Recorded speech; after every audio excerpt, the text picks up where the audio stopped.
People who hadn't seen Hansen fight before were in shock. The rainfall of coins was insane.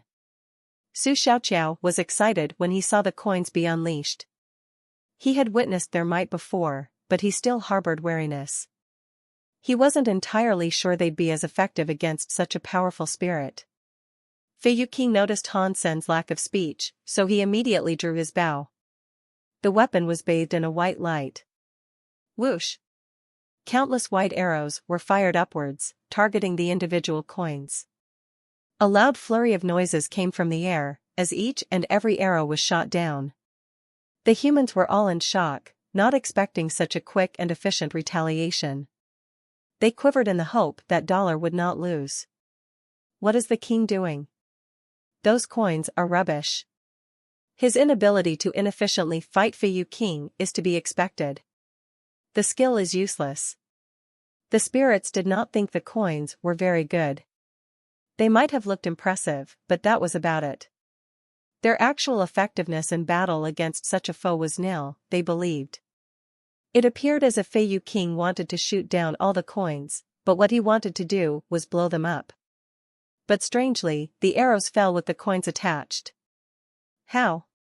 His 9-gene lock power should not have been rendered worthless like that. It would have been ridiculous to believe the king had opened 8-gene locks. But the coins were not stopped, and they continued to fall like rain. Each drop went with the grace of a warming holy light. It was too late for Hansen's opponent to dodge, so he merely fired more arrows in a final bid to stop the coins. The coins fell, but they were quickly replaced as Hansen summoned more. It was now a storm of coins, and before it was over, the coins were no longer like rain. They were like a waterfall, and they quickly and brutally buried Fei Yuqing. Humans and spirits alike were in shock. Fei Yuqing wished to fly away, but the coins were incredibly heavy. He was shocked. He had wholly underestimated the king and the coins he commanded. He wanted to shake them off, but he couldn't. Each one was like a mountain that wished to trap him. Fei Yuqing was most efficient with speed and archery, so he didn't have to fight Hansen face to face. He underestimated the king, so he had gone into battle casually and without worry. Roar! Fei Yuqing shouted like a beast, one that was stuck and unable to escape the trappings of a hunter. He wished to shake them off so he could fly away, but there was nothing he could do.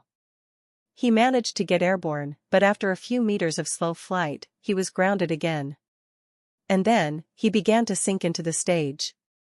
His body looked as if it was ready to burst under the frightening pressure of all those coins. Pang! Fei Yuqing was on his knees.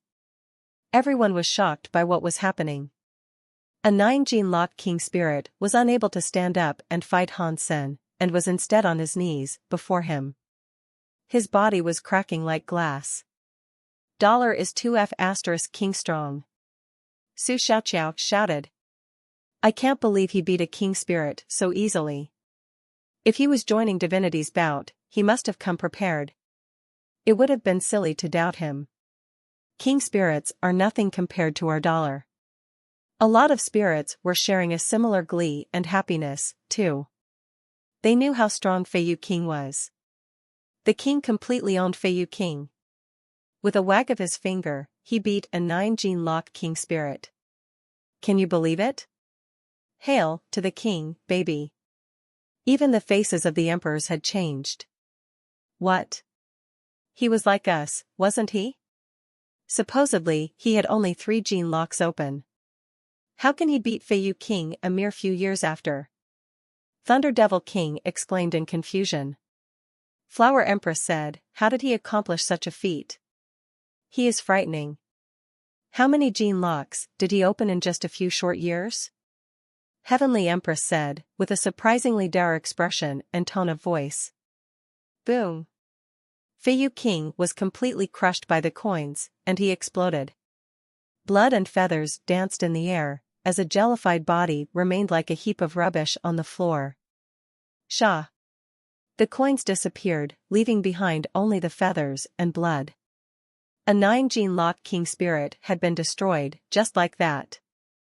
Seeing Fei Yuqing respawn, everyone suddenly became silent. When Han-sen left the stage, the humans and spirits woke up from a daze. Dollar beat a king spirit. Is it time for humanity to grow strong in this place? Hail to the king, baby. Humans and spirits alike were happy for Han-sen's victory. They both believed him to be on their side. Back in the martial hall, exiting Super King Spirit mode, Han-sen felt a little nauseated and weak. It wasn't as bad as he believed he'd end up, though, and he thought he still had what it took to fight again. He thought it'd take longer to kill Feiyu King. By fighting face-to-face, Feiyu King lost as soon as he allowed the first coin to touch him. I didn't think I'd knock him down so quickly. I clearly underestimated myself. With such a decent result, I might as well have another fight. Han-sen initially predicted he'd be unable to continue fighting after the first battle, but he was wrong. He didn't know who he'd be going up against next, though. Han-sen found out his next opponent was merely a royal spirit. A royal spirit? Oh, please. I can kill that thing in one hit. It shouldn't take too long.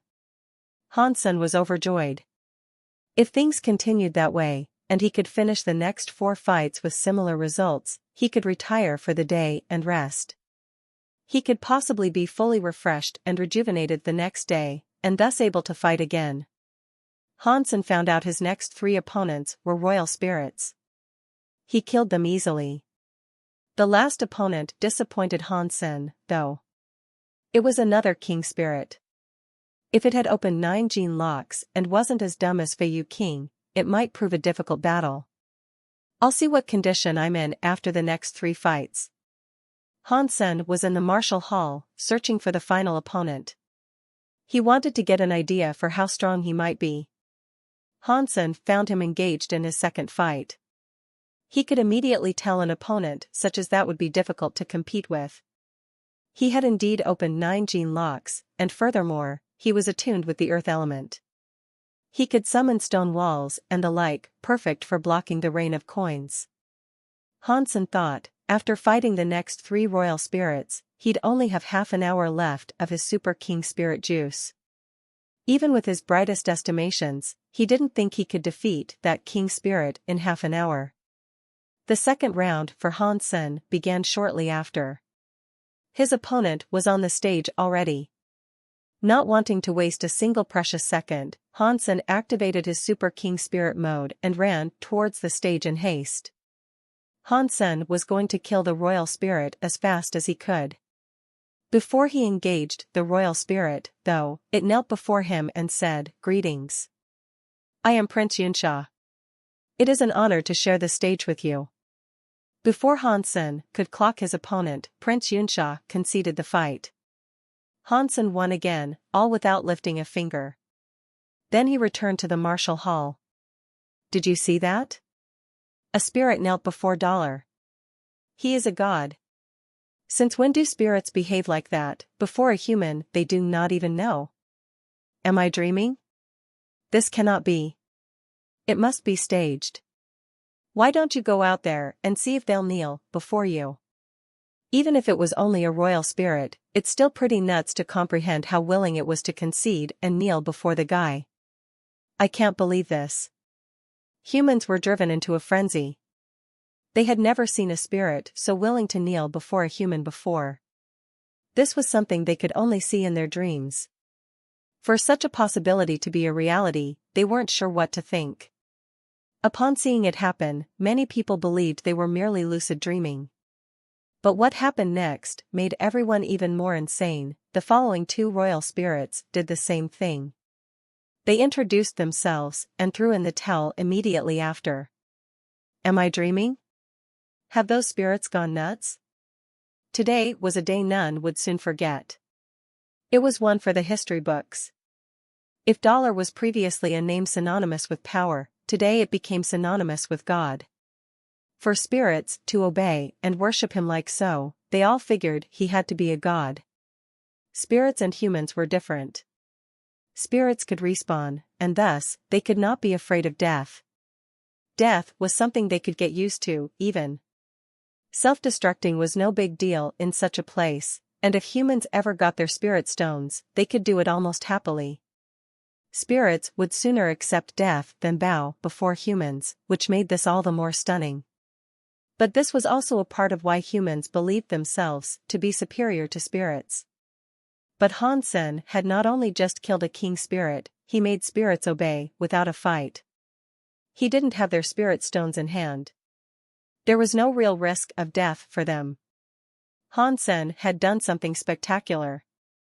The gesture of what he had done was far more impressive than killing a spirit. Dollar, in the hearts of humans, was no longer just a strong guy who brought their race glory in battle. There were many human elites, yes, but none had done what Dollar did. None had made spirits obey before. Humans were incredibly excited now, especially those who were enslaved by spirits. Hansen was a beacon of hope for them. Spirits weren't aware of what humans were thinking, and they thought it was ordinary for other spirits to obey the king. He was far more powerful, after all. In the martial hall, Hansen frowned. He could only last another half an hour. If he was going to battle his next opponent, his window of opportunity to do so was small. Hansen's next opponent was another king spirit. The king spirit's title was Ancient Jade. It was a name that exuded a sort of grace or elegance, but in all truth, the name betrayed the fighter's true self. He was an 8-meter-tall spirit of mighty power and stone. With each step he took, a crude imprint was left behind in his wake. And with each thumping footstep, the earth quaked. The humans that watched were in shock. Whenever a royal spirit's weapon collided with the ground, not a scratch was made. But here, all it took was the spirit's footsteps to ruin the floor and leave holes. He seems pretty strong. Is Dollar going to be okay facing that thing? Someone wondered. Su Xiaoqiao responded, saying, when has Dollar ever lost? If he can kill Fei Yu King so effortlessly, he can most certainly kill this thing. You are right. How can he lose? It was silly of me to doubt. A bright hopefulness returned to the person's face. Humans had been bullied in the third god's sanctuary for far too long, so they were all eager to see a human stand in the face of their adversity and show that it was possible to fight back. Dollar's performance so far had shocked a great number of humans. What had occurred was a miracle they had long wanted to see. They didn't want it snuffed out anytime soon. Hansen had no idea what discussions were being held about his performance. He was oblivious to it all. Before the fight, though, he returned to the Alliance so he could relax and regenerate lost strength by bathing in a recovery pool. He wanted to be able to use Super King Spirit mode longer if he needed to. Hansen's communicator rang while he was there, and when he picked it up, he saw that it was Queen giving him a call. Did you go to the shelter yet? Queen asked. No, I'm currently bathing. Can't you see that? Hansen waved his phone around to give her a look at where he was. Queen said, well, hurry back. Dollar has joined Divinity's bout. He killed a king spirit, and not only that, the following 3 opponents bowed and threw the match in fear of him. 3 royal spirits. It's insane. He's fighting another king spirit later. Really? You're going to the martial hall? If Queen was already in the shelter, waiting in the martial hall, it meant she would see him entering the battlegrounds. That would mean only one thing, Dollar's identity would be revealed. But Queen said, I will. But I'm in another empty shelter, so I can't return to yours just yet. I thought you weren't interested in watching that thing. Hansen felt relief. Queen, so far, had shown an insatiable lust for leveling up. It was all she had concerned herself with since he encountered her in the third god's shelter. It was almost as if she had to stay in a state of constant motion. I wasn't. But previously, there was no hope. And I would have rather spent the time improving myself. But Dollar killed a king spirit, a feat thought to be unachievable by one man. He deserves to be watched. Queen went on to implore Hansen, you must come and watch, too. Why? Hansen asked. Queen told him, because I'll fix you. Maybe one day you'll be as strong as Dollar, fighting in Divinity's bout. Queen quickly hung up after that and went to the shelter. Hansen gave a wry smile. His time for relaxation was practically over, and it was time for battle. He exited the pool, put his armor on, and teleported back. Ancient Jade continued standing in his spot as a spirit conceded before him. It wasn't a royal spirit, though. He lacked the charms to make royal spirits concede. Hansen had worked hard to reach his status and prestige as the king. The fact others were willing to obey or concede to him was due to his incredible performance throughout the spirit bases, where he was believed to be invincible. He was an attractive idol to a great number of spirits. When Hansen arrived in the martial hall, Ancient Jade King was on the battleground already. He was waiting. There was still some time left, though. And Hansen spent this time observing his next opponent. It was going to be quite difficult to kill a 9-gene lock king spirit in a mere 30 minutes. After what happened with Feiyu King, Hansen guessed future king spirits would treat the king like an actual threat. He didn't think he could one-hit kill Feiyu King so easily. Furthermore, Taya and Phoenix Sword could not be used. Gold Raven, Disloyal Knight, and Golden Growler couldn't be used either. All he could use was Devil Pill. With the time to join almost up, he turned into a Super King Spirit and walked out onto the stage to face his next opponent. Spirits and humans alike were shouting and chanting, all in Hansen's support. Seeing Hansen walk out, Ancient Jade King flashed with a light of varying colors. A stone wall manifested out of the earth, shielding him in a barricade of rock. "Your coins are useless against me," Ancient Jade King called out from within his shelter of stone. "Really?" Hansen clicked his fingers. From out of thin air, coins began to descend from the sky in a torrent like rain. Ancient Jade King bolstered the strength of his walls and raised them higher to prevent the coins from touching him. When too many coins built up on the rock, it shattered. This was something the spirit had prepared for, though. When the wall was just about to buckle and crumble entirely, another wall was ready to swap with its position. No coin seemed able to touch Ancient Jade King. "Is that all you've got?" Ancient Jade King coldly laughed as he taunted Hansen, figuring he had overcome Hansen's signature move. Hansen did not say anything in response, though. In his hand, he wielded a black sword. The sword was wreathed in a holy light, and with a thrust, it came barreling towards Ancient Jade King. Catcha!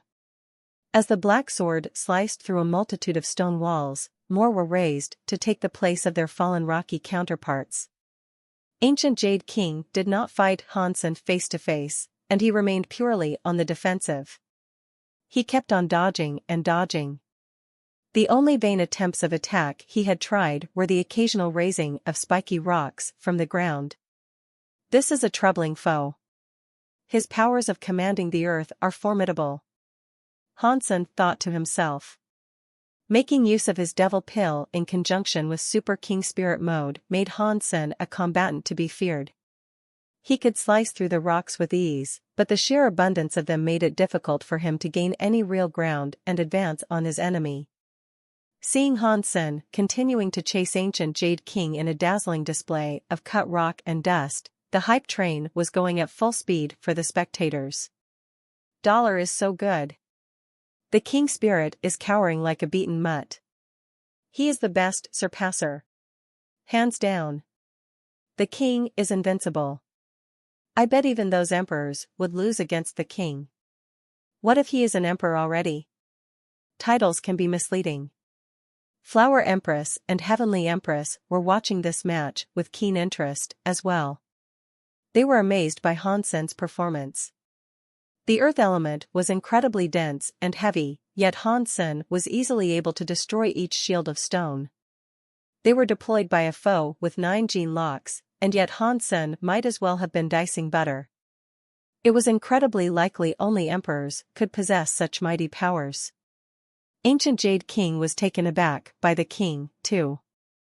He had not expected to be subjected to such fierce attacks, and he knew it was only a matter of time before he lost. They had both opened 9 gene locks, that much was clear. But even so, Han Sen was considerably stronger. All Ancient Jade King could do was dodge, as much as he hated doing it. Han Sen was able to suppress him, but the moves he used to avoid defeat were cheap and infuriating. He was too good at producing shields. Whenever Han Sen thought there was an opening to strike the opponent himself, he'd still end up hitting a newly produced wall of rock. This wouldn't have been an issue if Han Sen hadn't been on a timer. But being on the clock, it was stressful and concerning. 15 minutes had passed by this point, and Han Sen's mind raced in search of a method to knock down Ancient Jade King and keep him there. Han Sen was dominating, but no one knew his life was depending on it. He was in a big rush. F***ck. I have to use this. Han Sen stopped chasing Ancient Jade King and instead summoned a single coin between 2 of his fingers. The coin seemed fairly ordinary, up until it started to glow. After a moment of glowing, a number showed up on it. 1, 2, 3, 4. It was ominous to see. And the higher the number went, the spookier it felt. What is he doing? People wondered what Han Sen was going to do next, and what the result of that coin would be. If Han Sen put all his power into one coin, it'd still prove useless, they thought. Ancient Jade King was confident in his shields, and if the coin was imbued with such power, he was sure he could use his stone walls to block it while he ran elsewhere in evasion. The coin grew even brighter now, as Han Sen did indeed imbue it with a terrifying amount of his own power. The numbers continued to rise, until it hit the number 10. Han Sen felt his body become drained of all strength. The number on the coin was a display of how much of his power had been put inside and multiplied. It was incredible. If the coin was equivalent to one of Han Sen's frighteningly powerful punches, then 10 meant 10 of those. The coin quivered with the immense amount of power stored within, with the number 10 signifying it having 10 times the power it'd normally have. It was a new technique Han Sen had developed, which he called saving money. Saving money took time, and it wasn't something that could be done quickly. It'd also cost a lot of power. Also, by using saving money, he couldn't go anywhere. He couldn't move. And what's more, interruptions would result in a cancellation of all progress made. While that may have been considered a significant downside, it wasn't all that bad in practice. The coin could be fired whenever, at any cost of power. If it looked likely he was going to be interrupted, he could just fire it then and there. But firing it meant you'd have to start from 0 again. And firing it at a lower number wasn't as effective as it would be at a higher number, either. It'd be much weaker. It was a move that had been designed to be used with a teammate. It'd have been much easier to use if there was someone else on the field, distracting enemies. Han Sen was going to use it now, though, because Ancient Jade King had only proven himself to be a wimp. He didn't even try attacking. Han Sen's coin hit the number 10. To Han Sen, he regarded this as saving $10. If it was a brave king spirit he was fighting against, he'd have most certainly been interrupted by now. But Ancient Jade King had waited for a while, giving Han Sen the space to build up power. Now, after hitting 10, Ancient Jade King decided to try and attack. Seeing Ancient Jade King shoot a stone wall at Han Sen fired in exchange. He blasted his coin towards the cowardly spirit, uttering the words, "Be tempted by the allure of money and become its thrall." The coin flew towards Ancient Jade King, emblazoned with the number 11. Over the past few years, Han Sen had studied and learned much alongside Baishan.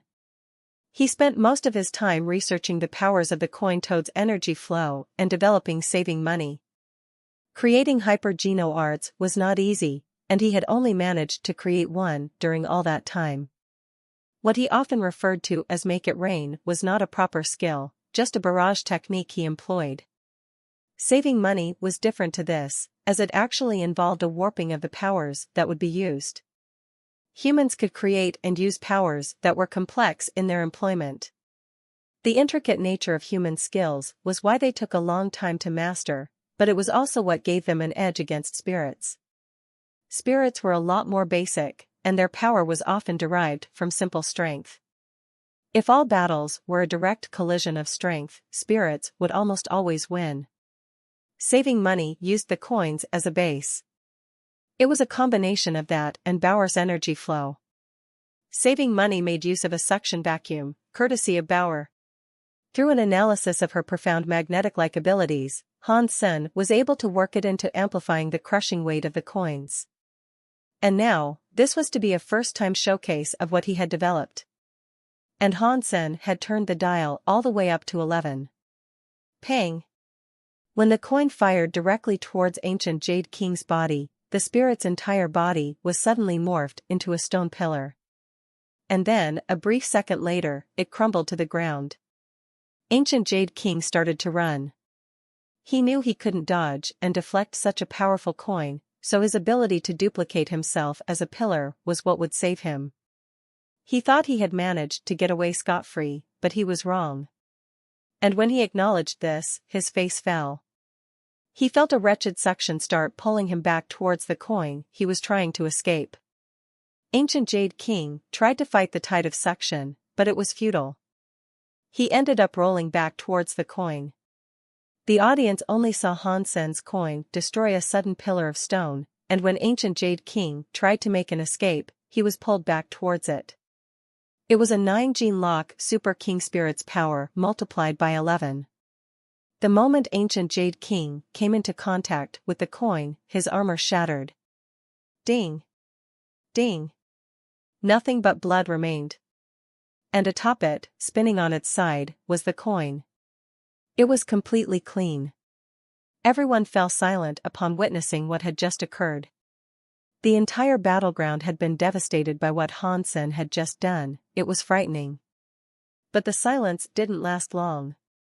Hans Sen had won again, and that warranted grand applause. Screams of fanatical cheering began to erupt. Hans Sen did not have the time to hang around, though. He simply waved and ran back to the shelter. When he returned, he immediately fell on the floor. He could hardly breathe, and in the aching of his muscles, he ended up flopping in a pool of his own sweat. Fortunately, he was able to exit just in time. He couldn't risk having that occur in the arena. After lying down for a while, he felt moderately better. Still, he was incredibly weak. Ugh, I'm still so far away from reaching the top 10. What's the use of continuing today and trying to win the entire competition? Hans Sen thought to himself. While he was ready to call it quits, he did not harbor any regrets. Even without a benefit to himself, he was happy to step on the throats of other spirits. It's a shame I couldn't well and truly eliminate and kill Feiyu King, Hans Sen said to himself. With no time to dwell on it, Hans Sen returned home and hopped into his recovery pool. Saving money had put a massive strain on him. It would take 2 weeks for him to recover from that, so it was unlikely he could fight again the next day. Hans Sen felt his entire body become drained of power, and every cell in his body had almost zero energy. Suddenly, though, he felt a power in his heart. It was thumping with a strength greater than he was accustomed to. Hans Sen was shocked, feeling his heart actually begin to change. Power was starting to return, all derived from the pneumonic pumping of his heart. Curse of immortality? It finally finished after all this time. Hans Sen placed his hand on his chest and felt incredibly happy. Heresy mantra had 4 different tiers to it. He had learned the 3rd tier a long time ago, something which was called Long Live. The 4th tier, Curse of Immortality, had not finished yet. But on this day, after having been drained of all energy, Heresy Mantra had finally become ready to evolve. Hans Sen thought to himself, what changes will Curse of Immortality bring to my body, I wonder? Heresy Mantra was a passive skill, but it had always proven useful. It had always been there, like a rock or pillar, to support him. It was like Jade Sun Force, except this one worked on the heart. The heart was a core component of the human body. While all his other organs were exhausted, Hans Sen's heart was stronger than ever. Where he once felt like dying, now he was full of life. His heresy mantra had reached a new tier, and he couldn't be happier. But with this newfound strength, Han Sen discovered a new hunger. He was starving, very much like the first time he practiced heresy mantra. He crawled out of the pool and returned to the shelter. He brought out some of the creature flesh he had stored and started to stuff his face with it. It was raw. Han Sen was feeling far too hungry. His body was incredibly tired, and he knew he should have been resting, but he was overwhelmed with a strange ravenousness. He knew such behavior was dangerous. Heresy mantra was able to hasten his recovery, but he knew the power to do so couldn't just come from anywhere. If he wanted to recover and get back in tip-top shape, he had to have power. He was currently not supposed to have any. Curse of immortality was sure to damage him further, by making him so active in such a weakened condition. Han Sen kept on scoffing down sacred blood flesh. He couldn't get enough of the stuff, and he thought each and every fatty, red morsel was better than the highest-class nutritious solution. After another hefty slab of meat, the hunger of his crying stomach did not relent. The energy inside was not able to keep up with his heart. But as hungry as he was, his stomach was full. His belly had inflated like a balloon, and there was no room left for food. His heart was good, but his stomach wasn't. There was no way he could eat any more. And even if he was in fine health, he couldn't come anywhere close to eating as much as he just had. Han Sen was sitting on the floor like a pregnant woman, with his appetite still fierce. His stomach was stuffed, and yet, he was still so hungry. It was an annoying conundrum to deal with, as two contradicting pains collided. If Han Sen wasn't as strong a person as he was, he'd undoubtedly be screaming. His face was all pale, and a ghastly sweat had started to form.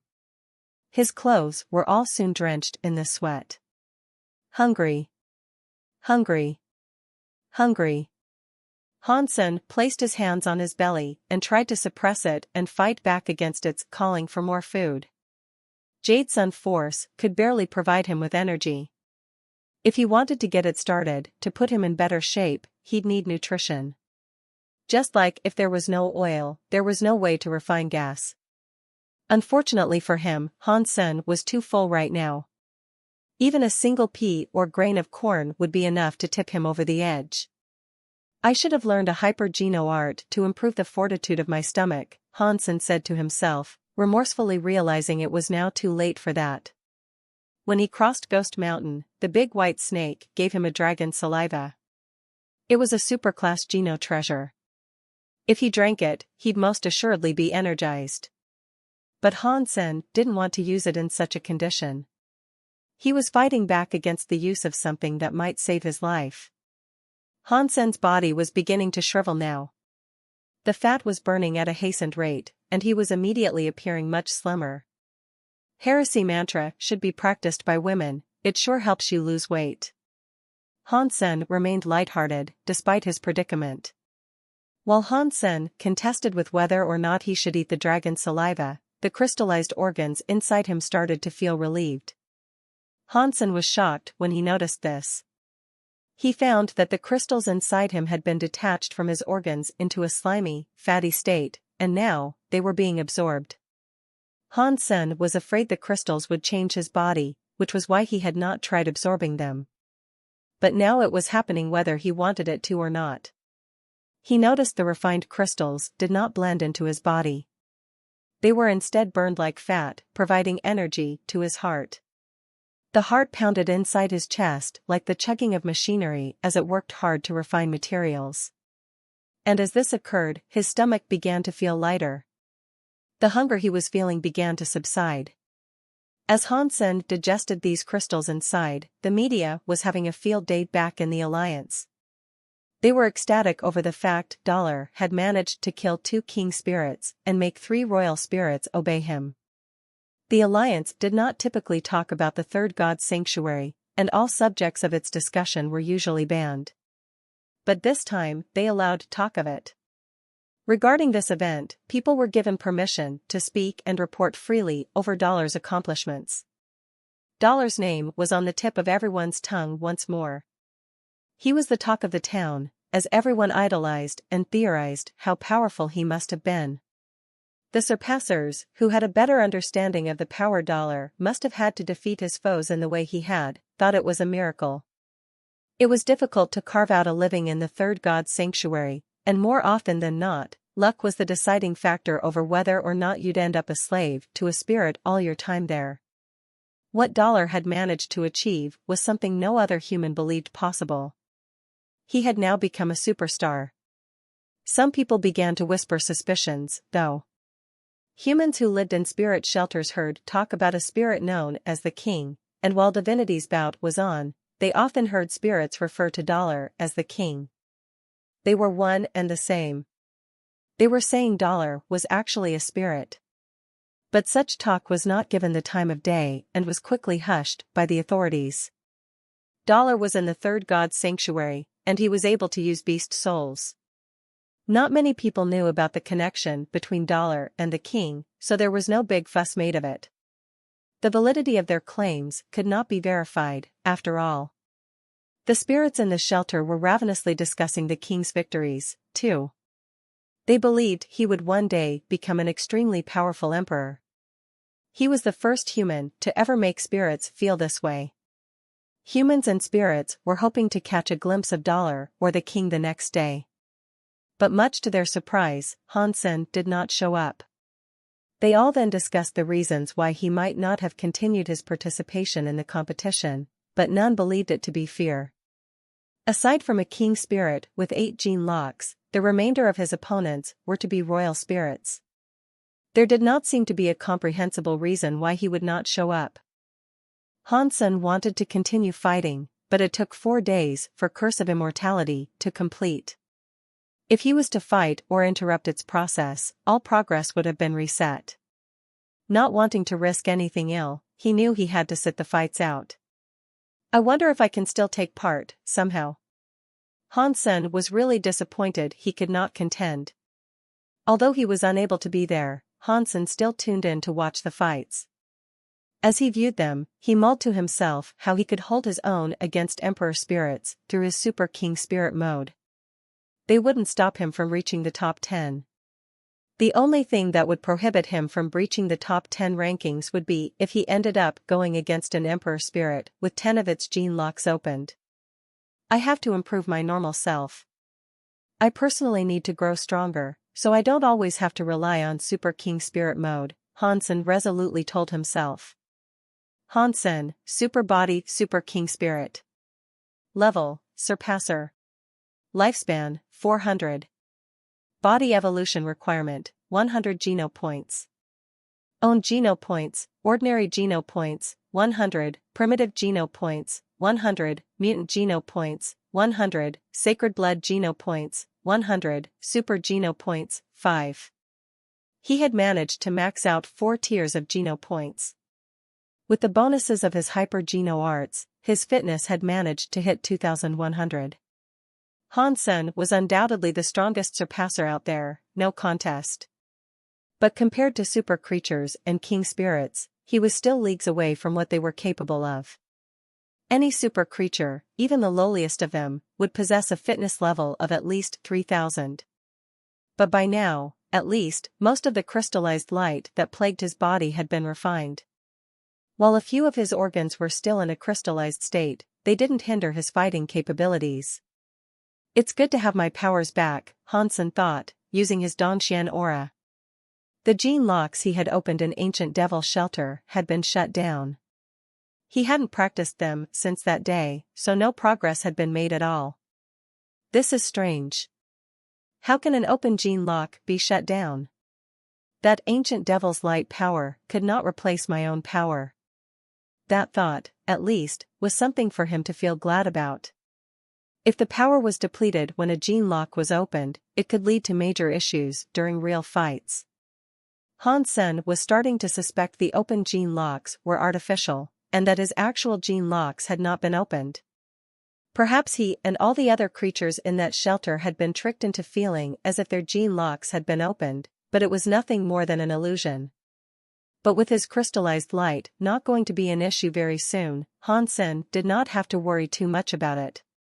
Hansen visited the St. Hall community, wanting a new hypergeno art. He wanted one to reinforce his stomach. His curse of immortality had finished, so he no longer felt it gouging his insides in a demand for food. But in the event something similar occurred, further down the line, he figured it would be best for him to put some work into bolstering the strength of his stomach. Plus, if he was able to eat more than he currently could, recovery could come swifter. Hansen found a good many hypergeno arts that dealt with what he was looking for. In fact, there were 7 different ranks of stomach-related hypergeno arts. The reason so many had been developed was partly down to humanity's ravenous appetite, in that, folks often wanted to be able to digest more meat at a time.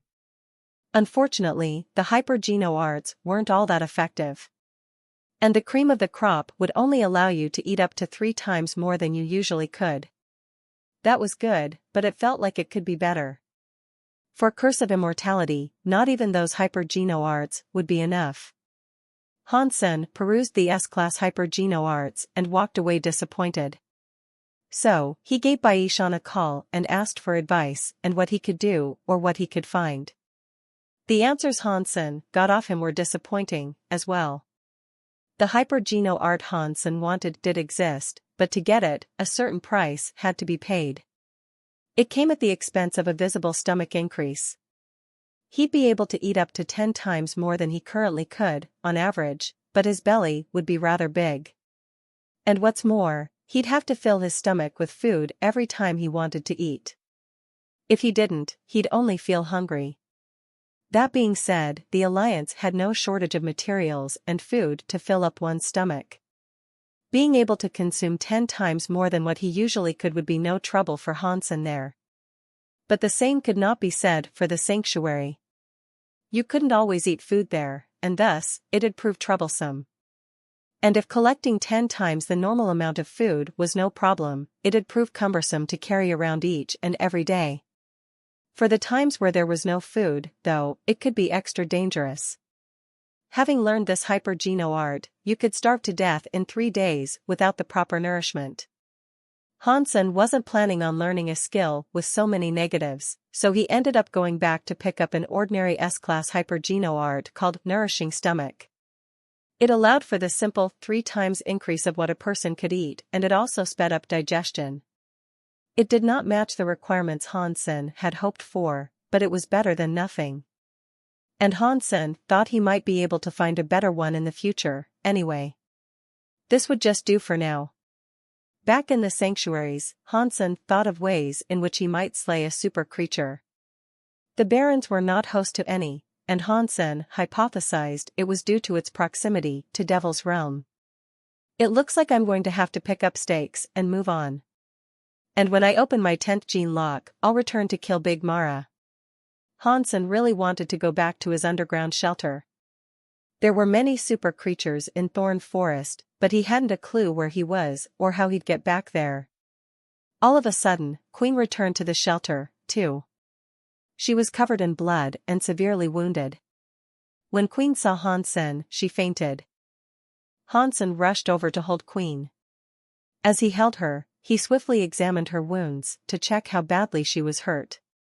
She had been severely injured, and the sacred blood armor Hansen had lent her had been practically destroyed. Only shreds of it remained clinging to her blood-soaked body. The garments she wore beneath the armor had also been torn and ripped away. Despite most of her body being exposed, it was unlikely you'd feel horny seeing her in such a condition. Her entire body was covered in wounds and lacerations, and many areas had scabbed. Others were still fresh, oozing blood. Some cuts were so deep, you could see the bone. There was one particular cut running the length of her stomach. Had the cut been any deeper, her guts would be falling out. She has fought hard. Hansen believed he had gotten into a bad state before, due to pushing himself too hard, but Queen was taking the cake. Hansen used his holy light on her damaged body. It was a simulation of the Holy Rhino's energy flow, and while it was effective for most injuries, it did little for grave wounds. You're going to have to bear with me for this next bit, okay? Hansen had to then simulate the silver fox's healing powers to heal her. Okay. Queen's body was consumed by fierce lightning. Her body twitched violently, but she did not scream under the duress of that excruciating pain. She merely clenched her teeth and held her vocal cords. This lightning heals wounds better than you might think, Hansen comforted her as he pumped the volts into her ravaged body. The armor he had given her was burned to a crisp, but the nasty wounds she had suffered were healing quick. Queen was by far the strongest woman Hansen had ever come to know. Whenever Hansen was healed by the silver fox, he'd end up screaming. Queen had only groaned low a couple of times. Most of her wounds were sorted by now, but the deep cut across her stomach was going to take a lot more of the charge to get fixed.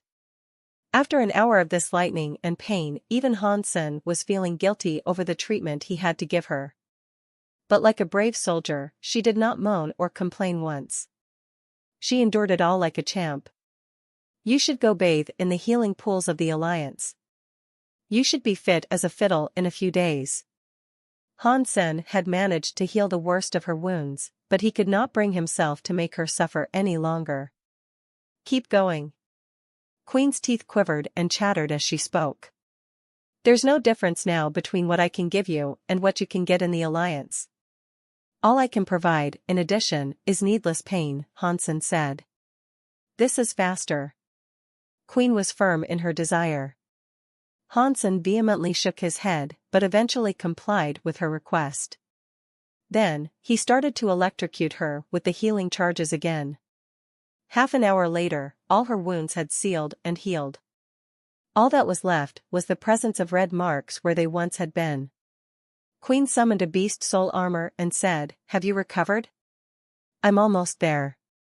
Hansen had revealed to her he could make use of his powers, so there was no use hiding it. She nodded and started to leave the shelter once more. Hansen stopped her and said, "Don't go. There's something I need to talk to you about." Queen stopped walking and turned around. "Because I'm almost healed, I will soon be leaving this place. I'm returning to my old shelter. Would you like to come with me?" Hansen asked. Queen nodded and replied, "Okay." Hansen had expected he'd have to explain, and he was surprised when she agreed so quickly. Hansen asked, "What happened to you, anyway? How did you get hurt?" Queen said, "To the west is another disheveled shelter. I had wished to make use of its teleporter, but I was attacked." She gave him further details, and following the explanation, Hansen retreated into deep thought. Although she hadn't been there long, Queen had managed to gather many Geno points. With Hansen's beast souls, she could easily escape the clutches of a sacred blood creature. But the creatures had managed to injure her badly, and that suggested they had to be at least sacred blood creatures. She had tried to flee upon seeing them, but one in particular had managed to tackle her by surprise. It was fortunate she had been brutally hit by the sacred blood, otherwise, she'd have waltzed into the domain of a super creature. "Take me to that shelter." If there really was a super creature, Hansen would be quite pleased. Bauer, seeing Hansen leave the shelter, swiftly followed and leaped onto his back. Hansen had been in that shelter for a very long time, and Bauer had been bored of the area for a while now. Queen guided Hansen west, and half an hour later, they stumbled across the remains of a slain creature. It was a frighteningly large mantis that was around the same size as a fully grown wolf. Its carapace was purple, and the two arms were like scythes. "This is one of the creatures that cut you up?" Hansen saw that Queen had killed it as she escaped. Queen said, "Demon blood mantis, yes." They were mostly primitive, but this one was mutant. They continued walking, and there must have been 30 of the beasts all strewn about the plains there. It had obviously been a nasty fight. With Golden Growler's speed, it only took them 2 hours to reach the shelter. Just like every other shelter in the area, it looked to be in disarray. It had been abandoned by spirits a long time ago. There were no signs of the mantises though, so it seemed like the rest of the horde had retreated back into the deeper recesses of the shelter. Wait here, I'm going to take a closer look, Hansen told her. I'm coming with you. Queen followed. Okay. Protesting would be of no use, so Hansen summoned Disloyal Knight and had it take the lead. Is that a humanoid pet beast soul? Queen asked, while looking at Disloyal Knight. Hansen nodded but did not elaborate. He knew she'd get to witness its power sooner or later, anyway. Disloyal Knight approached the entrance of the shelter, and already, purple mantises began to emerge in a bid to assault the would-be trespassers. Some of them came from beyond the gate, whereas others leaped down from the perimeter wall of the shelter. They had wings to glide, but they could not use them to properly fly. Hansen had encountered mantises before, and he knew their arms were practically blades. One of the mantises was as big as a tiger, clearly above the others that had come to attack. It jumped before Disloyal Knight. That might be the sacred blood mantis, Queen said.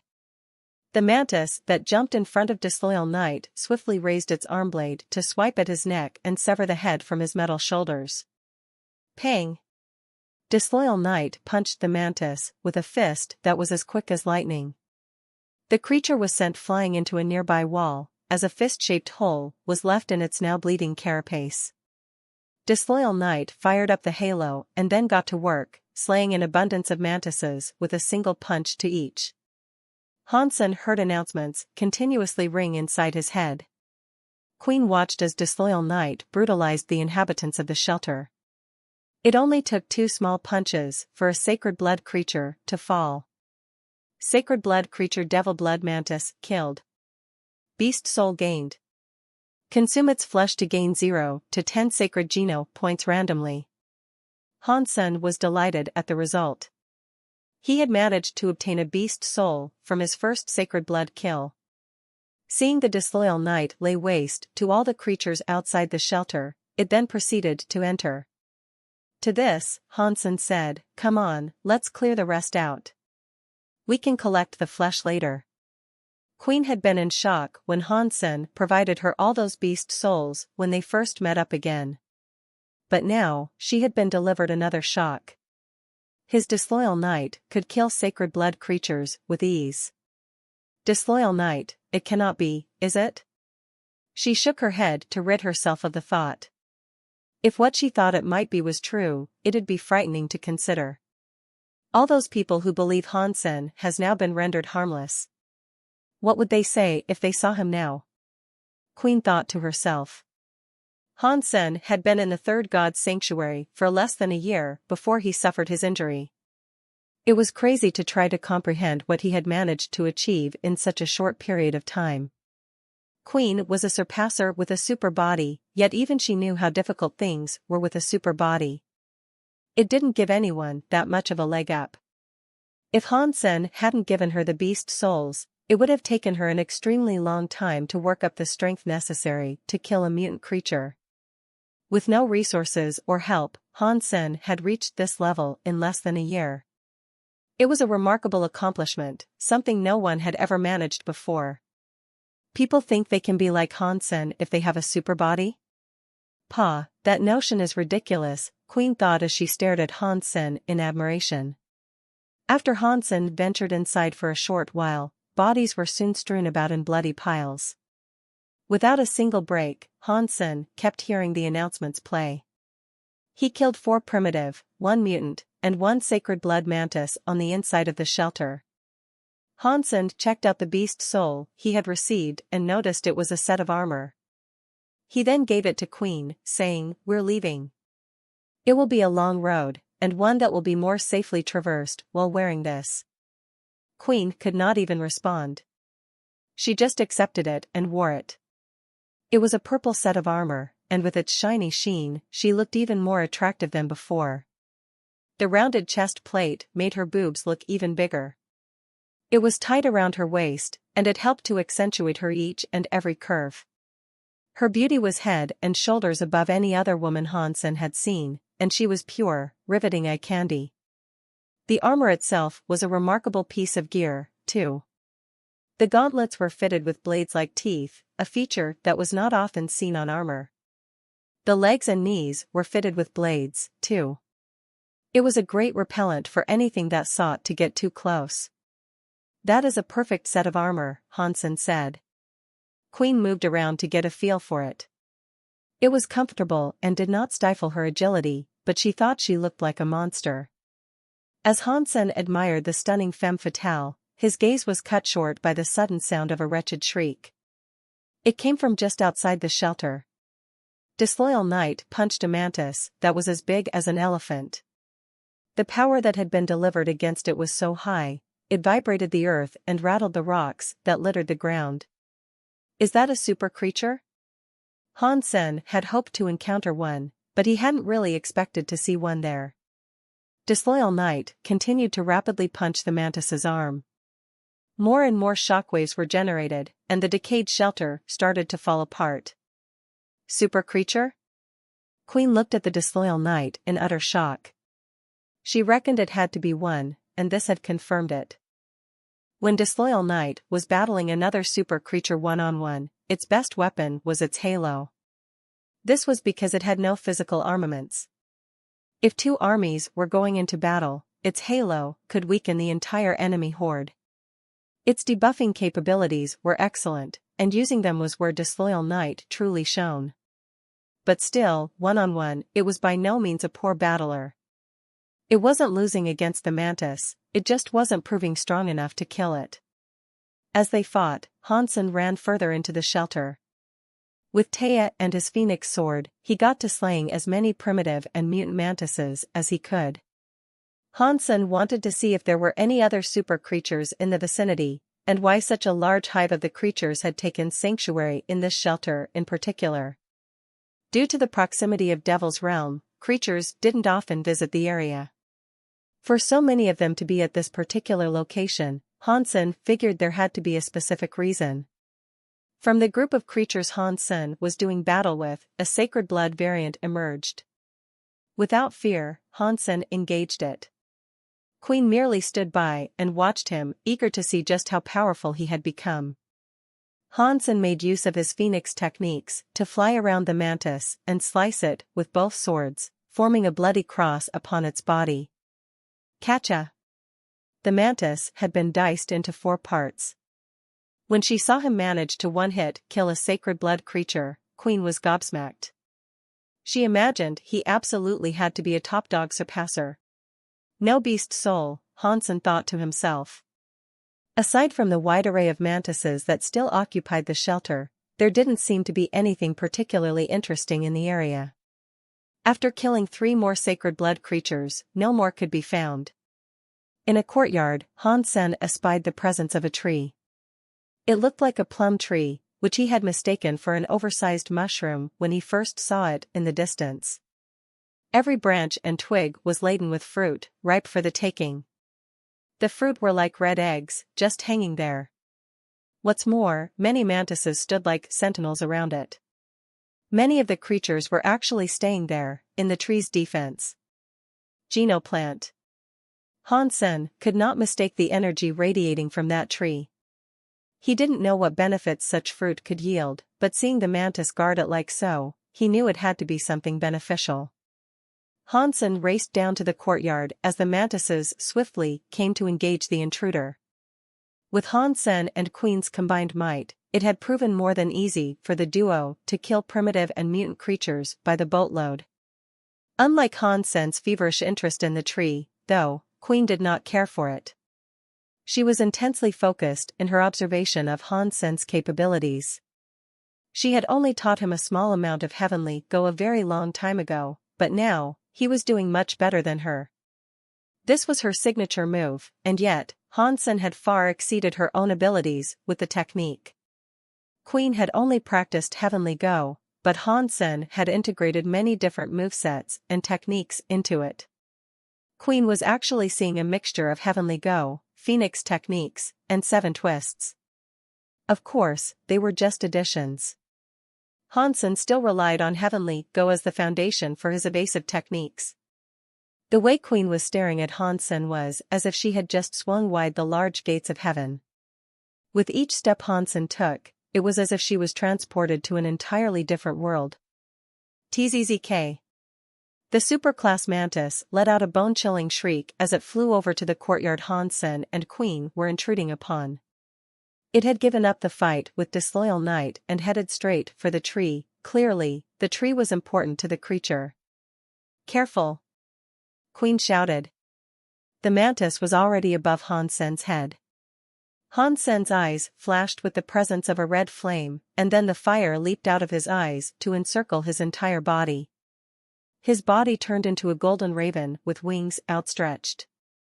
In this manner, he twirled to avoid the mantis. Pang! Queen was in utter disbelief. As she looked, she asked herself, a superclass shape-shifting beast soul? She wasn't even sure if she should be surprised anymore. Hansen's latest dazzler had left her feeling numb. It was too amazing. Even if he had been injured and was off the playing field for another 10 years, I doubt anyone else could come close to competing with his accomplishments, Queen thought to herself. For a human to possess 2 super beast souls in the third god sanctuary was unheard of.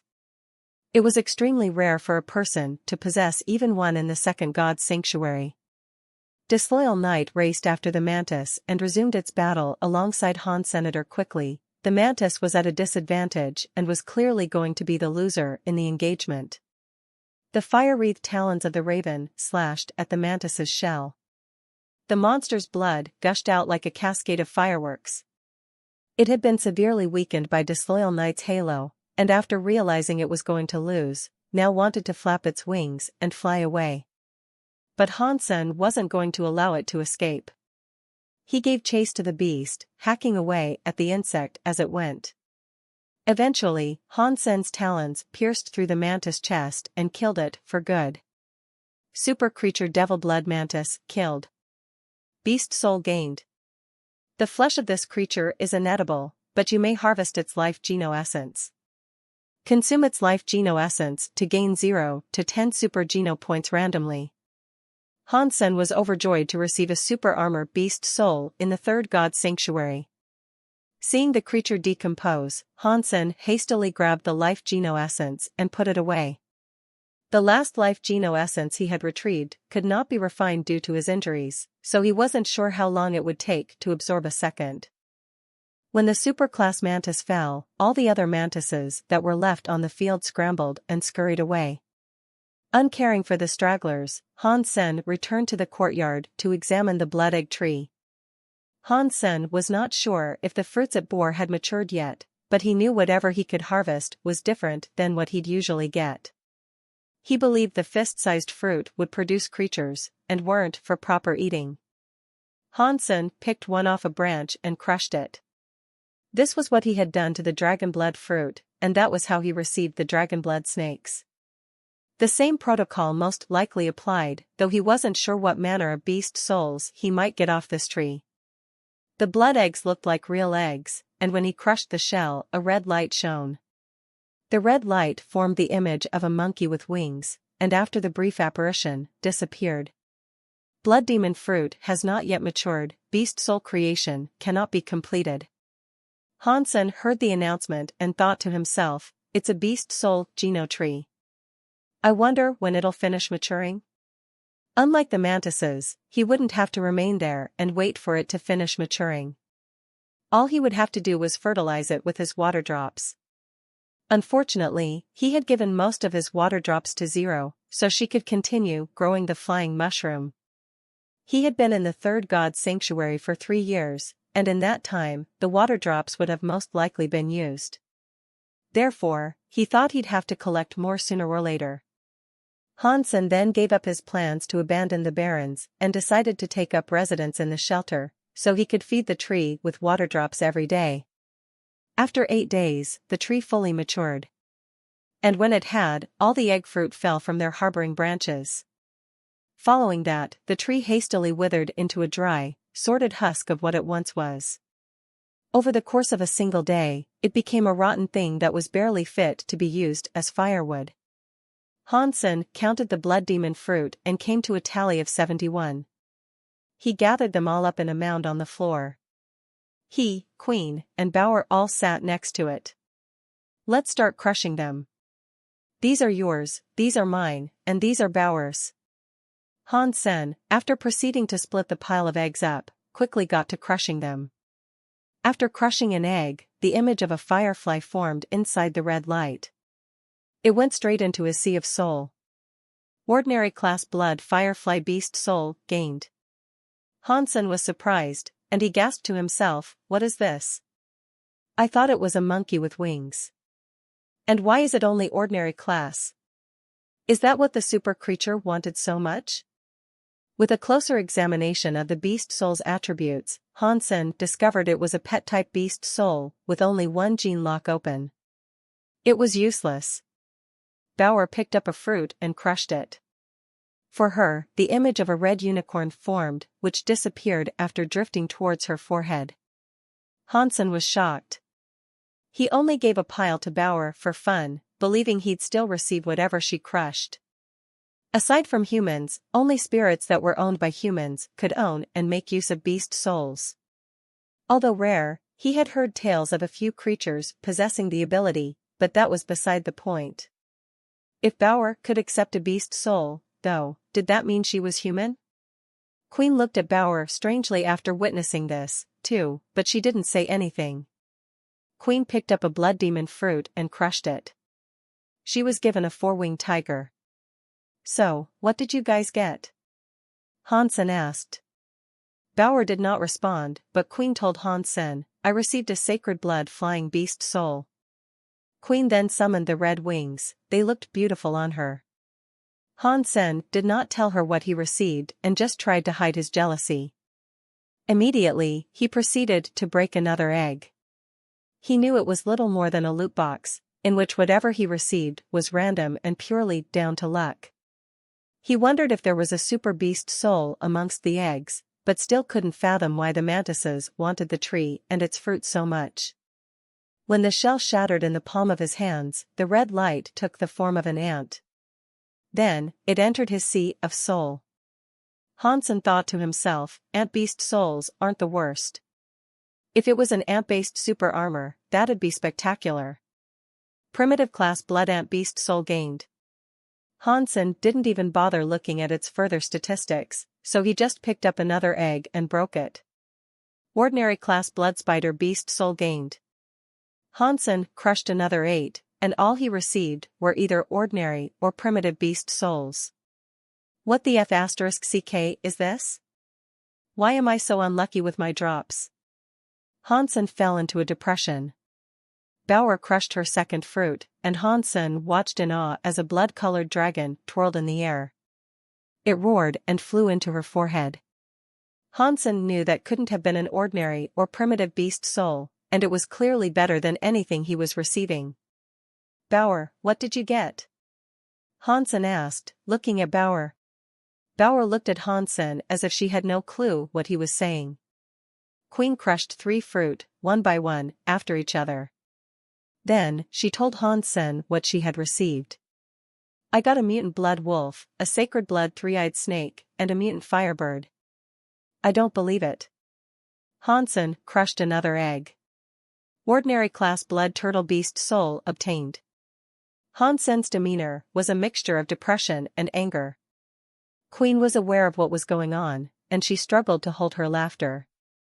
Bauer broke another fruit, and a grand grizzly bear roared and charged into her forehead. "Good Bauer, very good. Hey, how about we swap?" Han Sen then traded some of his fruit with the ones in Bauer's pile. Han Sen's confidence had been renewed, after grabbing some of the eggs in Bauer's pile. And as he clutched one, he shouted to the skies, "This is going to work. Buddha. Laozi. Jesus. Arangasus. Mary. Please, please, please.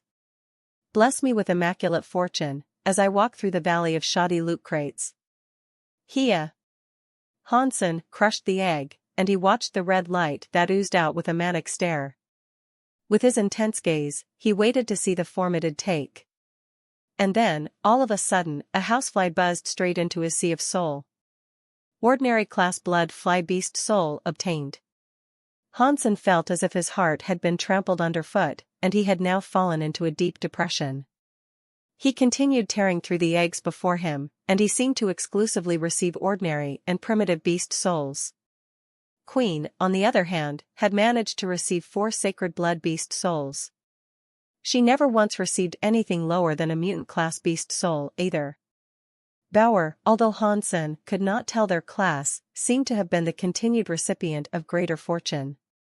Beast soul after beast soul rose from the cracked eggs, and powerful and monstrous red forms of light entered her forehead. Hansen was down to 1 single fruit remaining. He wrestled with whether or not he should open it, and ultimately decided not to. He put it away. He had suffered a similar misfortune when he squeezed the dragon blood fruits in the underground shelter. He let Zero crack the final one open for him, and she managed to obtain a wondrous dragon blood snake for him to use. Bauer, you don't need those beast souls, so how about you give me yours? Hansen gave the creepiest grin as he looked at her. Then, he took her in his arms. Bauer actually answered, putting up 1 finger as she spoke. Come on, you love Daddy, don't you? All? Hansen pleaded pathetically. Bauer insisted. Hansen swung his arms around, saying, Ooh, that reminds me. I heard there's a new flavor of ice cream. It's a super jumbo ice cream, too. It's massive. Bauer could not resist the temptation of a new super jumbo ice cream and said, 1 for each super jumbo ice cream. Deal. Hansen then proceeded to lock his pinky with hers. Bauer gave Hansen all the beast souls she had received, and Hansen could not stop smiling as this occurred. They were all sacred blood beast souls except for 1, which was a super beast soul. The super beast soul was that fierce dragon he had seen. Blood demon dragon, flying beast soul. Haha. It's a super class flying beast soul, I love you Bauer. Hansen repeatedly kissed her cheeks. Hansen's fine mood had returned, better than ever. He had now managed to receive 2 super beast souls from his escapade at the shelter. First, he had managed to receive the super mantis armor, and now he had received super wings. With the wings, Hansen could use phoenix techniques while remaining in his human form. The blood demon wings increased his speed and power, too, so that was a welcome trait. Hansen summoned them, and immediately, giant dragon wings appeared across his back. He gave them a test flight and was delighted to learn he could fly at a speed that was greater than what the superclass mantis could achieve. Flying speed always came down to the beast soul itself. Although he wasn't as strong as one, Hansen at least now had the speed to match any super creature.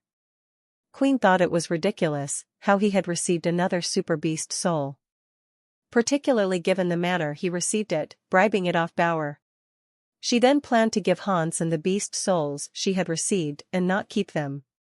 Keep them, I don't need them, Hansen told her. He also provided her with a few more sacred blood beast souls he did not need. You might need them to protect yourself, in the event I'm not there. Queen did not say anything and just did as he said. She knew she was weak, and she could not hold her own and fight side by side with Hansen as she might have once been able to. Hansen then had another idea. He decided to give Queen his polluted Devilhorn King scimitar. As he did so, he told her, take this, as well, I don't need it. Hansen knew the creatures in the third god sanctuary were strong, and the emperors there always had super creatures and spirits in their employ. He might need her backup, as many of the trials ahead might require him not to go solo. Since he did not need those beast souls, it was best to have a moderately powerful sidekick accompanying him. Queen accepted the scimitar but did not say anything. Safety first. If something happens to me, my life may be in your delicate hands. This gear will help, Hansen said. Queen was too hard on herself, and even Hansen thought the wounds she had sustained earlier were far too wretched. He didn't want to see her in a condition like that again. She blushed and simply walked back to the teleporter, returning to the Alliance. Hansen also went back, bringing Bauer with him. He fulfilled his part of the bargain with her and bought her a lot of snacks. Bauer's luck was as good as Zero's. Evidently, he could not open stuff and expect decent results. It seemed he would have to rely on Bauer, for the time being. 2 days later, Hansen planned his next route and set off away from the barons. Before he left, Baishan gave Hansen a call, bidding that he come visit him in the St. Hall. On the communicator, Baishan didn't mention exactly what he wanted to discuss, but it did sound important. Without any elucidation, he just told Hansen to come see him in the St. Hall. Baishan had treated Hansen like a proper student. It was something he was very grateful for. Therefore, Hansen had no problem adhering to his desire, and went to go see him at once. This was the first time he had been to the headquarters, as ordinary people weren't usually allowed. But Hansen was not an official student, so he had to wait outside. "Hansen, why are you here?" Hansen heard someone ask. Hansen turned around to see a man approaching. It was his once classmate, Lu Meng, from the Black Hawk Military Academy. "I am meeting with Professor Bai." "Why are you here?" "I thought you became a vice-captain for Heavenly Machine." Hansen saw Lu Meng, dressed in a St. Hall uniform. Their 304 living quarter roommates were still in contact with each other. They didn't see each other much, but they knew what they were each up to. Hansen, however, did not expect to see Lu Meng there in the St. Hall. Heavenly Machine was shot down by the Shura. "I was going to go serve on another ship, but my mother has forbidden me from doing so. Instead, I have decided to become a researcher at St. Hall." Lu Meng spoke with maturity, and an elegance that was not overbearing. He was far from the kid Hansen once knew. "Something that big occurred? Why didn't you tell us?" Hansen looked legitimately shocked. "Well, had I died, you'd have been informed. I walked away fine, so there was no point in worrying others. It's a waste of time for those who worry and a waste of time for those who are worried over."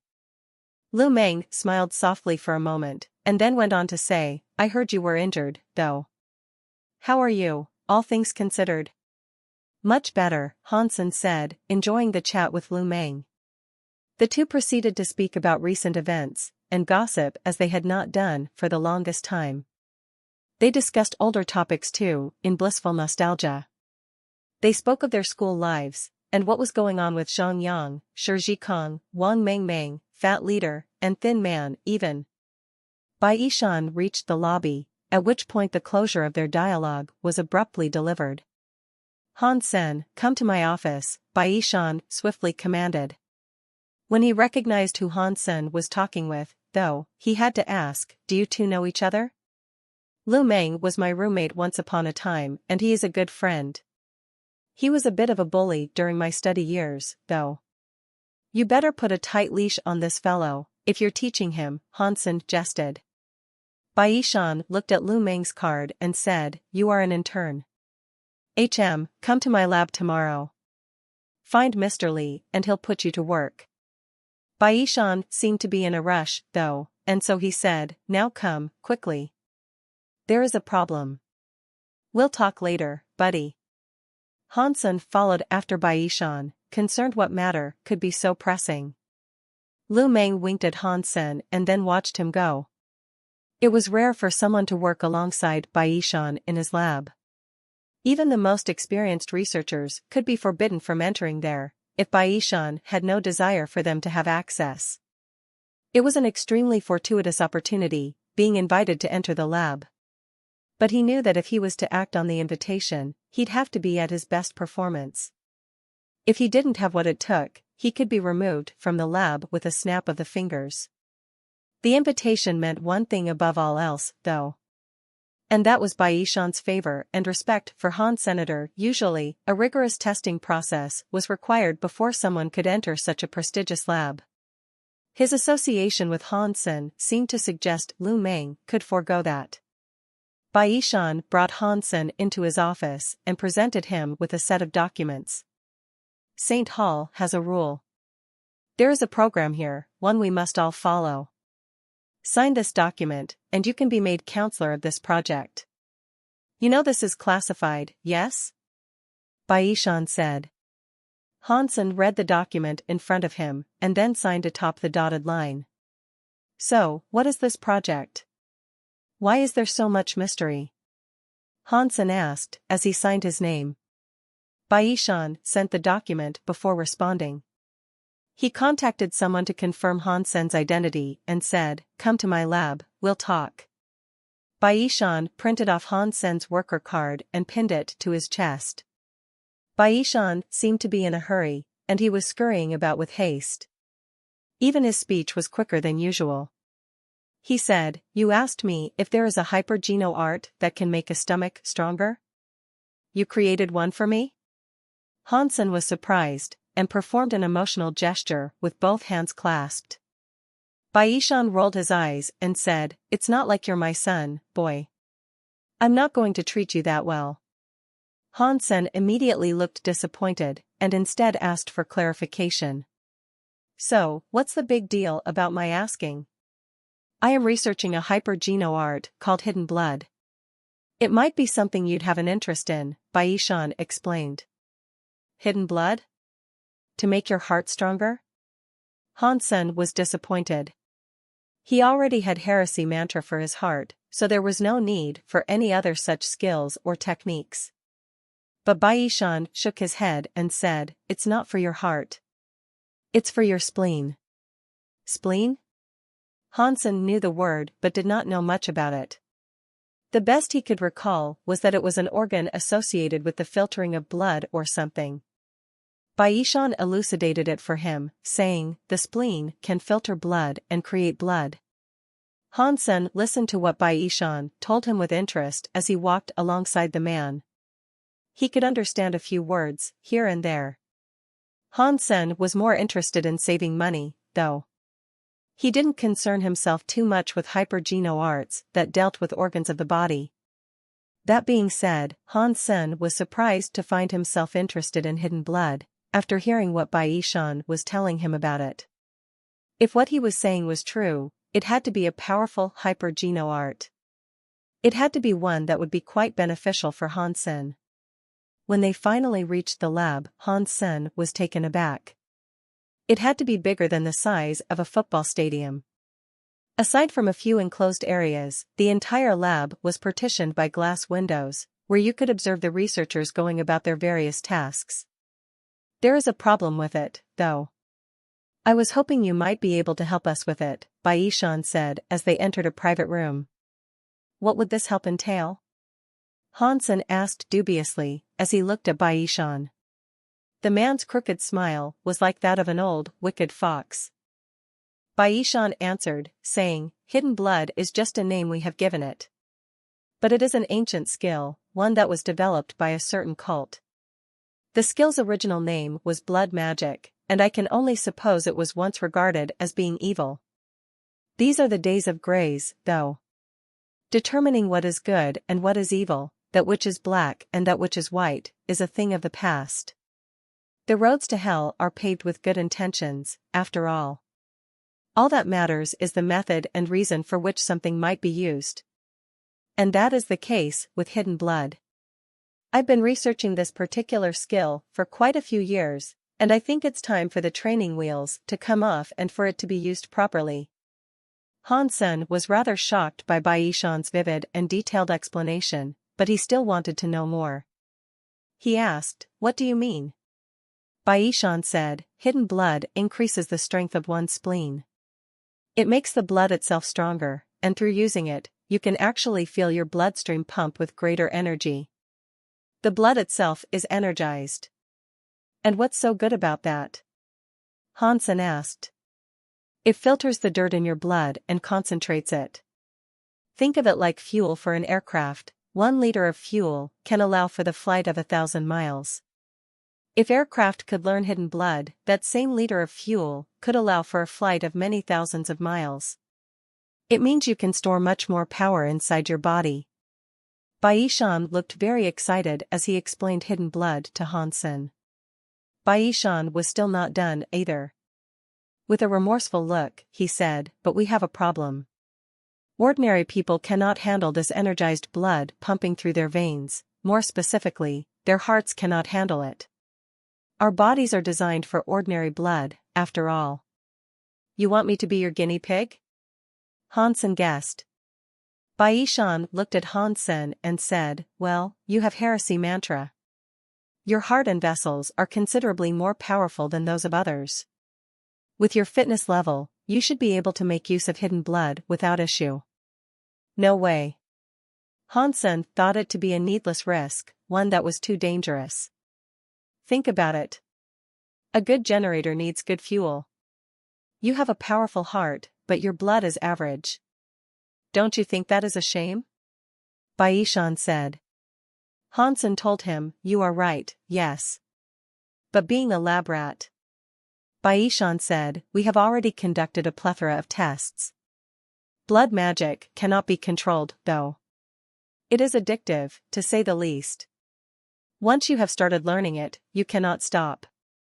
But that was the skill in its original form. We have tweaked it so that this is not an issue. You can stop practicing it whenever you want. Furthermore, we have developed pills that can revert your blood back to its ordinary, unrefined form. Hansen was starting to look excited as he considered these prospects. He asked, this skill is going to be forbidden soon, isn't it? With an awkward expression, Baishan admitted it by saying, the rules and restrictions of the alliance are too cruel. Hansen thought to himself, it's not about the rules, man. You're always researching the forbidden evil arts. But don't worry, your talent is around 30% as good as mine. So again, like I said, you'll be fine. And you can stop learning it whenever you desire, Baishan said. Baishan then went on to say, if you help me with this, I'll help you research a stomach hypergeno art. How does that sound? For the future of humanity, for the advancement of prosperity and peace across the galaxy, I, Hansen, will submit and become your lab rat. This is a choice I will not regret, Hansen agreed. He didn't like his current stomach hypergeno art, so if Baishan was willing to create a better one for him, it was a worthy deal to accept. Hansen thought Baishan was right, too. His heart really was strong, and it would have been best to have finer blood coursing through it. Hansen was confident about his control over the skill, too, in that he'd be able to stop whenever he wanted. Baishan gave Hansen hidden blood's information and the Geno solution. He still respected Hansen, so he wanted him to review the situation and what he was getting into first. There were risks involved with the skill, too. So, for the duration of his learning, he had to remain where he was and be monitored. Baishan had arranged and done everything, even creating the classified documentation for Hansen. Neither of them wanted information to leak, stating Hansen had actually recovered from his crystallization blight.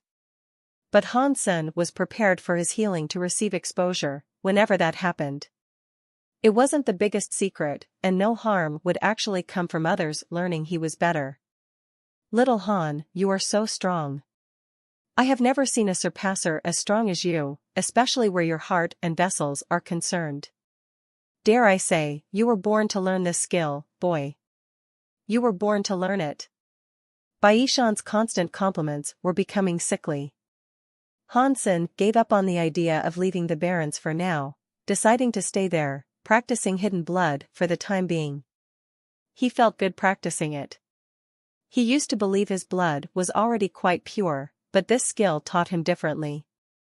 After its filtering and refining process, he felt considerably stronger.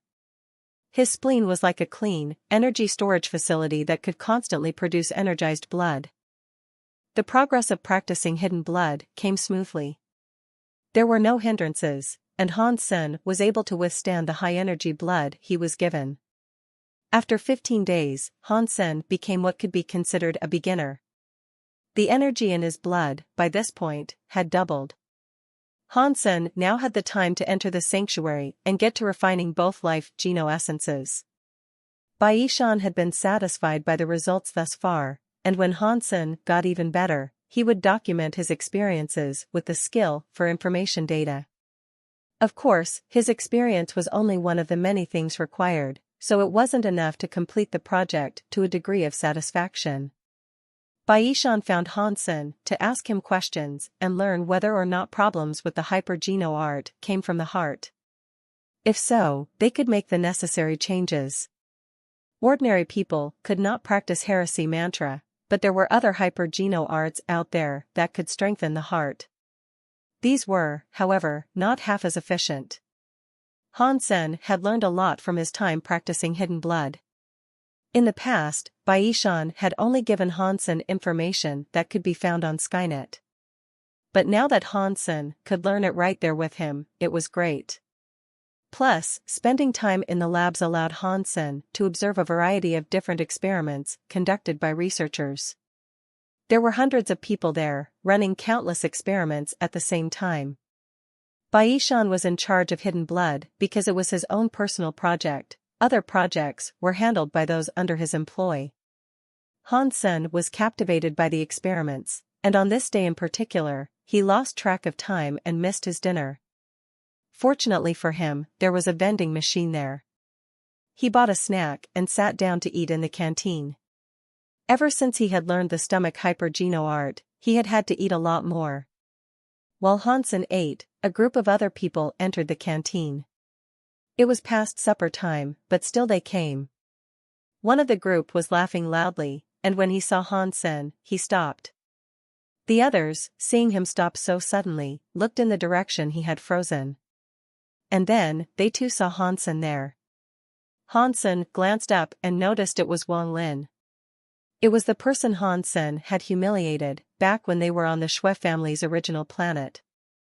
Hansen continued eating, ignoring the man. He was friends with Wang Mengmeng and Wang Yuhang, so he wasn't too keen on keeping a rivalry with someone in their family. Wang Lin went back to talking with the people who were accompanying him.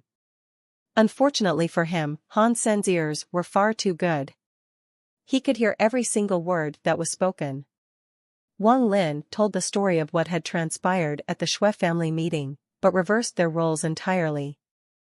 Hansen had mocked Wang Lin, saying he was a disgrace of a student for Professor Li, too, but Wang Lin had just said he was only insulting Professor Li, and he had stepped in to defend his teacher.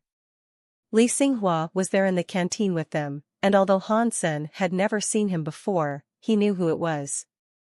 The way he stood out from the others in the group was plain to see. His strength did not matter, though. This was the Saint Hall, and he could not freely attack Hansen if he believed his students' words and wished to do so. The researchers, hearing what Wang Lin said, all looked at Hansen with anger. Hansen did not blame them, though. He'd be angry if he learned others had been insulting Baishan. One of the angry researchers approached Hansen. "Did you say Professor Li has no clue how to teach students?" the man asked. Hansen could not deny he said this, because he did, all for the purpose of mocking Wang Lin, who had verbally assaulted Hansen first. If they were there, though, everyone would know Hansen meant no ill sentiments toward Professor Li. After hearing what Wang Lin had told them, though, they obviously favored believing their colleague. "I did say that," Hansen admitted. The researcher looked furious, and he said, "Apologize immediately. If you don't hold it against me for what I do next. If one of his students can beat me and prove me wrong, sure. I'll apologize," Hansen said. "How? Through a fight? I thought you were disabled." The man seemed shocked, hearing the suggestion. Hansen merely smiled and said, "We are researchers, he didn't teach you to kill." "Then what are you suggesting?" "How would we compete?" the man asked, frowning. Everyone researched different subjects, so it was difficult to find common ground. It wouldn't be fair for Hansen to suggest something he had already studied. Hansen smiled and walked before Li Xinghua. "Hansen, what are you doing?" the researcher said, stepping between the two. Hansen bowed to Li Xinghua, saying, "Professor Li, why don't you suggest a research topic we can research together? I lose if they are faster, and vice versa." Everyone thought Hansen was crazy.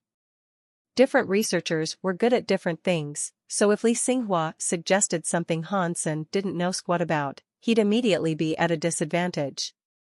Li Xinghua was their teacher. If he suggested a topic his students already knew, then Han Sen would also lose. Li Xinghua smiled and said, Bai Yishan does have a good student. The way Han Sen asked made him seem very self-confident. It also gave Wang Lin more material to attack with. Li Xinghua was famous in the Saint Hall, so if he suggested a subject to embarrass Han Sen, and Han Sen lost, it wouldn't reflect well on him. Therefore, someone like Li Xinghua wouldn't give an advantage to his students. He'd have to select a subject that was fair and square. If Li Xinghua suggested a subject and Han Sen won, it would mean Wang Lin and his colleagues were dumb. It wouldn't reflect poorly on Li Xinghua himself. There was no personal grudge between Professor Li and Han Sen, and Professor Li was most certainly not going to make himself an enemy on Wang Lin's account. Han Sen had thought of all this, so that was why he so happily made the suggestion to Li Xinghua. Wang Lin, with a spectrum of view and thought that was not as broad, believed Han Sen was merely being naive. Teacher, give us a subject. We won't embarrass you, the angry man said. Wang Lin quickly retorted, saying no. He said, Teacher, if he loses, he will say that it was because it was a subject you have taught us before. Wang Lin was still oblivious to what was actually going on.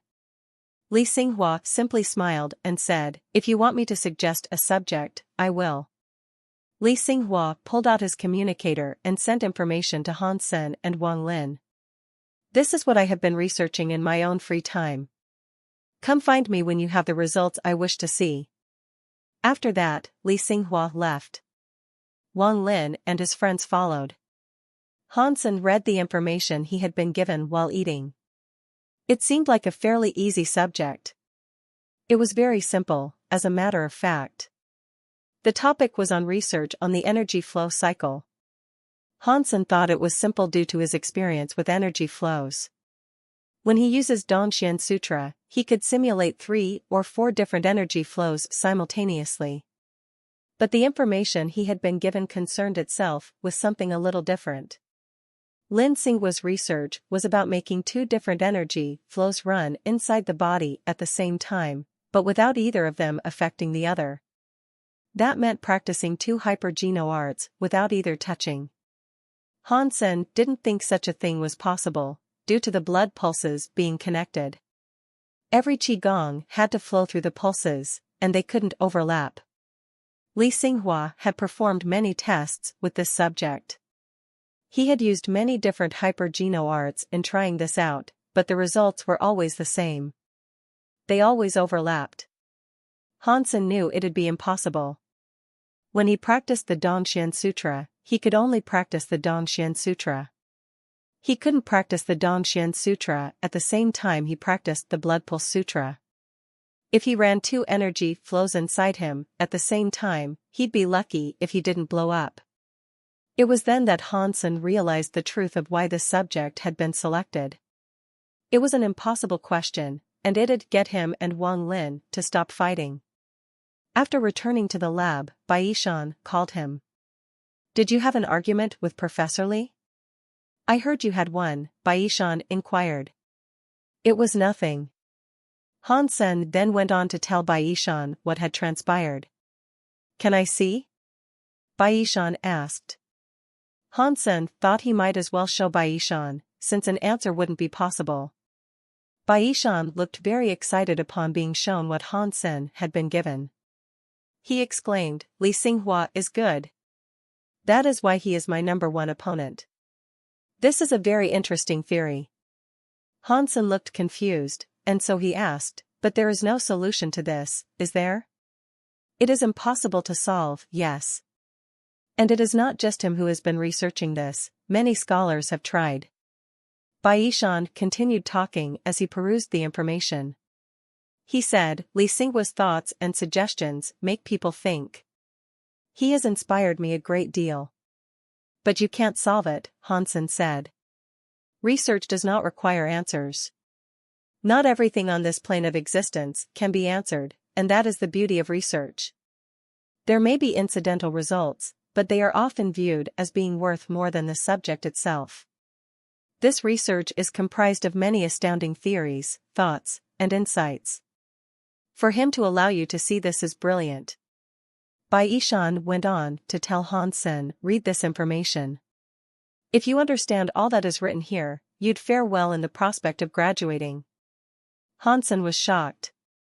He didn't know why one minor, unsolvable subject such as this would fascinate Bai Yishan so much. Han Sen only now noticed the value of what he had been given. Han Sen went to read it further, and there was much in there that he did not understand. He had to ask Bai Yishan for clarification. Han Sen knew Li Xinghua didn't just want to resolve the tensions, he wanted them both to learn more and become better than two squabbling kids in the canteen. Professor Li, you are very kind. Han Sen often consulted Bai Yishan for clarifications, but there was much even his teacher did not understand. Surprisingly, Bai Yishan let Han Sen ask Li Xinghua himself. Is this appropriate? Han Sen asked. Everyone knew Bai Yishan and Li Xinghua were enemies, so this was indeed a surprise. We have disagreements pertaining to the work we both share and love. There is no personal animosity between us. Feel free to ask him whatever you want, Bai Yishan said. Han Sen ended up not looking for Li Xinghua in his lab, as he could have been rather busy. So, he sent him a message instead.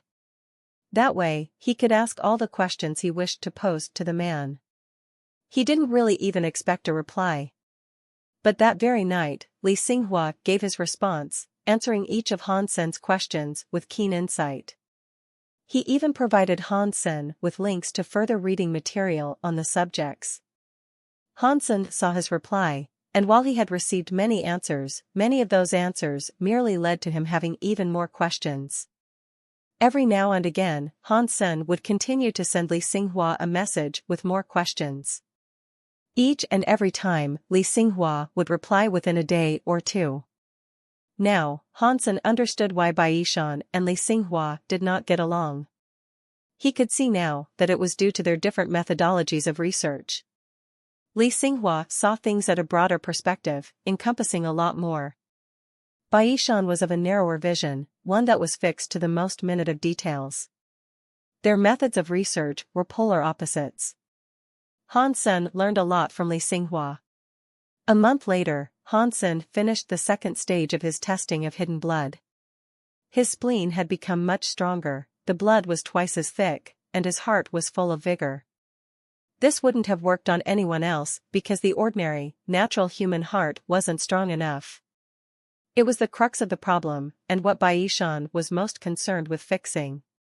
When Han Sen was done and dusted, he decided to return home.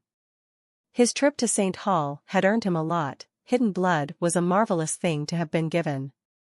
And with his time spent in the labs and the theories he had discussed and researched, he had walked away with a greater fascination than ever. If I can finish the research topic, which I'll just dub double cycle, from Li Xinghua, that potentially indicates that I can practice two hyper-geno arts at the same time. Han Sen knew there'd be no answers, though. It was an enticing thought, but not one that could be resolved anytime soon. In regards to the double cycle research, it did give Han Sen inspiration for double fly. It was a dual-wielding skill that used the same energy flow for both hands. He now wondered if he could use two different skills, one for each hand. It wasn't exactly what the subject of double cycle concerned itself with, but it was a start. The energy flow was still connected, much like yin-yang blast. Han Sen wasn't going to give up on this seemingly impossible research topic, and he hoped that one day, he could find an answer. And from those days onwards, whenever Han Sen had a problem, he'd ask Li Xinghua for guidance. This correspondence of theirs went on for a long time. Now, Li Xinghua was busy at work. He took a time out to answer him, and after he was done, he sighed. That day in the canteen, he had given this research topic to two people. And yet, despite that, only one had come to ask him questions. His students were smart, and they knew there was no answer to the subject to be found. But upon encountering an immediate dead end, they too came to a stop. They didn't carry on and invest in the research like Han Sen, despite it seeming like a futile endeavor. Two people had come to ask Li Xinghua once, but there was too much information to process, and they gave up.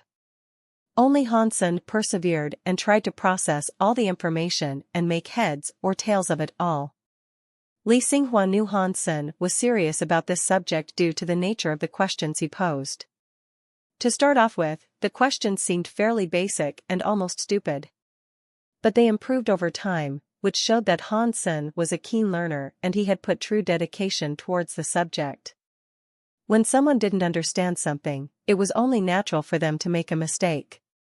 Fixing a mistake was valiant, only if it led to an improvement of understanding with the crux of the problem. If someone understood everything, then research would not be necessary. Li Xinghua was impressed with the speed Han Sen came to understand things, and genuinely admired his dedication. Bai Yishan has a good student there. Li Xinghua was a little jealous. Smarty pants were everywhere, but many were just born that way. Passion was what Li Xinghua valued above all, and Han Sen had it in spades. Not to mention perseverance and patience. Back in the sanctuaries, Han Sen prepared himself for the coming journey. Queen had become a lot stronger over the month Han Sen had been gone, and she had incurred many wounds, too. Han Sen wondered what her super body might have been and was of the mind to ask. But everyone's super body was a secret, so he thought it'd be intrusive and rude to ask outright. Only Ji Qing and a few others had announced what their super bodies were, but they were merely names. No one actually knew what their super bodies actually did. Han Sen picked up Bauer and selected a trail that seemed most likely to lead to Thorn Forest. If they ended up getting lost, though, it did not concern Han Sen too much. His primary goal, as it always had been, was to slay super creatures. And if they did get lost and unknowingly venture into wild, uncharted lands, he'd be able to kill more of what he sought to. Queen slew most of the creatures along the way. With her super weapon and sacred blood beast souls, she had become a worthy partner to venture with Han. She could most certainly now accompany him in slaying a super creature. After reaching the outskirts of those barren lands, they came to a land with countless rivers running through it. The water of those rivers was extremely quick. And in those waters, many fish were leaping in and out. They opened their fins eventually and used them to fly upstream, above the current of the water. The fish were red, and their fins were shaped like wings. They were a meter long, on average. In this shoal of fish, one of the fish was 10 meters long. Its red scales shone brightly beneath the sunlight. The fish leaped up and down, below and above the water, as the rest of its fishy friends followed in a glide. Super creature? Han Sen felt a chill upon seeing this. He grabbed Queen and did not allow her to take one step closer. This super creature was different, which was why it made Han Sen act so cautiously. If this was any average super creature, he would never have been so careful. The life force of the big fish was extremely powerful, unlike anything Han Sen had ever seen before. He had seen much during his time in the Third God Sanctuary, but nothing was comparable to that river fiend. Han Sen grabbed Queen and did not move a muscle. The fish in front of them might have opened 10 of its gene locks, so the last thing Han Sen wanted to risk was a provocation of its ire. Furthermore, the school of fish following it were all sacred blood at the very least. Their numbers alone would be overwhelming. Queen did not know how powerful the fish were, but she knew Han Sen well enough to know he wouldn't be so alert if they were not in peril. She complied with his obvious wish and stayed absolutely still. The Fish King must not have noticed the pair, so they merrily continued upstream. Han Sen sighed. He was going to move once the fish were gone, but there were too many of them. The fish swarmed up and down every water stream they would need to cross. After a while of waiting, the bright skies succumbed to the onset of night. The river was sparkling beneath the moonlight, and the fish were all glowing and red. They illuminated the river beautifully. They were still all following where the Fish King had gone, and the vast number that passed by was almost unbelievable. Bauer was captivated by the beauty of this sight, and like always, she wanted a closer look. She climbed onto Hansen's shoulder, and using it like a springboard, she dove directly into the river. The lanternfish were not afraid of her. Bauer grabbed a hold of one of them and rode its back. The fish was not angry or disturbed, and it just gave Bauer a merry ride. One moment it would glide through the air, the next it would be doing spins underwater.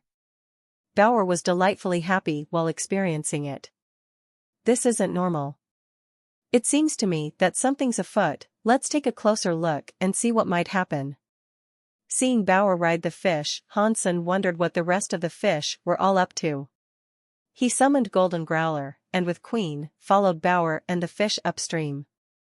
The river was completely red in their sparkling, ruby glow. If Hansen had to wager a guess, he'd estimate there to be at least 1 million of the fish. None of the fish seemed aggressive, and they didn't bother any of the creatures that could be spotted in the waters of the river, either. Bauer was jumping about in great merriment, hopping along the fish as if they were stepping stones. They were all still tame, none looking as if they wanted to hurt her. Bauer became braver and braver. When they reached the Fish King, she hopped on its head repeatedly. Hansen sweated profusely at the sight of this. Even if it was tame and not hostile, it was common sense not to disturb such a powerful creature. You could never be too careful, and doing something that might provoke the anger of such a creature was just silly. But, like the rest of the fish, it was uncaring. It just continued going upstream with the rest. The further upstream they went, the steeper the trail became. It eventually took them to mountainous highlands, and so stern were the slopes, Golden Growler could barely keep up. There was the occasional creature spotted alongside the river, but they all stayed away with the approach of the fish. They didn't seem as if they wanted to interact with them. All creatures had territory to call their own, realms they fiercely protected and reigned over, and yet, all creatures were fine with allowing the fish to pass through unhindered. It was a strange occurrence that Hansen had never seen before. Hansen eventually stood atop the peak of a mountain. In the distance, he saw a 100-meter-long water snake leave the river, allowing the fish to go on their way. There was a 10-meter-long crocodile at one point, and even a toad that was carried by a toxic-looking cloud. They even passed a water dragon, which departed its waters politely, allowing uninterrupted passage for the fish. That fish is pretty bad **SS. Hansen envied the respect the fish received. Seeing the docility of the Red Lantern Fish King, even with Bauer on its head, Hansen fancied riding one of the lesser fish. But he wasn't Bauer, so he wasn't sure if he could. Creatures enjoyed attacking Hansen, but they never seemed to go for Bauer. If Hansen jumped onto one of the fish, they could end up killing him. Where are these lantern fish actually going? They followed the river for days alongside the fish. And still, there was no end in sight. Curiously, though, the fish were beginning to pick up the pace and start swimming a touch faster. The fish stopped playing around eventually and just keenly followed their king. When the Fish King picked up its pace, many of the smaller fish ended up getting left behind. In the end, even Golden Growler could not keep up. And that was even after going at full speed. Golden Growler was strong, but it hadn't opened many of its gene locks. As such, despite its good speed, it wasn't as fast it could have been, and compared to the Fish King, it was rather slow. Hansen requested Bauer to leave the fish and come back, but she shook her head and remained on top of the Fish King. Hansen knew something big must have been on the verge of happening, but Golden Growler was starting to lag and get left behind just like the other fish. Hansen told Queen, "I'll go on ahead, you follow the stream with Golden Growler." Hansen stretched his blood demon dragon wings, and with his phoenix techniques, took off in a faster pursuit of the Fish King. This combination allowed Hansen to follow the Fish King well, and he was no longer left behind. The Lantern Fish King was eventually going solo, for it had gone so fast, none of its brethren had been able to keep up. Only Hansen could stick with it. Bauer was still sitting atop the Fish King, and as she sat there, she had a serious look on her face. Hansen kept following the Fish King at this speed for 2 whole days. Fortunately, the wings were a beast soul. If he was using his own energy to fly, he would have been knackered far earlier. Eventually, though, Hansen saw the end of the long river he had traversed. It led to a big mountain, the peak of which was high up in the clouds someplace. An accurate estimation of its height could not be guessed. There was a big waterfall on the mountain, too. It descended from someplace above the clouds, as if it were a tether to hold the sky and clouds in place. It was a gorgeous sight, and before that grand waterfall, even the Fish King looked small. The waterfall descended into a lake. When the Fish King reached this lake, it began to stream up through the waterfall into the sky. Bauer held on to the Fish King tight, flying up with it. Hansen shouted in her direction, but Bauer ignored him. She remained fixated on the mountain they had come to. The fish was swimming against the waterfall, and as it cleaved its way upwards, many splashes were created. Hansen had the power to do this, as well, but he refrained for now. And as Hansen was lost in thought over the place he had come to, something came down from above the clouds. Hansen stood on the shores of the lake watching. Then, he saw a purple vine descend and try to lash the Fish King as if it were a whip. The Fish King puffed up its belly and withstood the blow like a red sun. Pang! The Fish King received that hit and bled a copious amount of blood, so much, the waterfall and lake below were dyed red. The Fish King opened its mouth and did not relent in its ascension of the waterfall. Pang! The vine was still there, and it lashed the king again. Many of the fish's scales were stripped from its body. Hansen was frozen at the scene of this terrible sight. The Fish King was incredibly powerful as it was. But the purple vine was able to nearly wreck the beast with but a single hit. What in the sanctuaries could that thing be?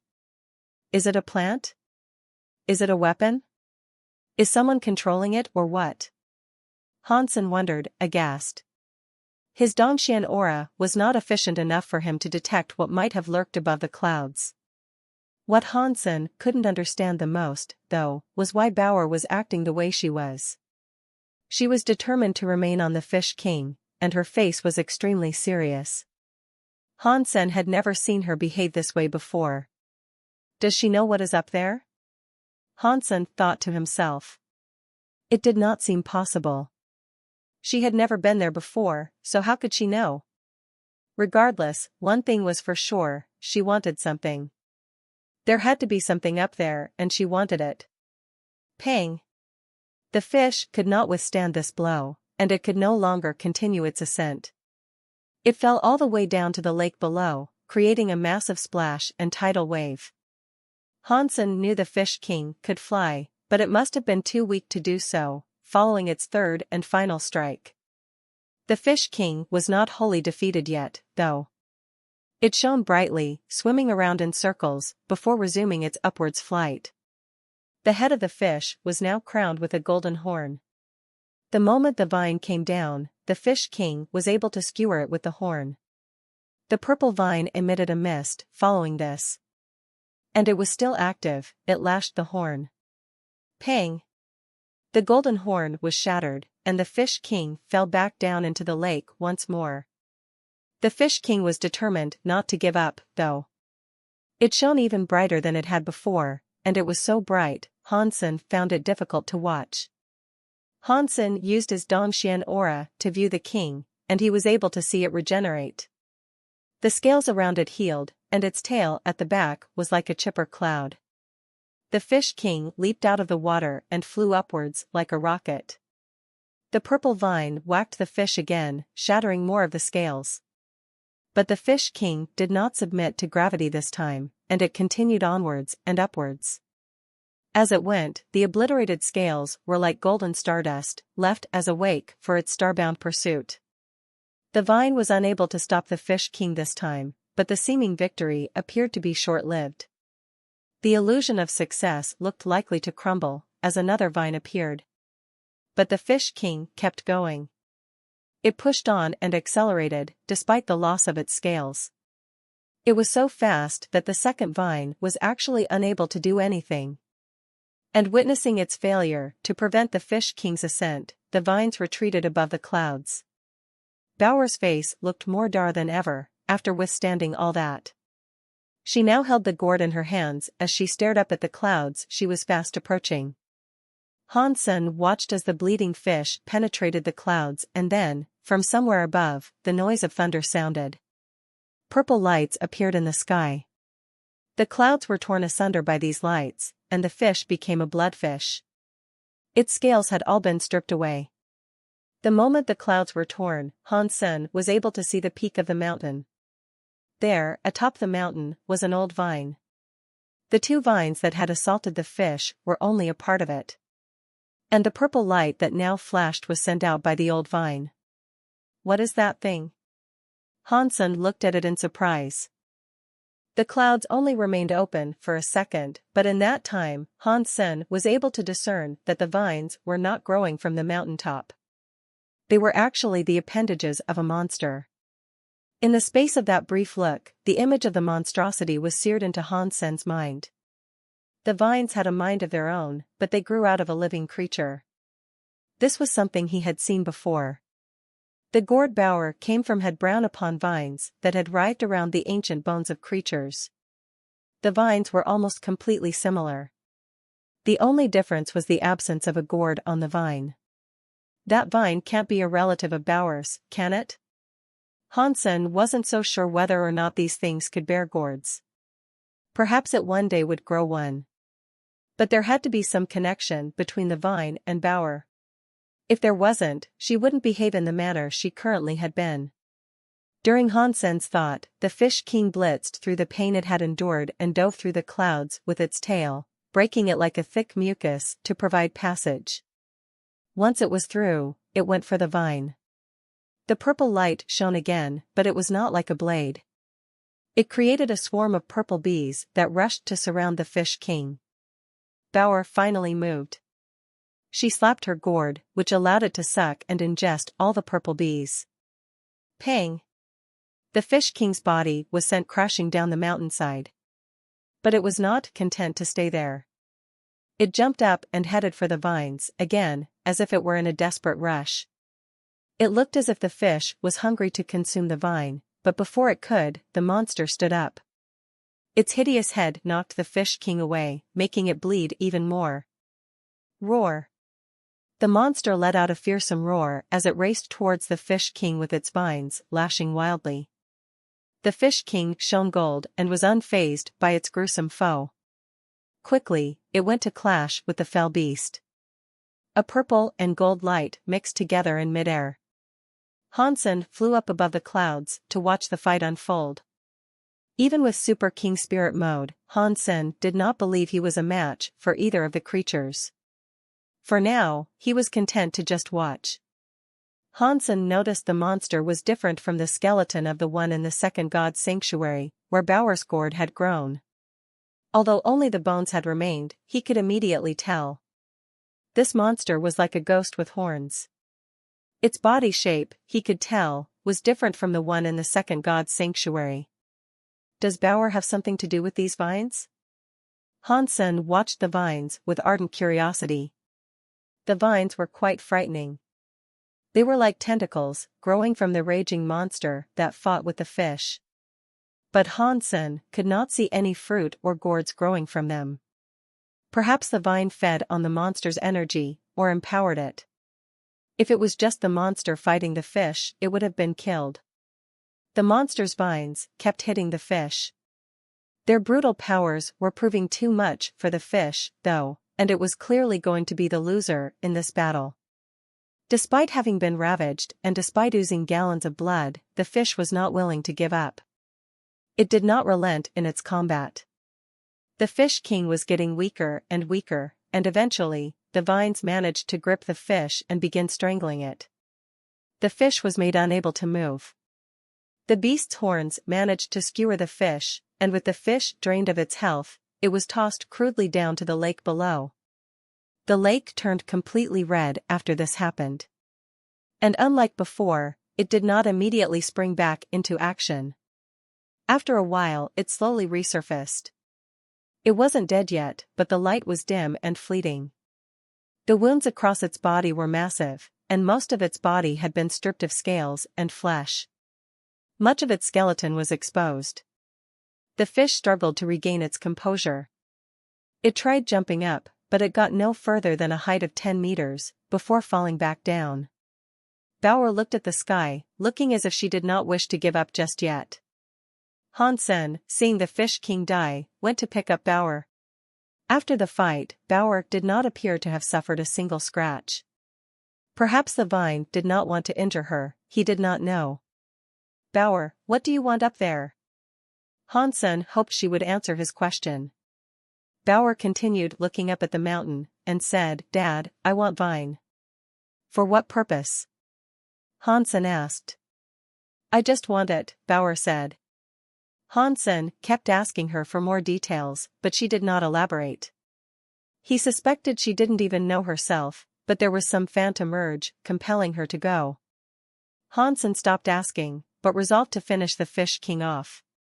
He grabbed his phoenix sword and readied himself to plunge it deep into the creature. It was a super creature, one that might have opened 10 of its gene locks. It was dying, and now was his opportunity. "Don't kill it," Bauer said. "Why?" Hansen was confused, as she had never stopped him in such a way before. Bauer looked back to the mountain, saying, "It is not our enemy. We need its help." "In the future?"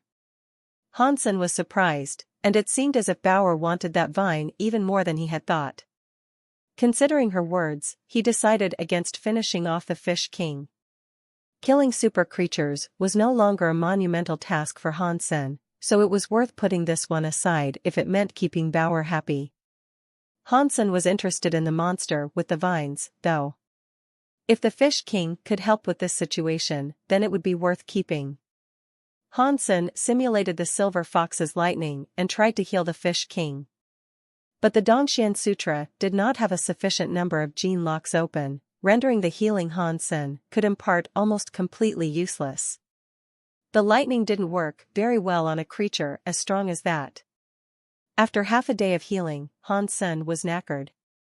And despite his efforts, the fish had only healed a tiny amount.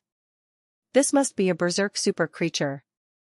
Up close and personal with the fish, Hansen could now get a real feel for how powerful the Fish King was. It being a berserk variant was likely. The Fish King was looking better, though. It was now able to move. It turned to look at the mountain, and it seemed as if it wished to return. But it couldn't, and it looked regretful for knowing that, too. It turned away from Hansen and Bauer and swam away downstream. Bauer looked disappointed. Hansen was standing on top of the Fish King, holding Bauer in his hands. As they were carried along, Hansen remained deep in thought over the connection that may have existed between Bauer and the vine. The Fish King swam for another half-day, and eventually they encountered Queen. Queen was taken aback when she saw the fish, which had none of its scales left. Hansen put away Golden Growler and invited her to come sit on the fish alongside him.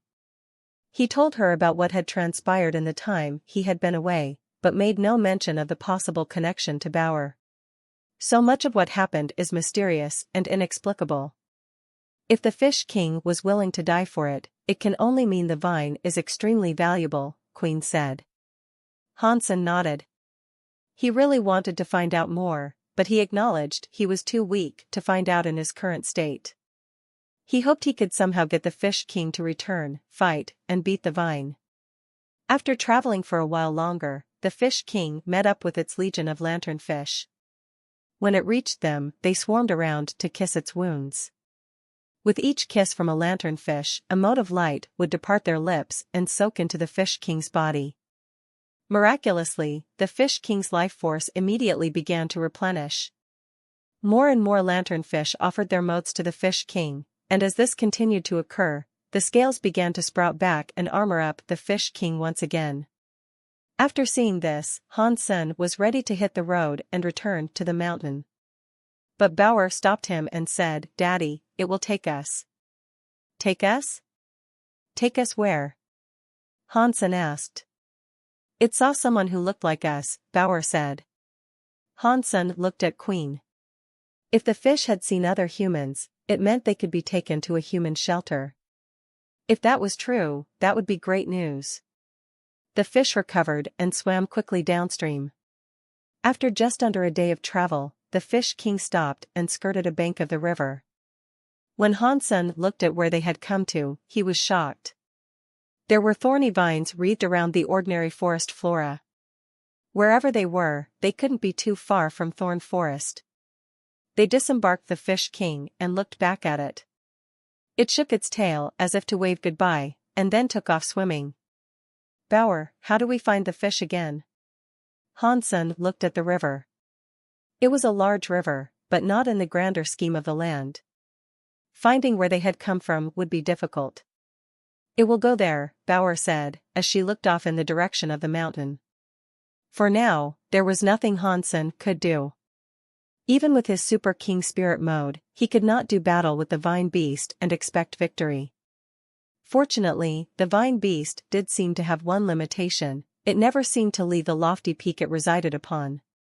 If it truly was afraid to come down, that was good for them. Hansen shuddered to think of what might have happened if it had followed them down. When I get stronger, I'll go back for that vine, Hansen thought to himself as he walked towards the forest. Eventually, they came across human footprints. That told Hansen humans had to be around, someplace. After 10 miles of walking, the trio stumbled across a castle, nestled between the trees. There, he could see humans fighting creatures. Friends, where have you come from? Someone asked Hansen and Queen. Our shelter is someplace nearby, but we are lost, Hansen answered dubiously, wanting to test their intent. You are lucky, then. Venturing through this treacherous forest alone is no small feat. You are fortunate to be breathing, the man exclaimed, with genuine surprise. Hansen was delighted to hear his words, as it meant Thorn Forest must have been around. The forest they were currently in, as Hansen later learned, was called the Forest of 1,000 Insects. It was a forest that neighbored Thorn Forest. The wide rivers bordered one length of this forest, which was nice, but what was even better was that there was only one royal shelter in the vicinity. The humans lived inside it, but Hansen could not guess why it had been empty when they found it. Thorn Forest and the rivers were said to be dangerous, but the Forest of 1,000 Insects wasn't. It was primarily populated by ordinary, primitive, and mutant creatures. The humans were fortunate to live there. After the trio entered the shelter, they were warmly welcomed. There was much joy to see, and the humans all seemed to live in harmony with each other. Everyone aided everyone else, and there seemed to be no conflict, competition, or strife. Hansen and Queen decided to remain there for a short while, and in the meantime, Hansen returned to the Alliance and pinpointed exactly where he was. Perhaps it would be possible for him to move the underground shelter. Since that location was not too far from the river, and the river led to the Vine Beast, Hansen planned to remain in that forest for quite some time. Hansen returned to the Alliance and used what little information he had to figure out where he was in the grander scale of the Third God's Sanctuary. Hansen stayed at the shelter for a while, and when he figured out where he was, he asked Moment Queen to move the shelter close to them. Unfortunately, the underground shelter could only move a certain distance with each teleportation. It would take a month for it to reach Hansen. The shelter they were at was called Nest. There were around 40 people living there, with the population spread across a vast manner of different ages. The eldest among the people were over 100 years old. The area around it was rather safe, and any surpasser that came to be there was guaranteed a good life. The people at the shelter said only 5 people had died there in over 100 years. 2 of them died while venturing into a creature's nest, whereas the others died while trying to brave either Thorn Forest or the waters. Hansen was surprised to learn there was a nest there, and Uncle Bug told him this nest was in the very center of the forest. No one dared to go there, and on the few occasions that they had snuck in, the eggs inside the nest had proven too sturdy for them to break. Uncle Bug was the leader of the shelter. He was the oldest there, and he was the founder of the shelter. As such, he had the authority of leadership. He didn't focus too much on himself, and he was always more concerned with helping others. Whenever someone new arrived, he'd make sure to provide them with beast souls to begin or aid them in their time in the third god's sanctuary. Having a leg up, and having the proper equipment to deal with creatures of that realm right from the start, was an invaluable and much appreciated boon. He was titled Uncle out of respect. His age meant nothing to the people of the shelter. He was a good man. The reason he had the name Bug was because of the beast souls he usually gave out. He loved handing out beast souls, but they were always some sort of bug. And on a day-to-day basis, he had a dozen bug beast souls all around him, too. As for what Uncle Bug's real name was, none knew. The new people who came to the shelter would always receive a bug pet beast soul as a welcome. They weren't powerful, but they were a worthy aid for newbies when fighting ordinary creatures. When Han Sen and Uncle Bug saw each other for the first time, Uncle Bug looked at him strangely. He was sensitive enough to tell that Han Sen studied both the Dongxian Sutra and Jade Skin. Han Sen initially believed Uncle Bug's peculiar reaction at their meeting was because the man had recognized him. When considering Han Sen's past glories, it wasn't too far-fetched to believe he was a recognizable face, after all. He was once a household name of the Alliance. People still believed he was sick, though, so it would catch anyone off guard to see him frolicking about the forests of the third god's sanctuary. Uncle Bug was very nice. He took Han Sen and Queen on a tour of the area around the shelter, informing them both about the forest. When he was done, he provided them both bugs. When Queen learned of Han Sen's intention to remain there, she decided to go out on a hunt. Han Sen, in the meantime, decided to visit the center of the Forest of 1,000 Insects. For most surpassers, such a place was deadly. For Han Sen, it was a trove of goodies he could easily plunder. If the eggs inside there were super creatures, it was sure to be a wonder. What Han Sen currently needed most were super genes. He wasn't particularly interested in anything else, so he just flew straight for the center. While traveling through the air, Han Sen caught sight of a mountain peak in the distance. It was like a blooming lotus flower, the top of which looked like an entrance. He guessed it was the entry to the nest. Han Sen flew there and saw an abundance of bugs, all possessing gold shells. Like beetles, they all had shiny gold horns. Their claws were like saws, too. There had to be at least 100 of the critters. At the most, they looked to be mutant creatures. Therefore, Han Sen was too lazy to kill them. Traveling to the center of the mountain, he found a cave. It was the entrance to the nest. Han Sen looked inside and noticed the surprising absence of creatures. He put on his super mantis armor and summoned Disloyal Night. Disloyal Night entered first, but the path was clear of creatures for its entire length. They approached a crystal wall, and they found it already broken. Someone had been there before them. Han Sen looked around and saw no creatures or living things in the area around them. Under the green light of the shattered crystals, Han Sen noticed the presence of many broken bug shells. They weren't in the best condition, and they looked as if they had been ripped and torn off the creatures they may have once belonged to. Some were bigger than train cars, others were as small as one's fist. They were everywhere in that cave. This is a strange place. Has someone come here and killed all the creatures? Han Sen thought to himself. People said two had come to this place before. One died inside, while the other escaped but eventually died anyway. Han Sen did not expect a duo such as that would have what it took to kill so many creatures, large and small. Perhaps someone else had come to this place before Han Sen had. Han Sen was disappointed. He feared the eggs further inside would already be broken. If they had, this entire venture would have been a waste of time. Since he was there already, though, he kept exploring. And he wouldn't turn back unless he could confirm the condition of the eggs that were said to reside there. He continued on. The bug shells were everywhere, and Han Sen couldn't help but frown when seeing them. The broken shells were strange to see. They did not look as if they had been removed from the creatures with a fine weapon. The whole cave was littered with the shells, and there was not a single living thing to be found. When Hansen reached the deepest recess of the cave, he was dismayed to learn there was nothing there. No eggs, nothing. Who could have done all this and broken the eggs? Is this the work of a human or a spirit? Hansen frowned. It was pointless to wonder now, though. But just as Hansen readied himself to depart, he was overwhelmed with a chill that suggested he was in immediate danger.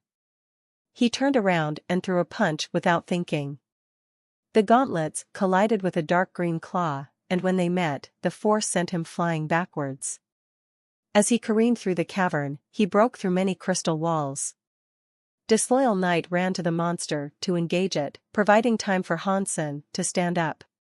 The pain he was feeling was excruciating, but he knew he did not have the time to wallow around. When his eyes focused, he was shocked to see Disloyal Knight in conflict with a dark green spider. It was the size of a household room, and it was hairy. Disloyal Knight threw a punch, but before it could land, the spider fired a web to tangle and nullify its potential damage. Disloyal Knight was strong, but the web was far too sticky for him to do anything against it. The web was like a million syrupy rubber bands. The web knotted its way around Disloyal Knight's arm, and the spider continued to unleash stream after stream of the web. Eventually, Disloyal Knight was practically cocooned. He had been rendered unable to move. Pang! The metallic claws of the spider struck against Disloyal Knight's armor and left a deep cleft across his chest. With its foe trapped and unable to move, the spider made the most of this opportunity to keep attacking. Hansen now knew what the shells were. They were the shells of bugs that had been killed by the spider. The meat of the prey had all been eaten, leaving behind the ruined remains of a husk. That's what the tattered shells were. This spider must have been birthed from the egg that was said to be here. What a horrifying creature, to murder and dine on so many hapless victims. It makes me shudder. Hansen was strangely excited about this ordeal. The eggs had not been taken, and neither had they been eaten, they had become a super creature. Hansen summoned his gold raven beast soul and transformed. With his Bloodpulse Sutra, he activated his 9 gene locks. The spider, seeing this other threat, then turned to fire webs at Han Senator. They were hopeless against him, though, as the webs were immediately incinerated by the bird's fire. Hansen swooped in close to the spider, and with his talons, he cut the spider with a grisly swing. Immediately, the spider began to gush green blood. Hansen then spun around and fired a geyser of flame towards Disloyal Knight to free him. The trapping web was scorched away, freeing him to do combat once again. Following this, Hansen and the knight cooperated in attacking the spider. With Disloyal Knight's halo and Hansen's volcanic assaults, the spider stood no chance. There was no place for the spider to run or hide inside the cave. And within the hour, Hansen was able to deliver the final blow, crushing its brain. Super creature cruel spider king killed. No beast soul gained. The flesh of this creature is inedible, but you may harvest its life geno essence. Consume its life geno essence to gain 0 to 10 super geno points randomly. Although there was no beast soul, Hansen was still pleased with the result. He did not expect to receive a life geno essence again, quite so soon. When the body decomposed, though, something else was left behind. It wasn't just the life geno essence this time. Hansen's jaw dropped when he saw what it was. It was a gold card, one emblazoned with the 9-life cat emblem. The card was red and around the size of a man's hand. On its back was the number 7. Hansen examined it closely, but could not learn anything more. He had no clue why it had been left there, inside the belly of that spider. He took the life geno essence and walked around, wanting to ensure he had not missed anything. Hansen eventually returned to Nest Shelter and asked Uncle Bug a few questions. The answers he received were disappointing. The scariest place in the region was the nest he had just been to. Aside from Thorn Forest and the water, is there anywhere else strange and treacherous I might venture? Hansen asked. Hansen did not want to go to the water. The last time he was there, the Fish King made all the creatures run off. In case he needed to traverse the banks of those wide rivers again in the near future, the last thing he wanted to do was provoke the kind inhabitants that had once respectfully provided him passage. Thorn Forest was a mysterious place. It was wild and unpredictable, so without the safety net of his underground shelter, he wouldn't dare venture there. There is still one more peculiar spot, here in the Forest of 1,000 Insects, Uncle Bug said. What place would that be? Hansen asked. Uncle Bug remained silent for a few moments, before telling Hansen, there are 3 small hills that skirt Thorn Forest. They are around 500 meters tall, with a valley between them that is completely devoid of life. One dead spot, surrounded by the abundance of vegetation everywhere else in this land. Creatures have been known to wander in, but never wander out. And occasionally you can hear the distant voice of a baby crying. Uncle Bug went on to say, I've been here all these years, and never once wanted to set foot in that place. What you might find there, I haven't a clue. But for what it's worth, I would advise against traveling there.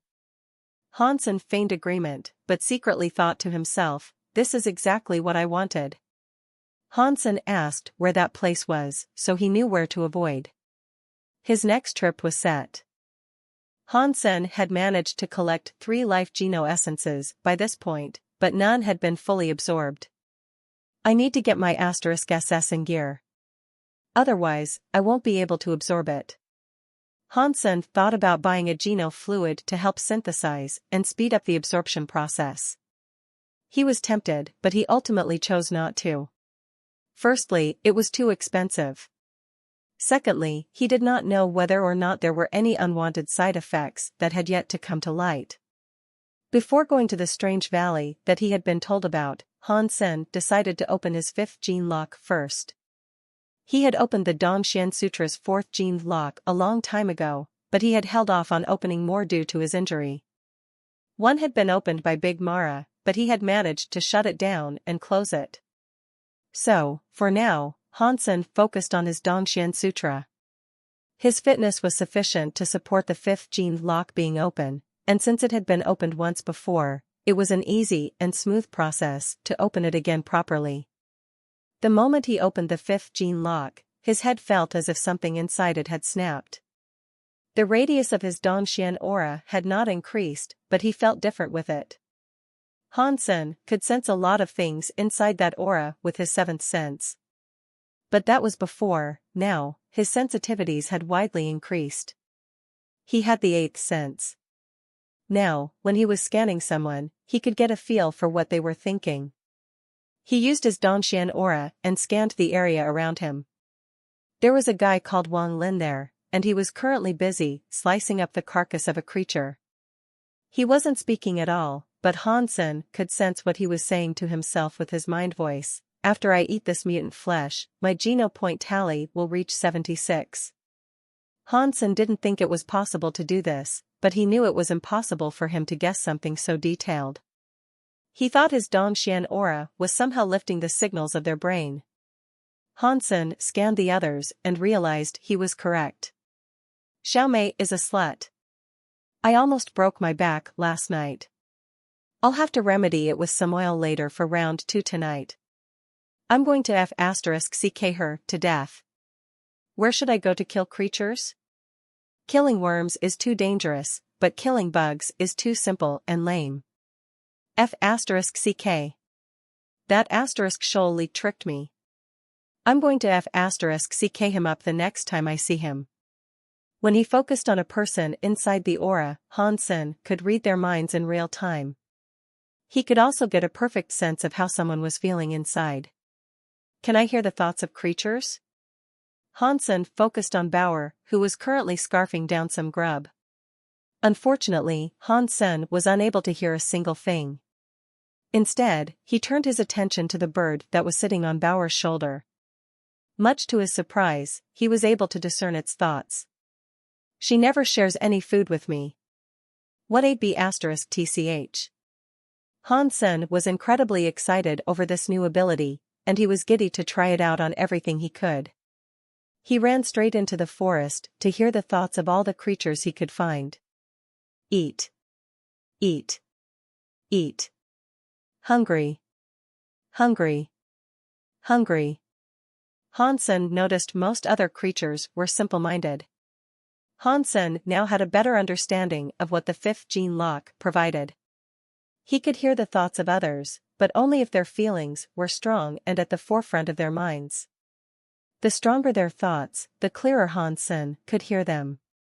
Hansen thought about the long-term viability and usefulness of the power, as most super creatures had the eighth sense. That meant there was no use trying to hide from their seventh sense. This skill didn't have a clear purpose, so Hansen was unsure what to make of it. It enabled Hansen to simulate energy flows with greater efficiency, though, so at least the refinement of life geno-essences was faster. If I have 9 tears, does that mean I'll be able to read anyone's mind with crystal clarity? Hansen wondered to himself. The Dongxian Sutra meant you could see through things, even that which was in heaven. The thoughts of all humans could definitely be read. Hansen would have liked to open the 9th tier then and there, but there were no shortcuts available. Hansen went back to the shelter, walking right past Uncle Bug. Hansen focused on him, and he heard a shouting voice boom inside his head. No way is he Han Jingji's heir. But why does he claim that his grandpa is Han Jingji? And why does he have the 9-life cat on him? Hansen heard this and felt a shiver run down his spine. Uncle Bug knew about his family. If Uncle Bug had run a background check on Hansen in the Alliance, it might have been normal for him to have learned about Hansen's father and grandfather. But there was no way Uncle Bug should have known Hansen had the 9-life cat. Hansen recalled his first meeting with Uncle Bug, and how Uncle Bug acted strangely and gave him an odd look. He might have seen Hansen's necklace. But Hansen was wearing armor, so the man shouldn't have been able to sense or see it. This guy must have some connection to Blood Legion and Han Jingji. Hansen would have loved to open his brain and get a proper look at what had been running through his mind. Uncle Bug, where are you off to? Hansen asked, looking at Uncle Bug. I am going to Redbug Lake to collect some more meat, Uncle Bug answered. You are strong, and you're around the same age as my great-grandfather. Perhaps you met him at some point?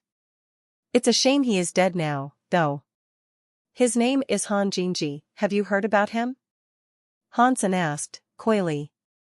Uncle Bug gave a strange look at first, but then he smiled, saying, that name eludes me, sorry. Hansen wished to say something more, but Uncle Bug quickly waved his hand and said, I need to go to Redbug Lake now. We can talk later.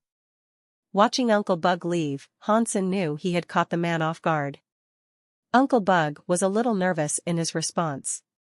Hansen wished to find out what had happened in the past, but no one ever wished to talk about it. Not even Sunset could tell him. It was incredibly unlikely but fortunate for him to have met Uncle Bug, and Hansen was fond of the area around the shelter.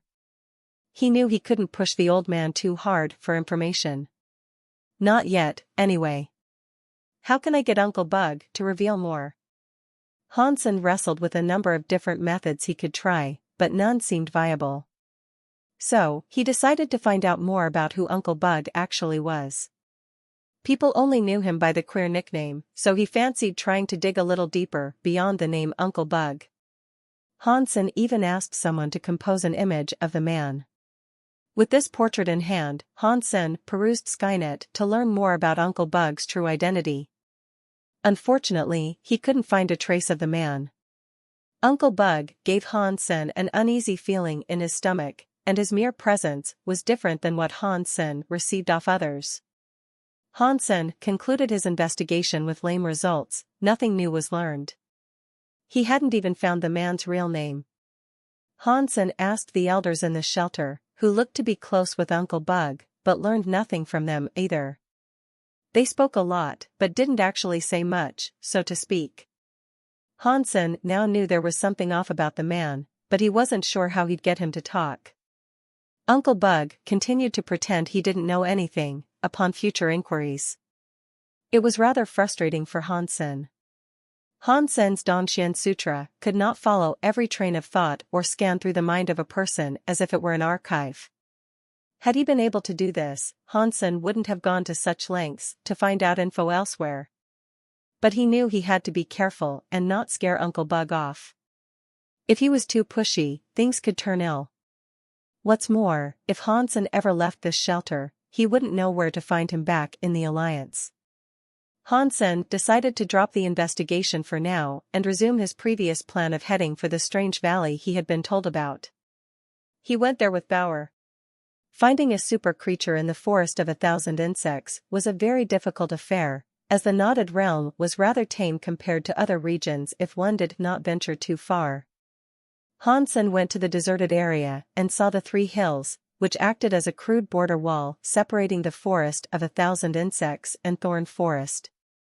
The hills were not too tall, and they stood at a height of around 500 meters. They were quite plain and barren. Hansen flew into the sky to get an aerial view of the space. As he had been told, there was a Y-shaped valley devoid of any visible life. It was like a dead canyon, cloaked in white sand. He wouldn't believe it was entirely empty, however. Giving the place a scan, his suspicions were confirmed. He found something. In that valley were numerous holes. They were all the size of a fist, roughly, and looked like little tunnels that belonged to a nest. Hansen's Dongxian aura could not see through the thick walls, unfortunately, so he could not get a proper scan of what might lay inside. He did hear a noise, though. He wasn't entirely sure what the noise was, but he acknowledged it wasn't too dissimilar to the crying of a baby. Uncle Bug had told him about the noise, but Hansen was still surprised to hear it just as he said. And he could hear it from quite a distance away, too. Whatever creature is making that sound, it seems as if it resides beneath here. I'll have to draw it out somehow. Hansen had an idea of how to do just that. So, he returned to the forest and caught 2 tank bugs. Hansen cut each of them up and tossed them into the valley. The 2 tank bugs had not been killed, they had just been badly injured. They squirmed around in agony, trying to escape the place, as blood squirted everywhere. Watching the bugs leave the valley, another thought cropped into Hansen's head: are those creatures not interested in the tank bugs? As Hansen thought about this, the tank bugs were successfully making their escape. Or so it seemed. The tank bugs were only 10 meters away from the exit. But then, they just vanished. The trail of blood they had left in their wake stopped in the exact spot they disappeared from sight. Stranger still, it didn't look as if something had pulled them down into the sand. The 2 bugs just vanished before Hansen's eyes, with no warning or indication of where they had gone. Hansen had already activated his Dongxian aura, so if something peculiar had happened, he should have noticed it. But the 2 injured tank bugs suffered a fate that made no sense. Hansen gritted his teeth and flew back into the forest again. He grabbed a few more bugs, wounded them, and tossed them into the valley. This time, Hansen focused on them intently. He wanted to watch where they went exactly. He had tossed in ordinary and primitive class creatures, and they looked to be panicky and desperate. They urgently wished to escape the valley. Hansen's pupils shrank as he saw 3 of the bugs vanish. With no indication of another creature or unexpected movement, they disappeared right in front of his eyes. The other 2 bugs tried to make themselves scarce, but it wasn't long before they were taken by the phantom that seemed to plague those sands. What is this? Hansen looked over to where they disappeared and scanned the area. There was nothing to be seen. Again, 5 bugs had just immediately gone missing. Are there any cracks in the space of this place? Maybe they slipped into another dimension or something. Hansen was shocked by what was going on. Hansen was glad that he had not wandered into the valley himself. But, wanting another look, Hansen went away to collect more bugs. When he had a few more, he tossed them down towards the sands below. The results were mostly the same, though. This time, Hansen scattered the bugs all around, but they all still vanished. They were able to disappear from any corner of that valley, and not in just one spot. Hansen spent more time conducting these tests, tossing dozens and dozens of bugs each time. Despite his best efforts to uncover what was going on, he was as clueless as when he began. His Kraken space theory seemed unlikely, too, given that the bugs could disappear from anywhere. If there was a rip in space, it would most likely take the form of a single large hole. Although it was difficult to detect the presence of cracks in space, Hansen's keen eyesight should have allowed him to notice the slight shimmering they often gave off. With no other clues or ideas about what might have been happening, the thought still weighed on his mind. He didn't dare go to the valley himself, though. Hansen remained above, watching from the top of a hill in safety. Eventually, the stars rose and the moon gleamed brightly above the land. Despite the hours spent there, Hansen wasn't able to deduce anything. The region he was situated in was eerily silent, but he remained there stubbornly. He peered into every nook and cranny of that place, hoping to catch a glimpse of whatever was causing that peculiar phenomenon. Unfortunately for him, he learned nothing. If there was a creature lurking beneath those sands, how could it have snatched the bugs without a trace? As Hansen's mind wandered, a rustle in the trees startled him. Hansen looked into the forest that was a distance away and saw a man appear. It was Uncle Bug. Hansen was shocked, not expecting to see Uncle Bug casually approach the valley on foot. He said it was dangerous to come here. He warned me to stay away. Why is he coming here himself? Hansen frowned. Uncle Bug was carrying a sack, and something seemed to be wriggling inside. Hansen tried to determine what it was through a scan. All he could learn was that it was alive, and that it possessed a life force. Uncle Bug approached the entrance of the valley and stopped. He peered across the sands of that place and tossed the bag onto the sands below. Uncle Bug was strong, clearly. The sack was large, the size of a human. Despite that, he was able to toss it an entire kilometer. Whatever was in the sack looked to be panicking, and it thrashed around frantically after it came crashing down to the ground. Unfortunately, it had been sealed tight, and whatever was inside could not escape. Hansen looked at the bag and thought to himself, what is inside that? Is he doing what I did?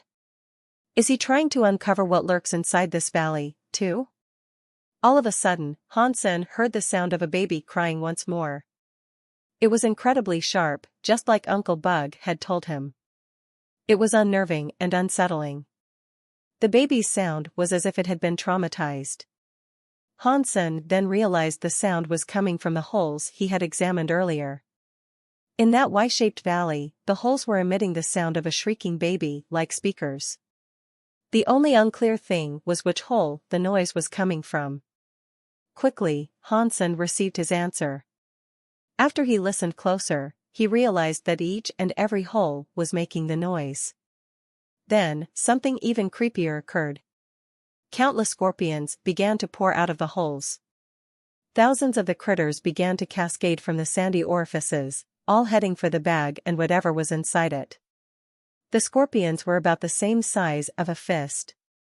They were black, but without sheen.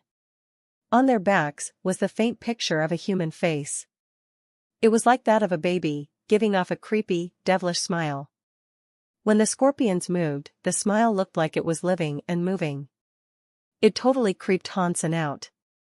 The scorpions did not look strong, but they were scary enough to make Hansen feel frightened. When Hansen mustered the courage to scan them, he learned they were just mutant creatures. But since there were all mutant creatures, even that group was a force to be reckoned with. Hansen's only question was why they all came out when Uncle Bug threw down a prize. What is he up to? Hansen looked at the scorpions and wondered. Eventually, the human-faced scorpions reached the sack. Then, whatever was inside managed to roll out. When Hansen saw what emerged from the sack, his body flared with goosebumps and his head got all itchy. The person that emerged from the bag was a man who was very skinny and seemed to be around 30 years of age. It was a living person, and Hansen could see the fright that twisted his face. Before Hansen could return from his thoughts, the scorpions were stinging the poor man. He was stung many times, like he was being deliberately tortured. He rolled around on the ground, writhing and screaming in agony. It is all a ruse. How can Uncle Bug feign such kindness every day, when this is the sick and twisted stuff he gets up to on his own? How could he even think to torture a man like that? Hansen's spine was frosting over with the chills he was feeling. When Hansen next looked at Uncle Bug, he froze. Uncle Bug was crying. As he watched the man get stung all over, he himself looked as if he was in pain. Amidst the tears, he prayed over the man down below. It was then that Hansen realized the man being tortured looked familiar, like someone he had seen in the shelter. Uncle Bug was being very emotional. Hansen used Dongxian aura to get a read of the man's feelings and see what he could hear of the man's thoughts. But all he could hear was screaming. There was one word he was able to discern, though. Son? Did he say son? That can't be his son. Hansen exclaimed in his head as he turned to look at the naked man. He couldn't even begin to fathom why Uncle Bug would treat his son in such a manner. But people wouldn't lie to themselves in such a situation. He had heard Uncle Bug scream it was his son. Hansen could not have been mistaken. Now, the body of the person on the ground was all swollen. The natural assumption would be to presume he was dead, or was going to be, in such a state. He had been a rather skinny man when Hansen first saw him. Now, he was swollen like a fat man. The man could no longer scream, but his muscles still twitched with the pain he was continuing to endure. Uncle Bug continued to pray as tears drenched his face. As he did so, his teeth chattered in what had to be fear. Hansen had never seen anything as remotely curious, horrific, and upsetting as this. He had no idea how he should feel about what was going on. Just as Hansen thought the man was about to be dined on, he heard the baby cry again. It wasn't sharp like before, the sound of the baby was rough and coarse. When the noise echoed across the valley, all the scorpions returned to their holes. Soon enough, all that remained was a man who looked much like a bloated pig. Uncle Bug looked at the dying man in the valley. Hansen was keen to know what had happened, why this was happening, and what was to happen. He was sweating with nervousness. This entire scenario seemed bizarre. When Hansen looked at the man, he noticed his shadow appeared to be strangely large. The man was like a pig, but there was no way his shadow was 3 meters tall. The shadow was very weird. Half of it looked like a man, and the other half looked like a scorpion. The shadow came to life and moved. A person with long black hair and eyes that were as black as coal emerged. His muscles were thick and ripped beneath the black armor he was clad in. The man's lower body was a scorpion, and the transition from man to scorpion was seamless. Hansen looked at the scorpion man, feeling his life force to be even greater than disloyal knights. Why would this guy's shadow be a super creature? Hansen wondered as he looked at the scorpion man. The scorpion man then waved his tail and plunged it into the chest of the corpse on the ground. Then, the body quickly became slimmer. The man's body returned to normal, as all the stinging fluids went into the tail of the scorpion man. Then, after that, the man stood up. He looked very energized. When the man stood up, he walked towards the scorpion man angrily. When he was in front of the scorpion man became that man's shadow. The man fell to the ground, throwing his fists against his own shadow. It looked like he was just punching the sand. The man's hands bled as they beat against the ground, but he did not seem as if he wanted to stop. Little Yen. Uncle Bug ran towards the man, wanting to hug him. When the man turned around, though, Uncle Bug stopped his approach. I will hate you forever. The man looked furious. The man stood up, picked up a rock, and tried to slam it into his own head. But before he could do that, a shadow touched the rock, causing it to explode. He couldn't kill himself. The man tried his hardest to kill himself, repeatedly. But each and every time, the shadow stopped him.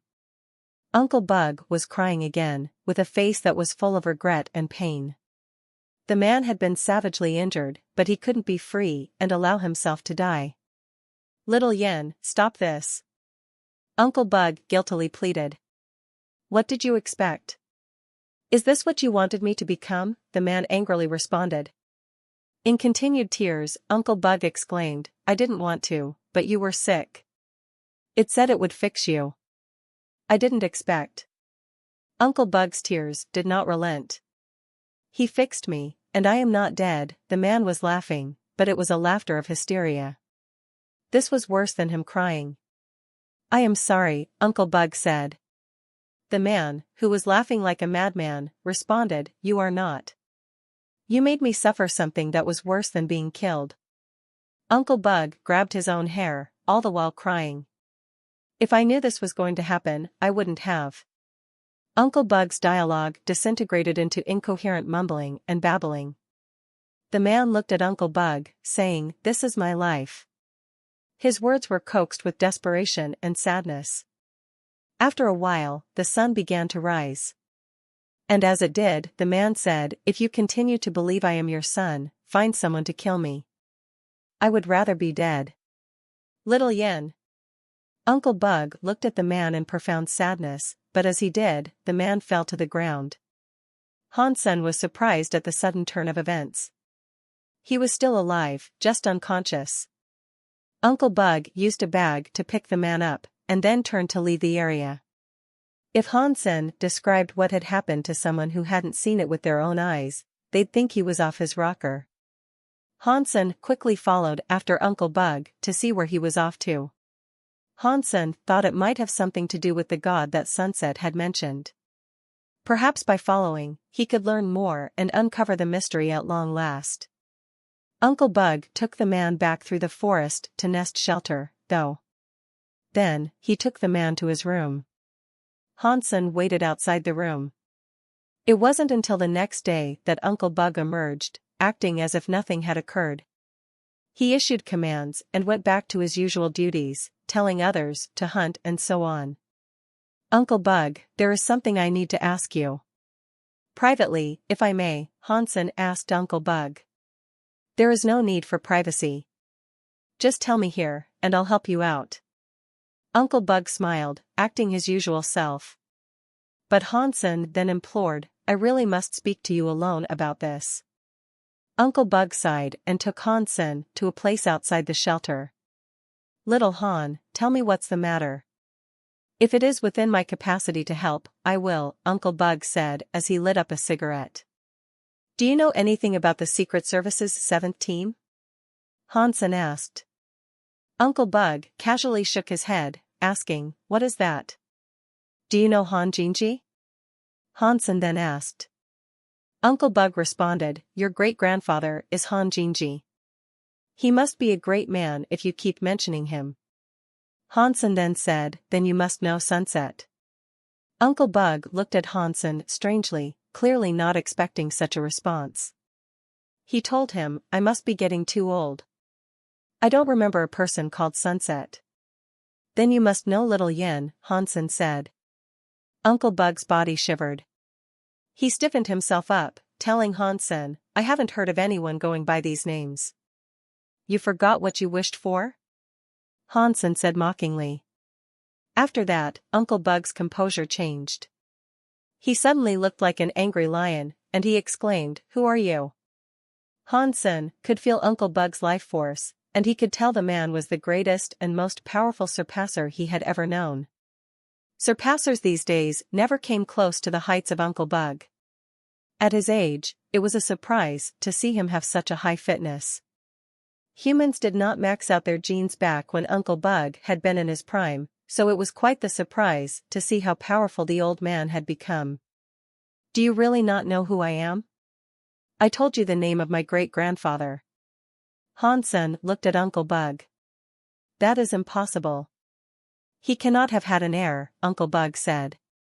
Why not? Everyone can make babies, Hansen casually responded. But Uncle Bug suddenly stopped. His rage returned before he spoke again, and he blurted out, "How dare you try and trick me? I asked you a question first. Who are you?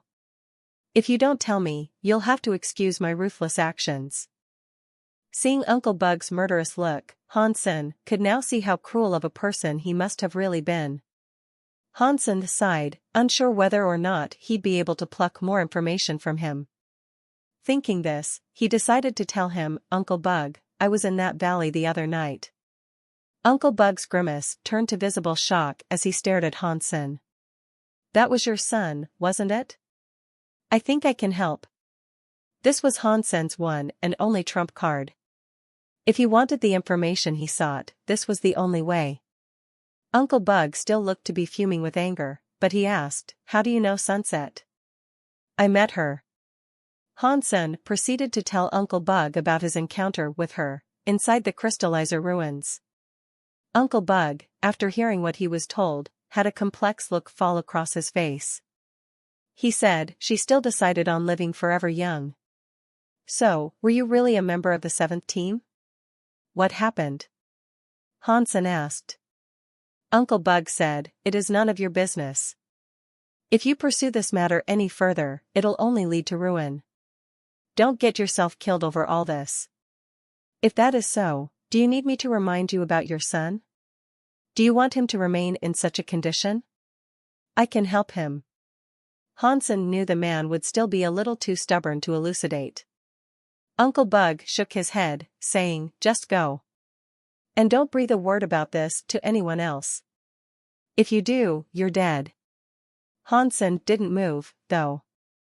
He remained and told Uncle Bug, "You are very strong, but even you cannot deal with the creature in the shadow." "No one can deal with it," Uncle Bug said with a wry smile. "I can," Hansen said. Hansen knew it was a powerful super creature, but he still believed he could defeat it with the aid of Disloyal Knight. The only thing Hansen did not know was the relationship between the man and the creature. He had to learn more about that. With another wry smile, Uncle Bug said, "You have no idea what that thing is. It is only a super creature, it is not some elaborate secret," Hansen dourly said. Uncle Bug responded, "No single human can beat super creatures in the third god sanctuary." "I'm not just anyone," Hansen said. Uncle Bug wished to say something more, but suddenly, Hansen's back was blazing with a bright fire. Wings were outstretched, transforming him into a big fiery bird. "Is that a super shape-shifting beast soul?" Uncle Bug gasped with surprise. Hansen returned to his human form and said, "So, what do you think? Do I have what it takes?" Uncle Bug looked at Hansen and said, "You are special, I'll give you that. But shape-shifting beast souls can be draining, and you don't have an infinite amount of time to use it." "Well, what about with this guy by my side?" Hansen then summoned Disloyal Knight. "A super pet beast soul with battle mode?" Uncle Bug was incredibly shocked by this. "Even if I was unable to defeat the creature, I could bring your son everlasting peace," Hansen said, peering into Uncle Bug's emotional reaction. Uncle Bug bore a complicated look, one that was a mixture of excitement and confusion. His lips trembled when he asked, "What do you want from me?" "I want to know what transpired in that other dimension, the one spoken of by Sunset. And I want to know why everyone keeps saying Han Jinji could not have had an heir." Hansen gave his terms. To this, Uncle Bug said, "If you can help little Yen, I will tell you everything. Then it is settled. But it would be best if you tell me what happened to your son first, and tell me exactly what I'm dealing with here. I will do my best to kill the creature without harming your son, if such a thing is possible," Hansen kindly said. Uncle Bug looked touched upon hearing this, and he said, "Little Yan's mother bore the same sickness. He has what she had. There was no cure, and his mother passed away. The same fate was to soon befall little Yan." Uncle Bug told him most of the story. Hansen was able to fill in the blank spots himself. Uncle Bug said that he had learned of a way in which he could save his son. It was a method in which you could sign a contract and bind your life to that of a creature. They could live together, sharing energy.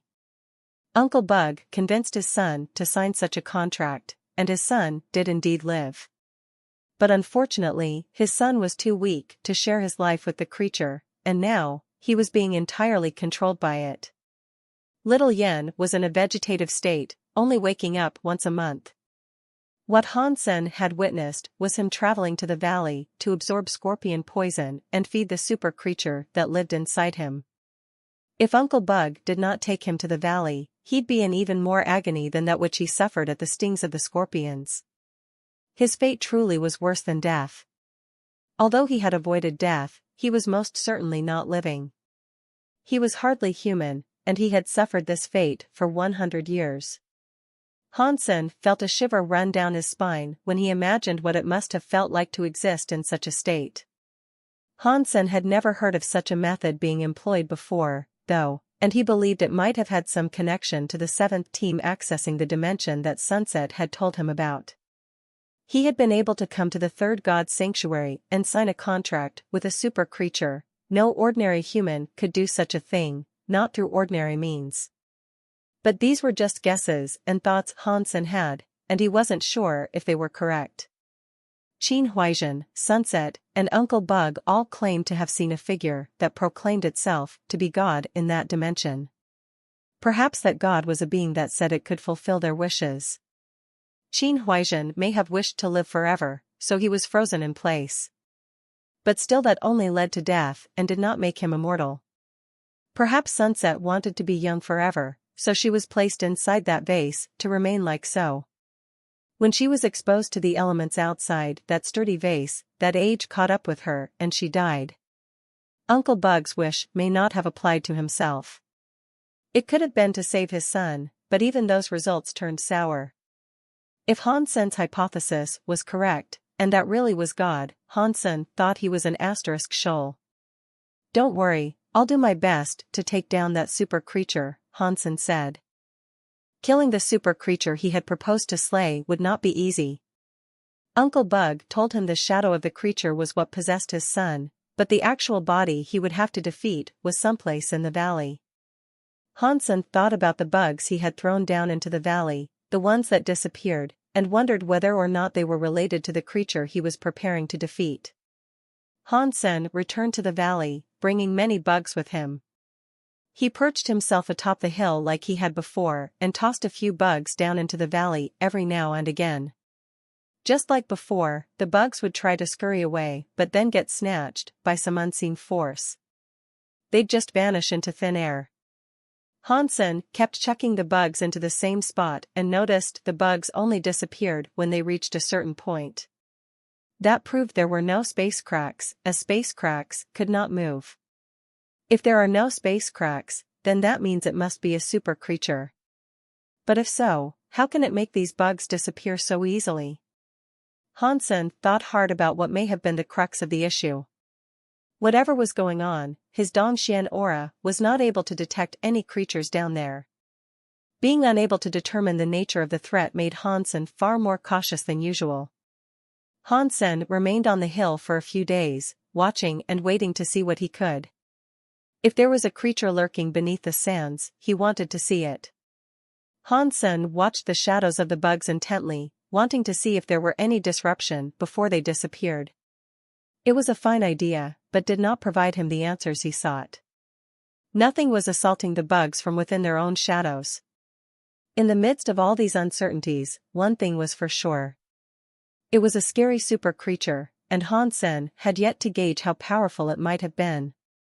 A lack of intel was one of the most dangerous things when attempting to fight a foe. But whatever the case may have been, it looked to Hansen that there were two possibilities. First, the creature itself was invisible. Or second, the powers of the super creature were invisible. If it's the second possibility, I should have no problems dealing with it.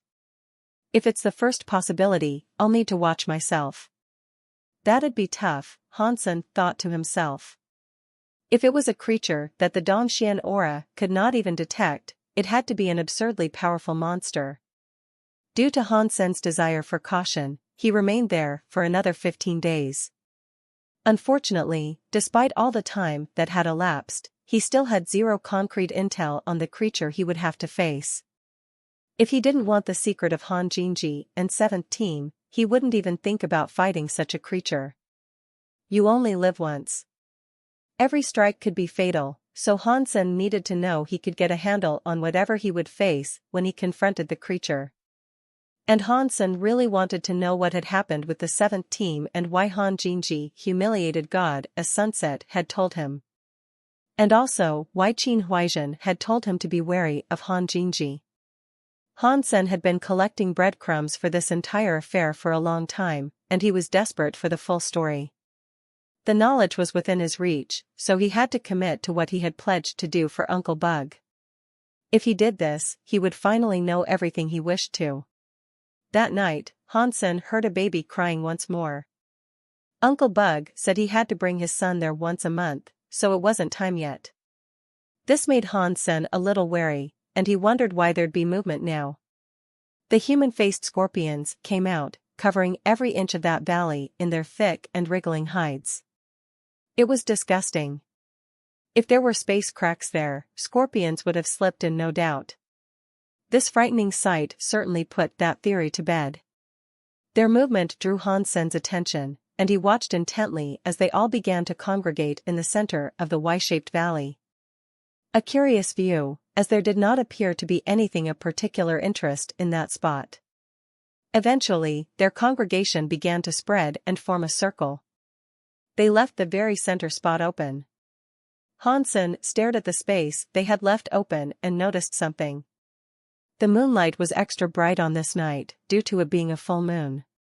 The moonlight began to illuminate the oily hides of the scorpions, making the faces on their backs seem alive. When the light hit the spot they had left open, it was as if the light was striking an invisible wall. It seemed to collect and form a faint outline. Han Sen's eyes opened wide, as more and more light gathered to form a faint figure. Eventually, Han Sen was able to see the shape of a half-man, half-scorpion creature that was identical to the one that plagued Uncle Bug's son. But whereas the shadow variant he had seen with Uncle Bug's son was pitch black, this one was transparent. If it wasn't for the moonlight illuminating it, Han Sen didn't think he'd have been able to see it at all. But even though Han Sen could see it with his naked eyes, the Dongxian aura still proved ineffective. He still couldn't get a feel for the life force of the scorpion. The fact that the transparent scorpion seemed to be capable of eluding the Dongxian aura was a frightening thing to think about. This guy is invisible. Han Sen frowned. This was the worst possible result he could have.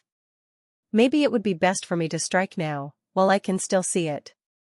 Han Sen stared at it, thinking of how he'd begin his engagement with the beast. But eventually, Han Sen decided against fighting it.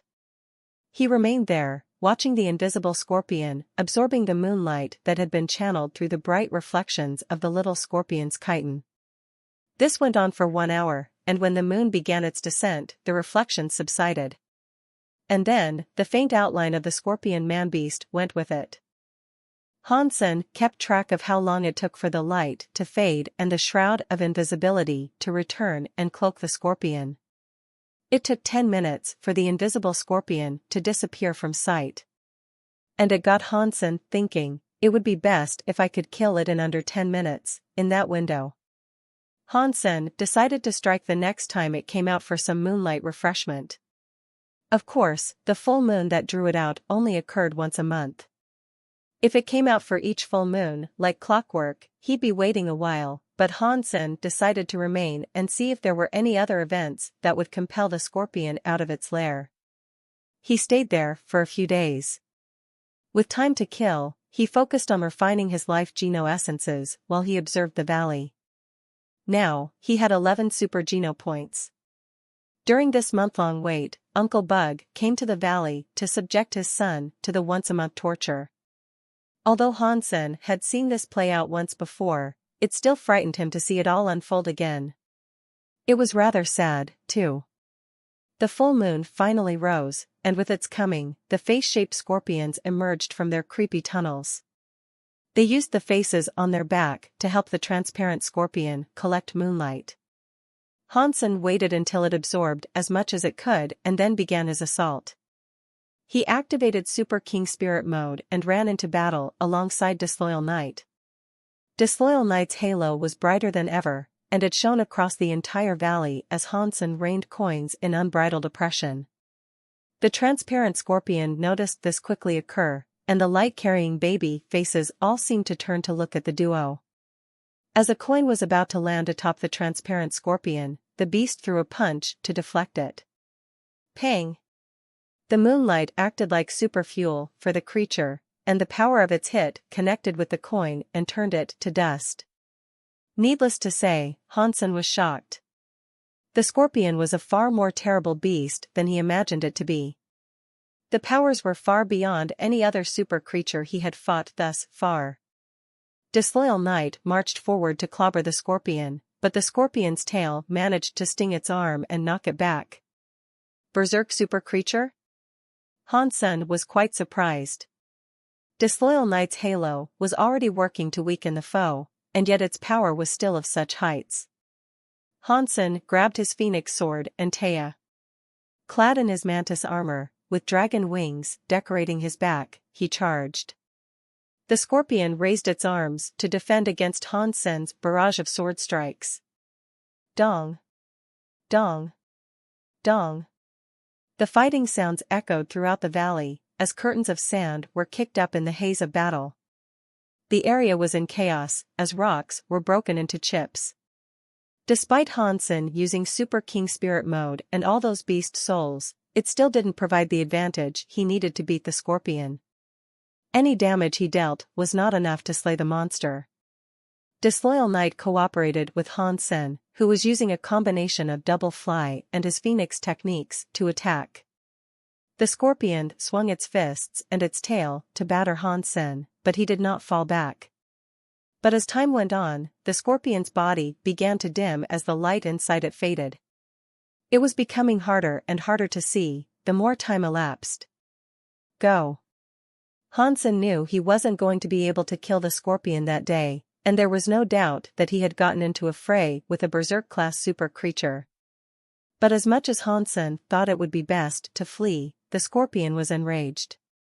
It was not keen to let the man who had the gall to disrupt its monthly ceremony go free. The pincers of the scorpion grabbed him, and they rendered Hansen immobile. And just as this occurred, the scorpion entirely disappeared from Hansen's vision. Pang! Disloyal Knight's body was suddenly open.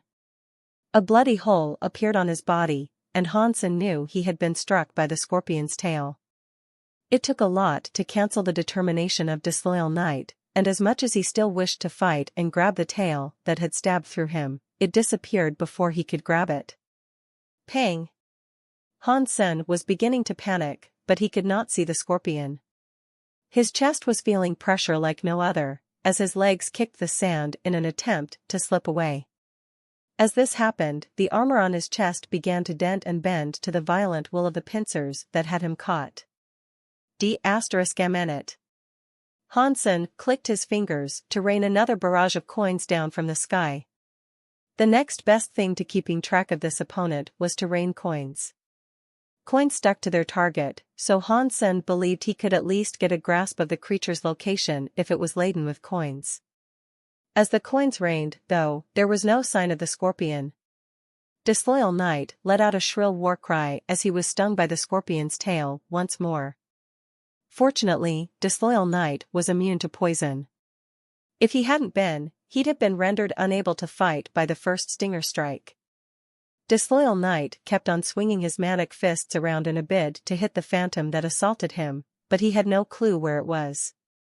Arg! Hansen felt pain in his back.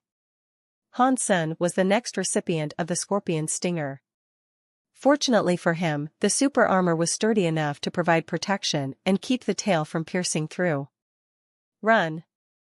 Hansen managed to slip through the pincer and fly higher. The super creature was far too powerful for them, and not even the coins were enough to reveal the monster. But as Hansen took to the skies, his relief was short-lived. He felt something snag and pull him back down as if a chain had quickly wreathed itself around his waist. It forced him down into the ground, and when he smacked hard against the sandy floor of the canyon, a hole was created in his shape. The transparent scorpion was invisible, the coins could not stick to it, and not even Hansen's eighth sense could keep track of it. Disloyal Knight was not as strong as a super king spirit, and all its armor was dyed in red. Hansen was in a sorry state now, too. He could not see where his opponent was, and all he could do was brace for the next attack that was sure to strike him. Hansen returned Disloyal Knight to the Sea of Soul. He wanted to flee the valley, and he believed with his super armor and super king spirit mode active, he could still manage that much. He had been unable to slay the transparent scorpion, and that was partially due to his inability to see the foe. He knew he'd have to figure out a way to see it before he returned to try again. Before Hansen was able to escape the valley, though, he very clearly heard the sound of something cracking. And then, something falling to the ground.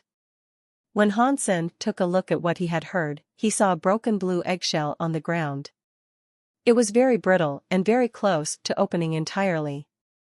The blue metal dinosaur has finished its evolution now? Hansen was shocked, and scrambled to pick it back up. Even if the dinosaur was a super creature, though, Hansen did not believe it could effectively deal with the scorpion. Before he could pick up the metal egg, though, a sharp pain struck into his back. It pushed him forward, throwing him through the air until he came crashing into a rocky wall that erupted into a plume of ruined stone, sand, and haze. Pang! An invisible power trampled the egg, shattering it. The sight of that made Hansen incredibly angry. He had waited a long time for the egg to hatch, and when it was finally about to, it was mercilessly slain underfoot. If he could see the scorpion, he'd unleash his most furious barrage of attacks he had ever performed and slice it up into mincemeat. But of course, he still could not see it.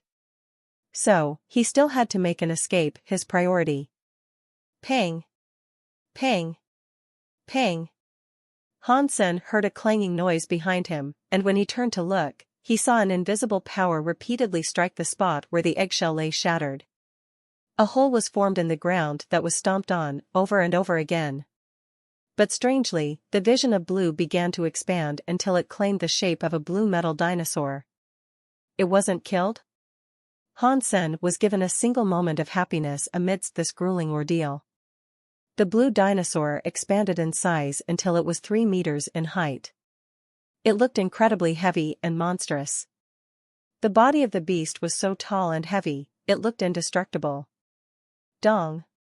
Dong. Dong. Hansen could make out the fact the stinger was repeatedly striking the dinosaur. It may have been able to deal damage to Hansen through his armor, but it was largely ineffective against the sturdy metallic hide of the dinosaur.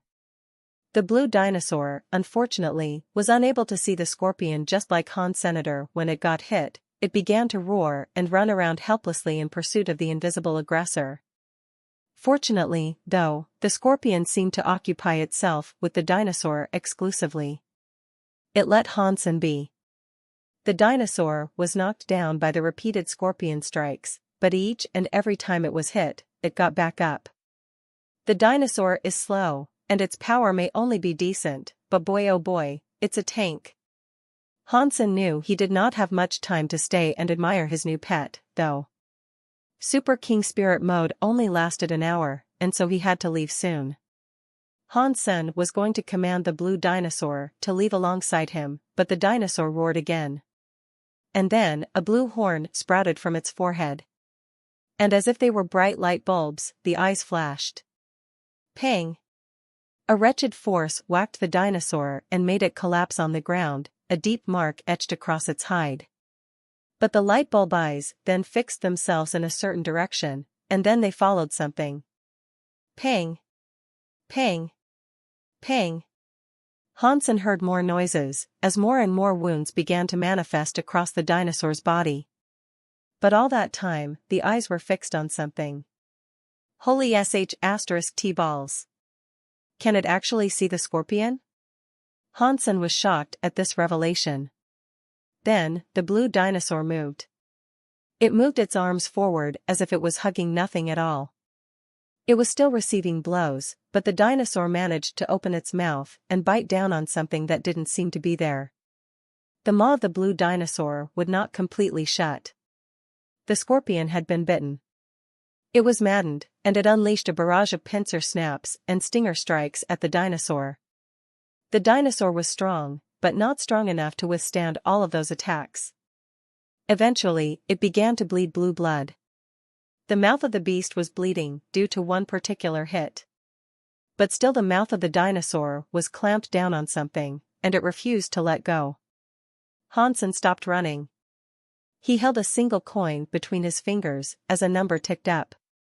The scorpion acknowledged what Hansen had cooking, and it wanted to free itself to prevent the terrible power that was about to befall it. And whether or not it was aware of what was going on, the dinosaur just didn't let go. The scorpion was trapped in place, no matter how it tried to squirm its way free. Hold on, Hansen said to himself, as the coin quivered and shone with a cruel power. 7, 8, 9. As the numbers ticked up, the appearance of that coin looked scarier and scarier. The scorpion knew about the danger, and it repeatedly stung the dinosaur in a bid to loosen its jaws and escape. The stings were awful, though. They were wickedly powerful, and the dinosaur had to loosen its grip to scream a little every time. And with that small amount of leeway, the scorpion was able to escape the dinosaur's metal maw. But unfortunately for it, it was still gripped in place by the dinosaur's talons. Now, Hansen could not wait any longer, so he fired his coin towards where the scorpion had to have been. Hansen had saved $10 and knew he could not wait any longer. If the dinosaur lost its grip of the scorpion, he'd lose its position and lose the only chance he had in ending the threat. A coin, with the number 10 on it, was set free to spiral through the air and home in on its target.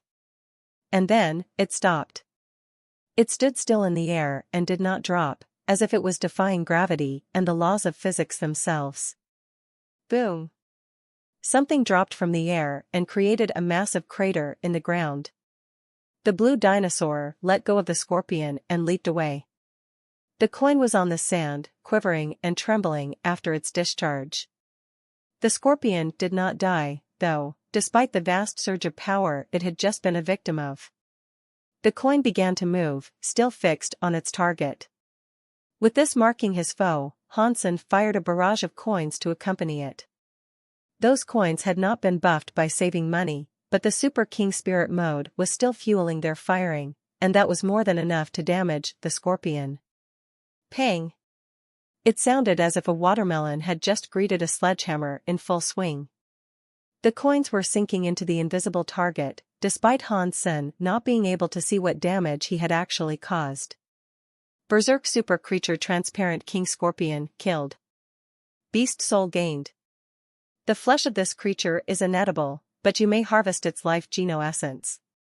Consume its life geno essence to gain 0 to 10 super geno points randomly. Hansen was delighted to have received the beast soul from such a terrifying foe. It had to be amazing, whatever it was. Hansen quickly ran to the sandpit and picked through the invisible carcass to collect the life geno essence. He found an invisible crystal and assumed that had to be it. The blue dinosaur approached Hansen, not looking hostile at all. Hansen examined the creature's wounds. They looked rather ghastly, but they didn't seem to have done any lasting, permanent damage. This guy is a super meat shield. It's the worst job I can think of, but someone has to do it. Hansen patted the dinosaur's head. Hansen let the dinosaur stay in the valley. And then, he rode Golden Growler back to the shelter as he was too weak to fly. Hansen was keen to find out what had happened to Uncle Bug's son. He had slain the scorpion, so he wished to see whether or not the son would be given back his life, free at last. If Hansen only wanted to help his son, he wouldn't have had to go through all the trouble, he'd only have to end the man's life. But before Hansen entered the shelter, he saw Uncle Bug walk out with his son's body in his arms. He looked as if he had been crying a lot. Hansen sighed in his heart, painfully admitting to himself, I was unable to save him. But Uncle Bug was not mad. He was able to lift a genuine smile at Hansen, and when he approached, he told him, "Thank you for freeing him from the painful existence I forced upon him. Before he left this world, we had a discussion unlike we have ever had. He was happy. And that makes me happy." Uncle Bug, Hansen did not have the words to respond. But Uncle Bug did not expect anything. He said, "Little Yen wished to be buried in a grove he very much used to love. When I am done, I will seek you out." After that, Uncle Bug walked into the forest with a composure that was a mixture of both sadness and happiness. It was bittersweet. Hansen needed to wait until Uncle Bug returned, so he decided to examine the beast soul he had received. Berserk Super Beast Soul Transparent King Scorpion, Gem Type. Hansen felt the presence of a transparent gem in his hand. It could not be seen, but Hansen knew the scorpion was inside it. Hansen had received a gem beast soul before. They could be fused with another beast soul to increase their power. Hansen could use it on any beast soul, and it'd level up to a Berserk Super Beast soul. It'd be given the power and might of the scorpion. While he could do this with any beast soul he wanted, it was always best to infuse a gem beast soul with the same type of sacred blood beast soul. Hansen did not know which element this was, so it was tricky. If he could find or purchase a sacred blood scorpion beast soul to infuse it with, the success rate would be solid, though. Should I have an armor beast soul? And if so, would that mean I could be invisible? Or should I opt for a weapon? If it was a weapon, they wouldn't even know I was near. If I do go for a weapon, though, I should go for an arrow. Hansen had many different ideas, all as good as each other. Uncle Bug did not return for a while and wouldn't, so he brought out the life geno essence he had collected. Hansen had not been able to see the scorpion's energy flow, so without being able to simulate its power, he was unable to absorb it. But Hansen still had another 2 life geno essences to absorb, both of which were already in process. Perhaps he could absorb this one when his Dongxian Sutra was better. Uncle Bug returned that night. Hansen was not going to invade his privacy at once, and so he planned to give him some space first. Not everyone could remain calm following the death of their son. "Follow me." But Uncle Bug approached Hansen and told him to come. Then, he led Hansen to his room. Hansen followed. He wished to say something comforting, but he could not formulate such words. "Thanks to you, both me and little Yen can be at peace. You eased our sorrows, son." Uncle Bug shut the door and proceeded to brew a pot of tea, which he then served to Hansen. "But I was unable to save him," Hansen said with a wry smile. Uncle Bug said, "I forced him to live 100 years longer than he should ever have had to, in an existence that was nothing but pain. If I had the chance to go back in time, I'd have allowed him to die." Hansen remained silent, unsure of what to say. Uncle Bug acknowledged this and just smiled. Then he said, "Ask me what you want to know." Hansen opened his mouth, but stumbled, unsure of where to begin. After a while of thought, Hansen asked, "Uncle Bug, where did the 7th team teleport to? Where did they go, and what did they find?" "We met God." "Well, more like a demon." Uncle Bug looked as if he was in pain, in remembrance. Hansen just watched Uncle Bug, allowing him as much time as he needed to explain. Uncle Bug, after a long pause, said, "I was an interstellar pirate. I came into possession of a qigong, and after practicing it, I became incredibly strong. Through strength came wealth, and I became rich." He stopped and sighed for a moment before proceeding. "Perhaps it was karma, and God decided to punish my family. After my wife died, little Yen received the same disease that had taken her away from me. In my desperation, the Alliance found me. They wished for me to join the 7th team and conduct research. In return, they were willing to give little Yen the best medical care they could, and have only the best doctors attend to his failing health. As you can imagine, I didn't think twice about agreeing." Suddenly, Uncle Bug's face was drawn with confusion. He muttered to say, "I thought it was very dangerous, but after teleporting, it was like heaven. I had everything I could ever want. What was this place? Hansen asked, unable to even comprehend what the team had experienced. It defies words, son. I don't even know how I could explain it. Uncle Bug knew such a description could not suffice, and it could not possibly satiate Hansen's thirst for knowledge, so he tried. It was a realm controlled by a demon. It was like an ever-changing canvas that morphed to his desire. If he wanted a mountain, he'd have a mountain.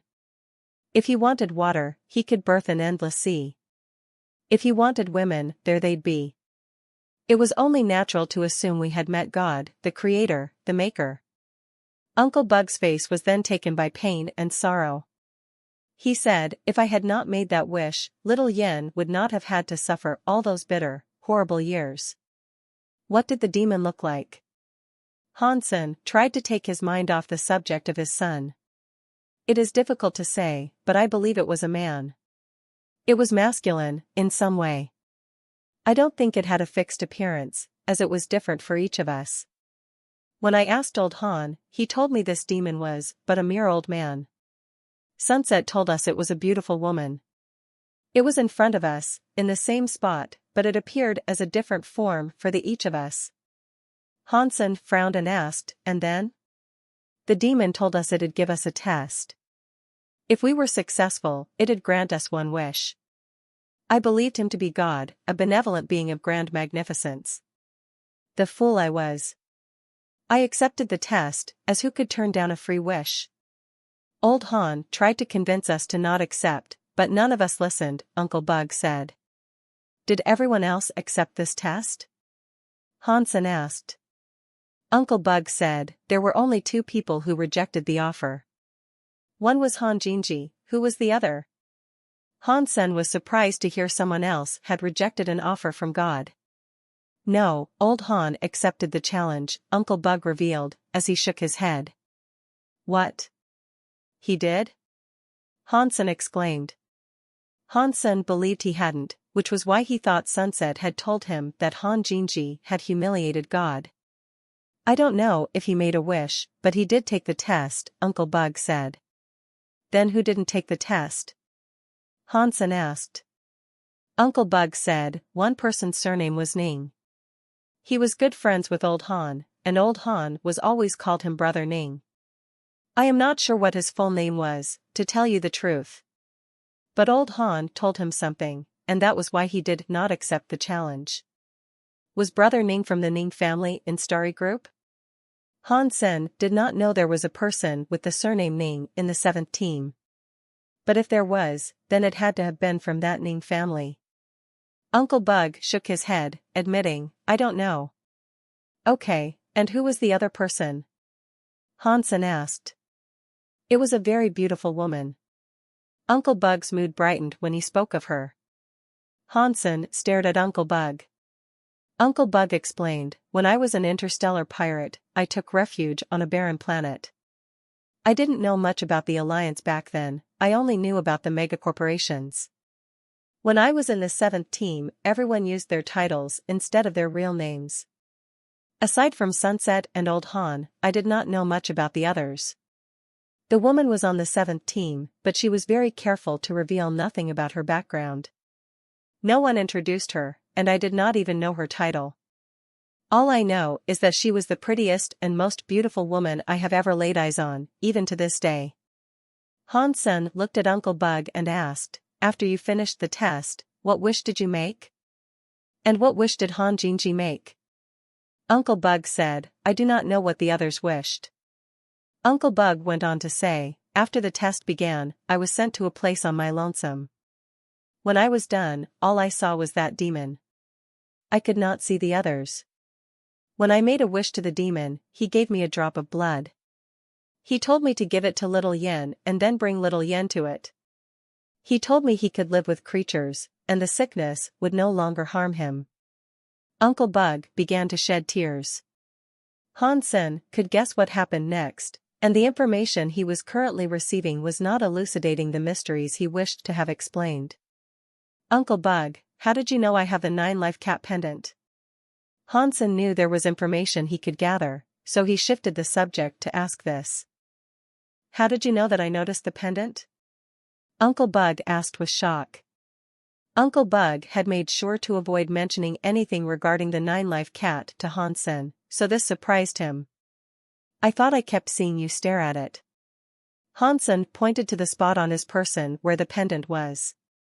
Uncle Bug nodded and said, I was surprised to see you wearing that necklace. Old Han carried that thing around with him, just as you do. Knowing your great-grandfather was Han Jinji, I went to learn as much about you as I could. Memories of your kept me staring at it, I suppose. I didn't mean nothing by it, and I didn't suspect you'd find out from the occasional gaze. Hansen did not say anything, as he wanted the man to continue talking. Uncle Bug sighed and said, the reason why I know it is there, truthfully, is because I can feel its existence. You can feel its existence? Hansen looked rather confused. The nine-life cat pendant did not exude any particular force. The only remotely remarkable thing it had done was reacting when Hansen began learning the Blood Pulse Sutra. Hansen could only assume that Uncle Bug's ability to feel the existence of this pendant was because he was a member of Blood Legion. There didn't seem to be another likely alternative. But all Uncle Bug had said about his past was that he was an interstellar pirate. He had made no mention of an association to Blood Legion. Uncle Bug then pointed towards Hansen's chest and asked, Can I take a look? Hansen was a little dubious about whether he should show it to the man, but he did so anyway. Uncle Bug gently took hold of the pendant, and his eyes fluttered as if he was remembering something far in the past. He said, This necklace, it was found in an old ruin. I'm the one who gave it to old Han, you know. Hansen was delivered another shocking revelation. He had always believed the pendant to be a relic of Blood Legion, and that Han Jinji had been a member. What Uncle Bug had told Hansen surprised him a great deal. Recalling those past memories, Uncle Bug looked painfully nostalgic. He said, I hadn't gained any fame at that point, but I did have a modicum of infamy. I was once a thief, after all. Old Han invited me to poke about and explore an old ruin. It was an experience that changed my life. That is where I found the Qigong I mentioned. The Qigong and the pendant were both found there. Uncle Bug then smiled and said, The nine-life cat and Qigong were together, but we became separated at one point. When I found the items, I kept the Qigong for myself and only gave the nine-life cat to him. It was because of that Qigong I became stronger. I became a renowned pirate because of it. Uncle Bug gave back the pendant to Hansen and he said, The Qigong has some association to that pendant, in some way or another. If it isn't too far away, I can feel it. Hansen put the pendant around his neck again and asked, And what about the ruins? What was so remarkable about them? Did he only go there for the pendant? It was a city that had been buried beneath a mountain. Perhaps it was a city from ancient times. I think the reason old Han went there was for the pendant exclusively, as he made explicit mention of it. Just the pendant, too. He said he had to bring it back with him or something, Uncle Bug further explained. Hansen frowned. Uncle Bug's answers were disappointing, as he had not yet elucidated the relationship between Han Jinji and the nine-life cat. By the way, there is one more thing I must ask. Why did you think it was impossible for Han Jinji to have an heir? Hansen asked. Many people had found it difficult to believe Han Jinji had an heir for some reason, so Hansen was eager to find out. In that era, infertility wasn't an issue. The technology to create babies existed, even if it was only done through the artificial combination of two people's genes. It was extremely rare for someone to be unable to create a baby.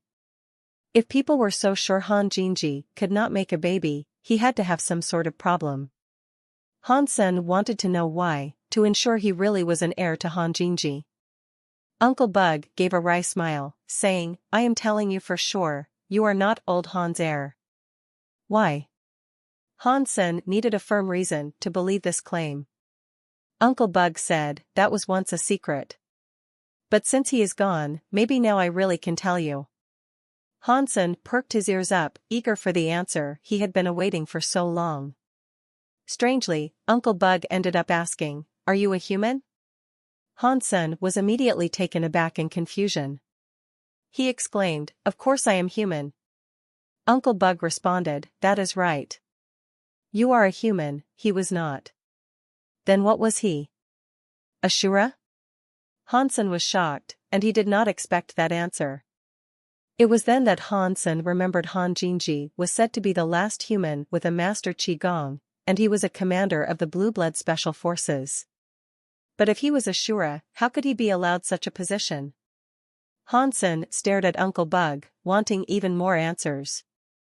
But to this, Uncle Bug shook his head and said, "I don't know what his race was, but he was certain when he told me himself, he was not human.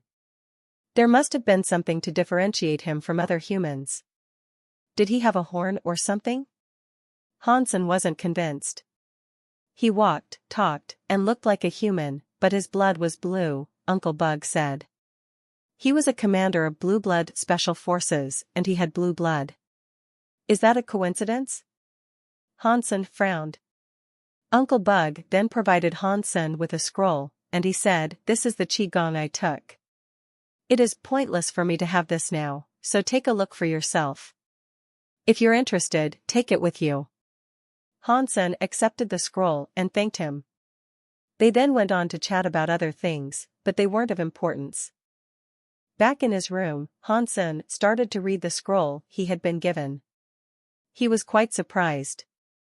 He thought he had received another copy of the Blood Pulse Sutra, and that was what Uncle Bug had found all those years ago. This was actually a different Qigong, and it was called Life Door. Life Door was a supportive Qigong, something to strengthen a person's inner body. It was not too dissimilar to Heresy Mantra or Hidden Blood, in concept. Life Door, however, did not apply to a single organ. It strengthened a door inside a person's body, one that was called the Life Door. The scroll said that to practice Life Door would enhance your entire body. But to complete Life Door, you would have to reach a certain level. Hansen tried practicing Life Door, and after spending a few days with it, his body already felt better. Still, he knew it'd take far longer than that to open the Life Door itself. Uncle Bug told Hansen it took him 20 years to open his Life Door. Hansen was far stronger than he was, and even though he knew it wouldn't take that long, it wasn't something he could get done in a few days. A few days later, Moment Queen had successfully moved the underground shelter nearby. After entering, Hansen was able to see Zero again. Although Zero could teleport to Hansen, he wanted her to remain in the underground shelter to care for the flying mushroom. After all that time had elapsed, the flying mushroom had matured. With it ready for consumption, Hansen was eager to return to the underground shelter just for it. It had the ability to turn ordinary spirits into king spirits, but Hansen didn't want the mushroom to be too ripe. Back in that shelter, he looked at the spirits he had come to possess and summoned Thorn Baron. "It's yours," Hansen told her, while indicating to the flying mushroom. Thorn Baron looked delightfully surprised, and she gasped. She politely double-checked, asking, "Are you sure you really want me to use it?" "I believe you are the best available candidate," Hansen replied. Thorn Baron's bloodline had a king spirit in its ranks, so her success rate would be higher. After giving Hansen a weirded-out look, Thorn Baron bit into the flying mushroom. When it was eaten, the flying mushroom turned into a delectable nectar. And as she gorged on it, her body began to glow. She said, "Take me back to the Sea of Soul. I'm going to evolve." Hansen placed Thorn Baron back as instructed. She glowed more and more, becoming brighter and brighter. In a short time, she had become so bright, she was nothing more than a blob of pure radiance. Her form could no longer be distinguished. "I hope she makes it soon, too. If she finishes up sometime soon, I'll have yet another beautiful fighter by my side." Hansen was thinking about Little Angel, and gave her a look. He wondered when she'd finish evolving. Hansen had absorbed a lot of wild plants, but he had used all of his water drops on the super beast souls. While effective, it wasn't as effective as feeding them black crystals. The gold raven had finally started to evolve now, though, becoming a berserk super creature beast soul. Hansen hadn't had his other super creature beast souls for long, so nothing was happening with them just yet. Moment, have you found any solo super creatures roaming about? Hansen asked her, while sitting on the throne. I saw one, yes. But I don't think we have what it takes to fight it. While Moment Queen addressed Hansen's questions immediately, her mood seemed off. During Hansen's several-year absence, Moment Queen had become the boss of the shelter. The leash had been disconnected, so to speak, and she was free to do as she wished. Now that she had to start taking orders again, she was quite peeved. What kind of creature is it? Hansen asked. Moment Queen must have gotten quite strong across those years, and she must have opened several gene locks by now. She still wasn't up to par with Hansen, though.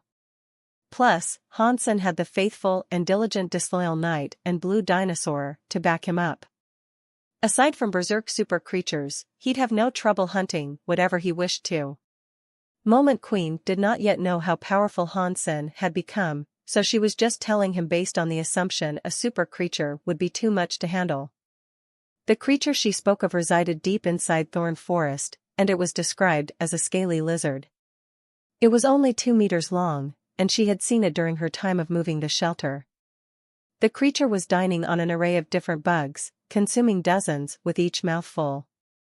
If it wasn't for a bunch of sacred blood bugs that got munched on all at once, she wouldn't have guessed it for a super creature, given its rather tame appearance. Hansen decided to hunt the super creature. He commanded Moment Queen to move the underground shelter to the valley, and there, he bid for the Blue Dinosaur to enter. It was the biggest and strongest tank a party could ask for. It was a meat shield that could withstand the grisly blows of a berserk super creature. Moment Queen was taken aback when she saw the beast. The other humans in the shelter were even more shocked. Have you happened to see any sacred blood scorpions on your way here? Hansen asked, before they departed. I have seen some, yes. Which type are you looking for? Moment Queen asked. Well, tell me what you have seen, Hansen said, with curiosity. The transparent King Scorpion gem was useless, just sitting in his inventory. It had to be infused with something. Queen and Bauer came to the shelter before departure. Hansen didn't extend an offer to the people of Nest Shelter to come along, as they were living a pleasant life where they were, already. With everything prepared, Hansen commanded Moment Queen to begin taking the shelter towards where the creature had been spotted. Along the way, though, they stopped by 2 spots which possessed different types of sacred blood scorpions. Hansen was going to kill them along the way to see if he could get a beast soul he could combine with the gem. The shelter could be moved only once a day, and after the 3rd move, they arrived before a valley. There, they found many sacred blood scorpions. Hansen bid they remain there, and asked Old Huang to go and hunt them. Queen would accompany him. The scorpions were green in color, and their size was comparable to that of a hound. They were called sinister scorpions. Their ranks were mostly comprised of primitive creatures, with a few mutant creatures among them. Moment Queen presumed the king of that enclave of creatures would be sacred blood class. Old Huang killed a lot of primitive and mutant scorpions, as they could be eaten. That many scorpions would stock the shelter's pantries well. Unfortunately, they were unable to find the sacred blood variant. So, Hansen and Queen decided to look around. Doing so, they ventured towards a cave they thought the king might be residing in. Queen had been working hard ever since she had come to the 3rd god sanctuary and met Han Senator. All she needed now were sacred blood and super geno points. Needless to say, the beast souls Hansen had given her had propelled incredibly quick growth. The cave they ventured into was huge, and it was full of scorpions. But soon after, they noticed most of them were dead. Hansen and Queen looked at each other. Old Huang was still fighting outside, so they were unsure why there were mounds of dead ones inside that cave they had not yet taken notice of. They inspected the corpses of the scorpions and noticed they had been killed by weapons. If humans hadn't been out there, then it meant spirits had. They followed the trail of bodies deeper into the cave. They ventured down a weaving, subterranean path for 4 kilometers, up until they came across a light glowing in the dark distance ahead of them. There they saw 4 people having a barbecue. They were grilling the carcass of a scorpion that was around the same size as a car. Hansen presumed it to be the slain sacred blood scorpion he had been after. Needless to say, he didn't expect to find humans there. When Hansen approached them, they quickly drew their weapons, prompting him to say, "We are humans, too. We came here to slay the scorpions, but it seems you beat us to the punch. Who are you people? Are you Hansen?" One of them recognized him, which prompted them all to put away their weapons. "Yes, I am Han Senator. What is your name?" Hansen asked. It was difficult to tell the age of the barbecuing quartet, but if he had to guess, Hansen would say they looked to be around 30 or 40 years of age. The man that recognized Hansen was a mountain of a man, and a spear was slung over his shoulders. "My name is Liu Yunhui. I work for Starry Group," the man introduced himself and the others in his company. They were all keen to put their weapons away, as they had each heard a great deal about the person called Han Senator. A man called Wu Tian spoke. "I thought you were disabled, and that your body had been badly injured." Many people knew about Hansen's condition, but to this, Hansen smiled and said, "I am recovering. With my partner here to protect me, I do okay." "Are there any human shelters around?" Wu Tian said, "There aren't. We live in a spirit shelter, the owner of which is surprisingly fair. He allows us to return to the Alliance whenever we wish." Hansen asked them a few more questions, and he learned that the cave they were inside actually led to the spirit shelter they spoke of. There, they had encountered the Scorpion King and killed it. They told Hansen he was at the precipice of an underground realm, and that it was massive. Their shelter was only a small section of it. The realm could be a hostile place, as it was home to an abundance of wildlife. The infamous super creature of the area was a rock rat king. It led an enclave of rats of varying ranks, and their numbers were in the millions. Individually, they weren't a threat, but inciting the ire of its legion would lead to a terrifying counterattack. Aside from the rock rat king and its army, green-scaled snakes were a common bother. The underground world there had one large water source, with many rivers flowing into and out of it. All creatures would visit there, someday or another. All the rivers connected to an underground lake. The green snakes inhabited that lake, mostly. A green snake wouldn't attack someone who wanted water, unless it was mad. They said they always saw the snakes there whenever they went to fetch water. According to what the spirit told them, there were a few other creatures that resided within that subterranean domain. And while they believed the spirit, they had yet to confirm the validity of the claim and encounter the creatures themselves. Wu Tian also said there was a giant geno tree far below.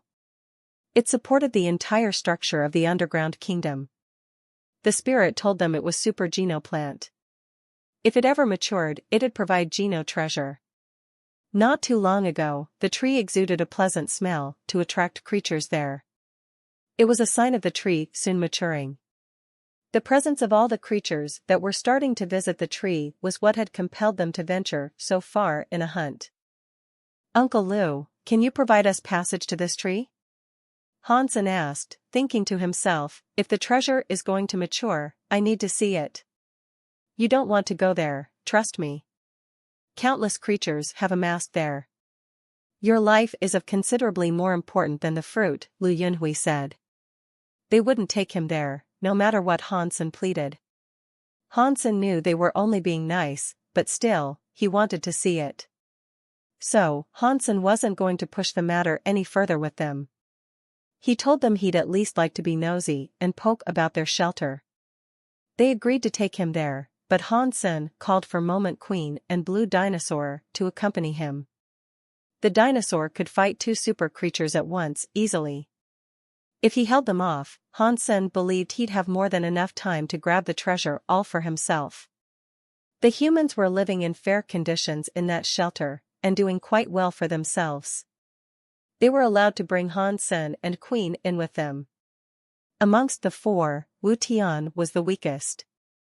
Although that was just relative, as he had opened 6 gene locks. 2 of the others had opened 7, whereas Lu Yunhui had opened 8. The reason they had so many gene locks open was because their spirit had provided them geno points. The royal spirit that signed a contract with them had to have been really powerful. The humans, being of such strength, must have been quite important to the spirit, in return. Wu Tian did not take them too far into the shelter. They walked around for a bit before they were told to leave.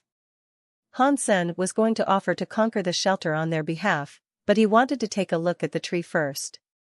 Wu Tian told Lu Yunhui, "There is a 90% chance those 2 will go and look for the tree."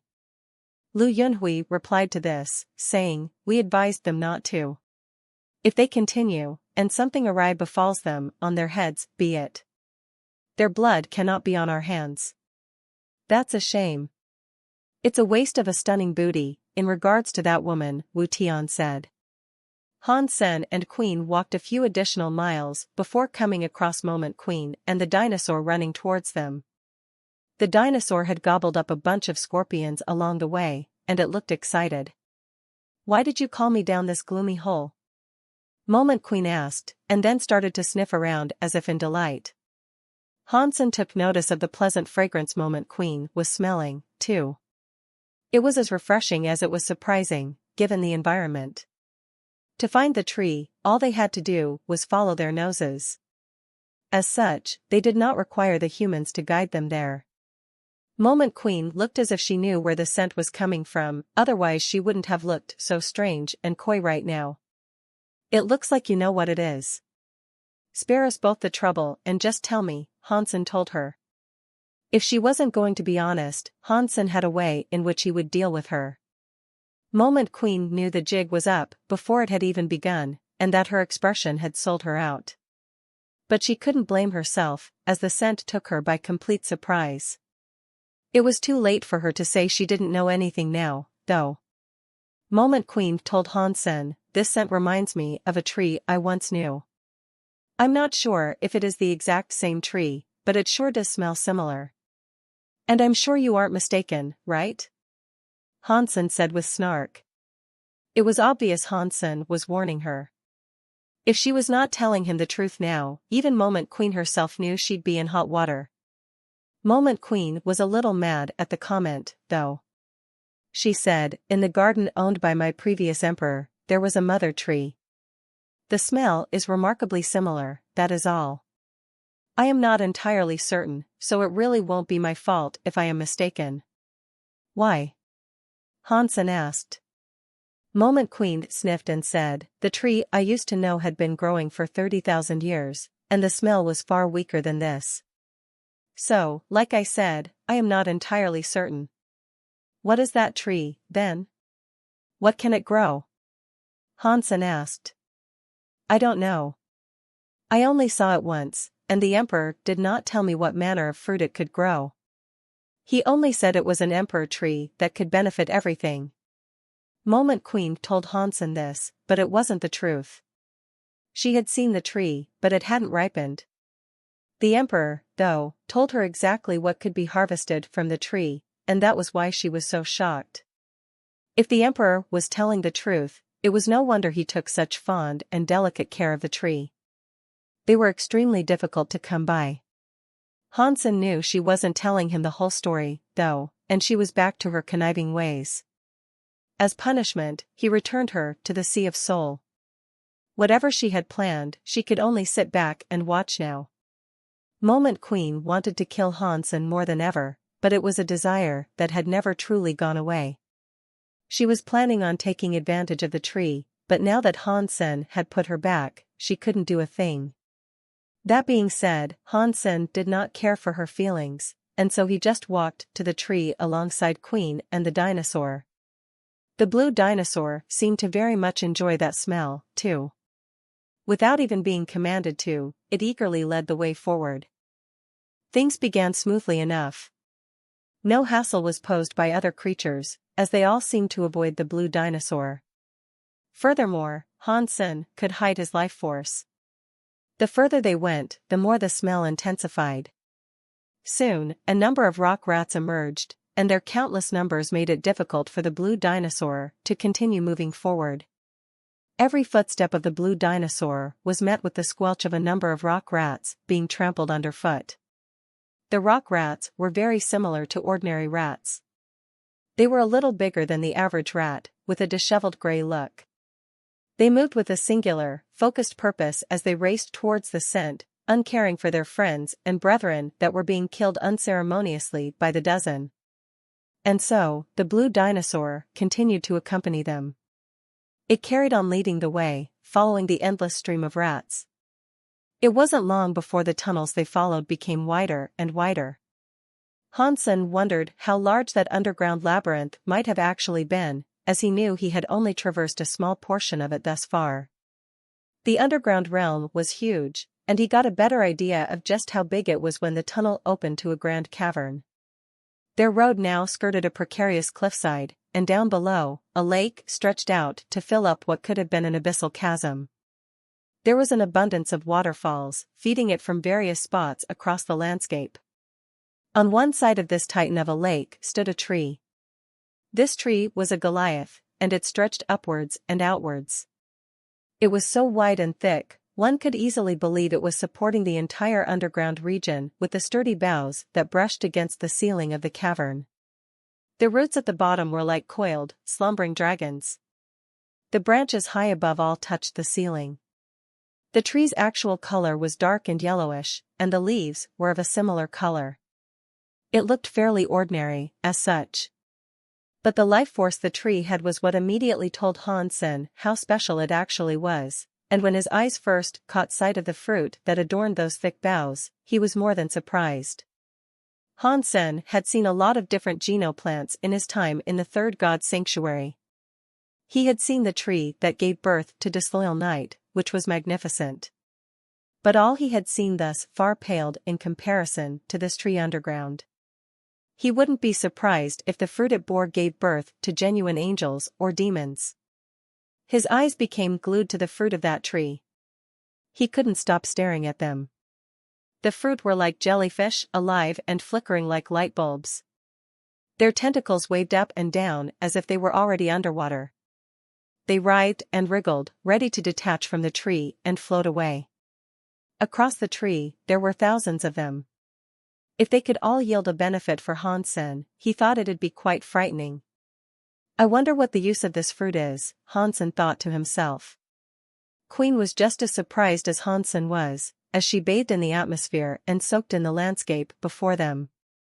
The jellyfish fruit were of particular interest to her, and she could barely keep her eyes off them, as well.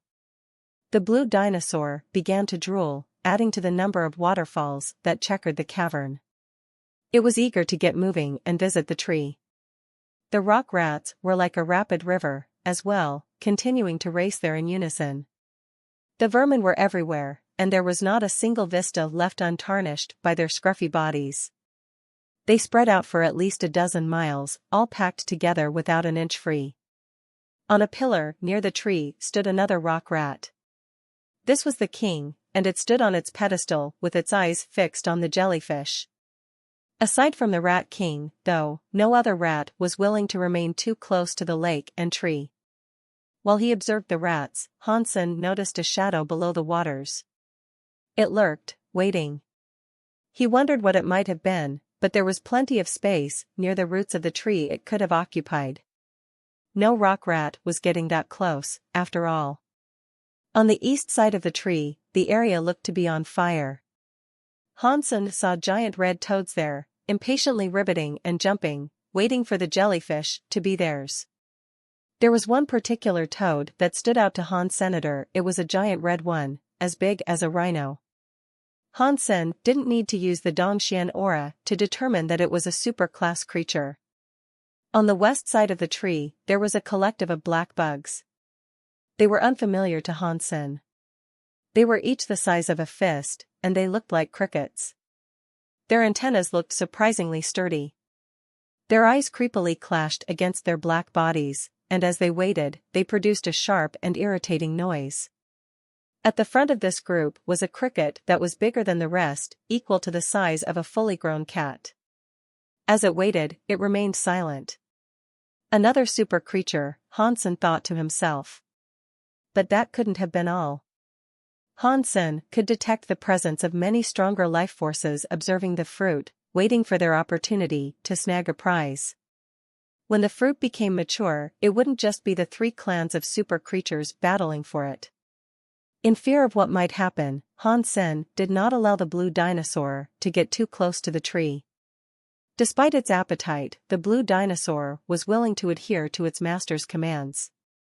There were too many rock rats, though, and they continued to appear fearless and uncaring for the blue dinosaur. But it wasn't just the rats like this either. None of the other creatures in the vicinity appeared to want to fight. The jellyfish fruit were more captivating than anything else in existence at that point in time. Strangely, though, no creature wanted to get too close to the tree. Hansen did not share their fears, if fear was what stayed them. So, he ventured closer to the tree in deep observation. The jellyfish were living up to their namesake, shimmering and wobbling like jelly. Hansen really wanted to give them a nibble. But Hansen's face changed when he viewed one of the branches of the mother tree up close. On the branch, Hansen saw a human shadow.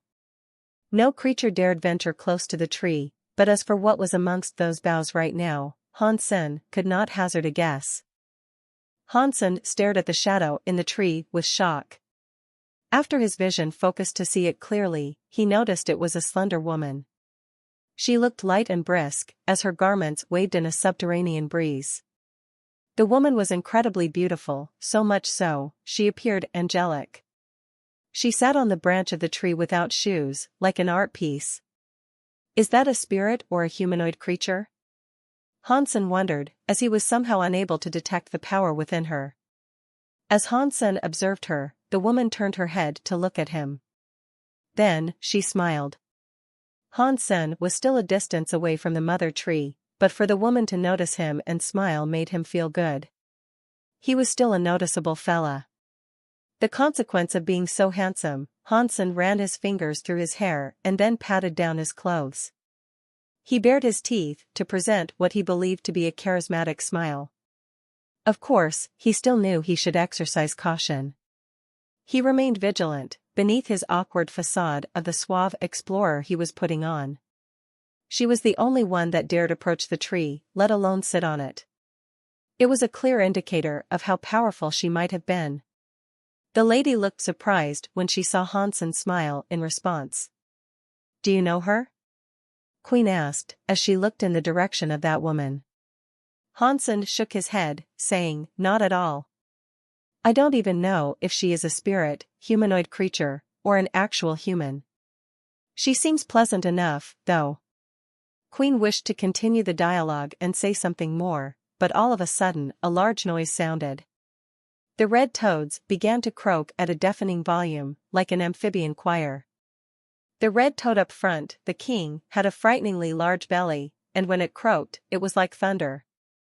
The toad king approached the tree, while everything else in the vicinity did nothing and just watched. The toad king was looking at the lady in the branches, seemingly making the noise towards her. Then, it inflated its vocal sac. The lady saw it and smiled, then she pulled a white flute from out of nowhere. She placed her lips on the flute and began to play. A strange and harmonic tune gently graced the cavern. Hansen was shocked. He thought the lady possessed sonic powers. Hansen quickly used his Dongxian aura to hide the senses of as many of the creatures in the vicinity as he could. Hansen was so surprised, for as she played, the notes of her melody appeared physical. He never thought music could literally be seen. The notes came out of her flute, rose, then fell gracefully down like feathers. Queen was just as shocked as Hansen to see this woman literally blow notes out of her flute. And the surprise became only greater when the notes touched the ground. They did not fade away. Instead, they remained. And then, their shapes twirled and twisted into that of a snake. After that, the snake slithered over towards the toads. A scary fight began. And as the snake battled with the Toad King, it showed no weakness. It wasn't going to lose to the red croaker. As they fought, the red toad spat out crimson blades towards the snake in an attempt to slice it up. But the snake was too quick and cunning for such simplistic techniques, as it was able to curl to deflect and roll to evade. The two were fighting fiercely, as all the other creatures in the vicinity looked on without care. Hansen was shocked. Even a single note from that flute was capable of beating a super creature. He was made quickly aware the woman was not someone to be trifled with. As far as he was concerned, she was the master of all sonic powers, whoever, or whatever, she was. I can't believe sonic powers can be used in such a fashion. Queen was in utter disbelief. As the two creatures fought, they both did combat with care and grace. Neither of them wanted to accidentally deal damage to the tree. The red lights the toad cast were useless, and nothing it could do damaged the snake. The snake eventually wrapped itself around the toad to choke it, and then, with its mouth wide open, sought to swallow the wretch. Pang! But as this occurred, the vocal sac of the toad exploded, and a stinky fluid drenched the snake. Evidently, it was a corrosive substance, and the snake melted into nothing. When the sac exploded, though, the toad's body looked slumped and knackered. It may have defeated the snake, but it was at a great expense of strength and effort. Not wanting to provoke the lady anymore, it slinked back closer to its toad friends. Suddenly, a new foe emerged from a nearby crevice. It looked very powerful. Hansen looked at it, and he was in awe of its yellow hair, big eyes, and long tail. It looked like a squirrel, but it was bigger than a tiger. It shone with a gold light, and it ran with an incredibly quick pace. The rock rats in its path could not do anything and were gruesomely squished underfoot before they even knew what was happening. The Rat King took notice of this and appeared to be quite angry at the act. But it remained still and did not do anything in response. The big-eyed fiend ran up to the tree and made a barking noise at the lady. The lady looked moody and annoyed by the second intrusion, so she summoned a lute. She held it softly and strummed a magical melody, where each note came together to build a big, golden bird. The big-eyed thief looked incredibly arrogant, but when it saw the golden bird, the fire on its body extinguished and it tried to flee. The bird wasn't going to let it escape, though. It flapped its wings and flew towards the big-eyed thief's rear. A countermeasure was in place, as the big-eyed thief shone gold and released a thick haze of toxic gas. But the golden bird shone gold, as well. Its talons cleaved through the smoke and grabbed the big-eyed thief, and then tore the fiend in two. Hansen and Queen were frightened by the sight, but they weren't shocked. The musical note was able to fight another super creature. What did surprise them, though, was its ability to tear one in half with a single strike. Is that lady an emperor? Hansen asked himself, still reeling from the shock of that grisly sight. The big-eyed thief's yellow miasma still hung in the air, and it was a ghastly smell. The creatures that had been caught inside it had all been killed. The lady made a gesture with her gentle hand and wafted it away. The pleasant fragrance of the tree came back stronger, eliminating whatever was left of the big-eyed thief's stink. Having seen what had just occurred to the big-eyed thief, no other creature in the vicinity dared provoke the lady now. But none of the creatures dared leave the area, either. And they remained there, as if to guard the tree until its fruit was ready for consumption. Grabbing this fruit may prove difficult, Hansen thought to himself as he rubbed his head. He was unsure whether or not he could obtain a benefit or be gifted a fruit from the pleasant-turned-cruel mistress of the tree. If she was an emperor with 10 gene locks open, Hansen didn't believe he'd be able to obtain anything, even with the blue dinosaur and disloyal knight by his side. That being said, the other super creatures in the vicinity would be too proud to allow the lady to take everything for herself. If chaos was to arise, Hansen thought he might be able to nab something for himself amidst the carnage. Hansen decided to wait alongside the rest of the creatures, and as he did so, he occasionally chatted with Queen. The two did not speak loudly though, and whenever they talked, they made sure to do so in whispers. The lady, in the meantime, continued to remain perched in the tree. She swung her little legs delicately as she did. The bird had gone by this point, and the loot had been returned, too. But eventually, the lady raised her arm and pointed her finger at Hans Senator, then she signaled for him to approach. Hansen was shocked. Regardless of race or species, the signal she had just made was a gesture for him to come closer. At that moment, every creature in the region looked over to see who the lady was pointing at. Me? Hansen looked around, acknowledging she meant him without mistake. There were no other creatures around him, after all. The lady smiled and nodded. Don't go. It is too dangerous, Queen pleaded. Although Hansen was strong, the lady was too strange. It'd be a risk to approach, but he didn't want to incite her ire by refusing her summons. It's fine. I can always turn away and leave. Besides, I'm interested in seeing what she wants. Hansen flew over to the tree, leaving the blue dinosaur behind to safeguard Queen. Hansen was rather interested in the identity of who or what the lady actually was, but it was primarily due to the fact the fruit was on the precipice of maturing. Getting that close, in anticipation of that moment, was a good thing. Nothing was better than being able to approach the tree without a fight. Although the lady was frighteningly powerful, Hansen believed he could always escape whenever he wanted to. Without anything barring his passage, Hansen approached the tree with ease. What is it? Hansen asked, as he hovered before her. The lady pointed to another branch and bid that he sit with her. Hansen did as she asked and took a seat on the branch, but he made sure to keep his distance and maintain his vigilance. He did not trust the lady, so he exercised every caution he could possibly take while spending time with her. Hansen immediately noticed how good the lady smelled, and how her fragrance was actually different than that of the tree itself. Her scent wasn't strong or overwhelming, it was light and refreshing. Pretty lady, do you need something from me? Hansen asked with a smile. The lady smiled in return, her face curious.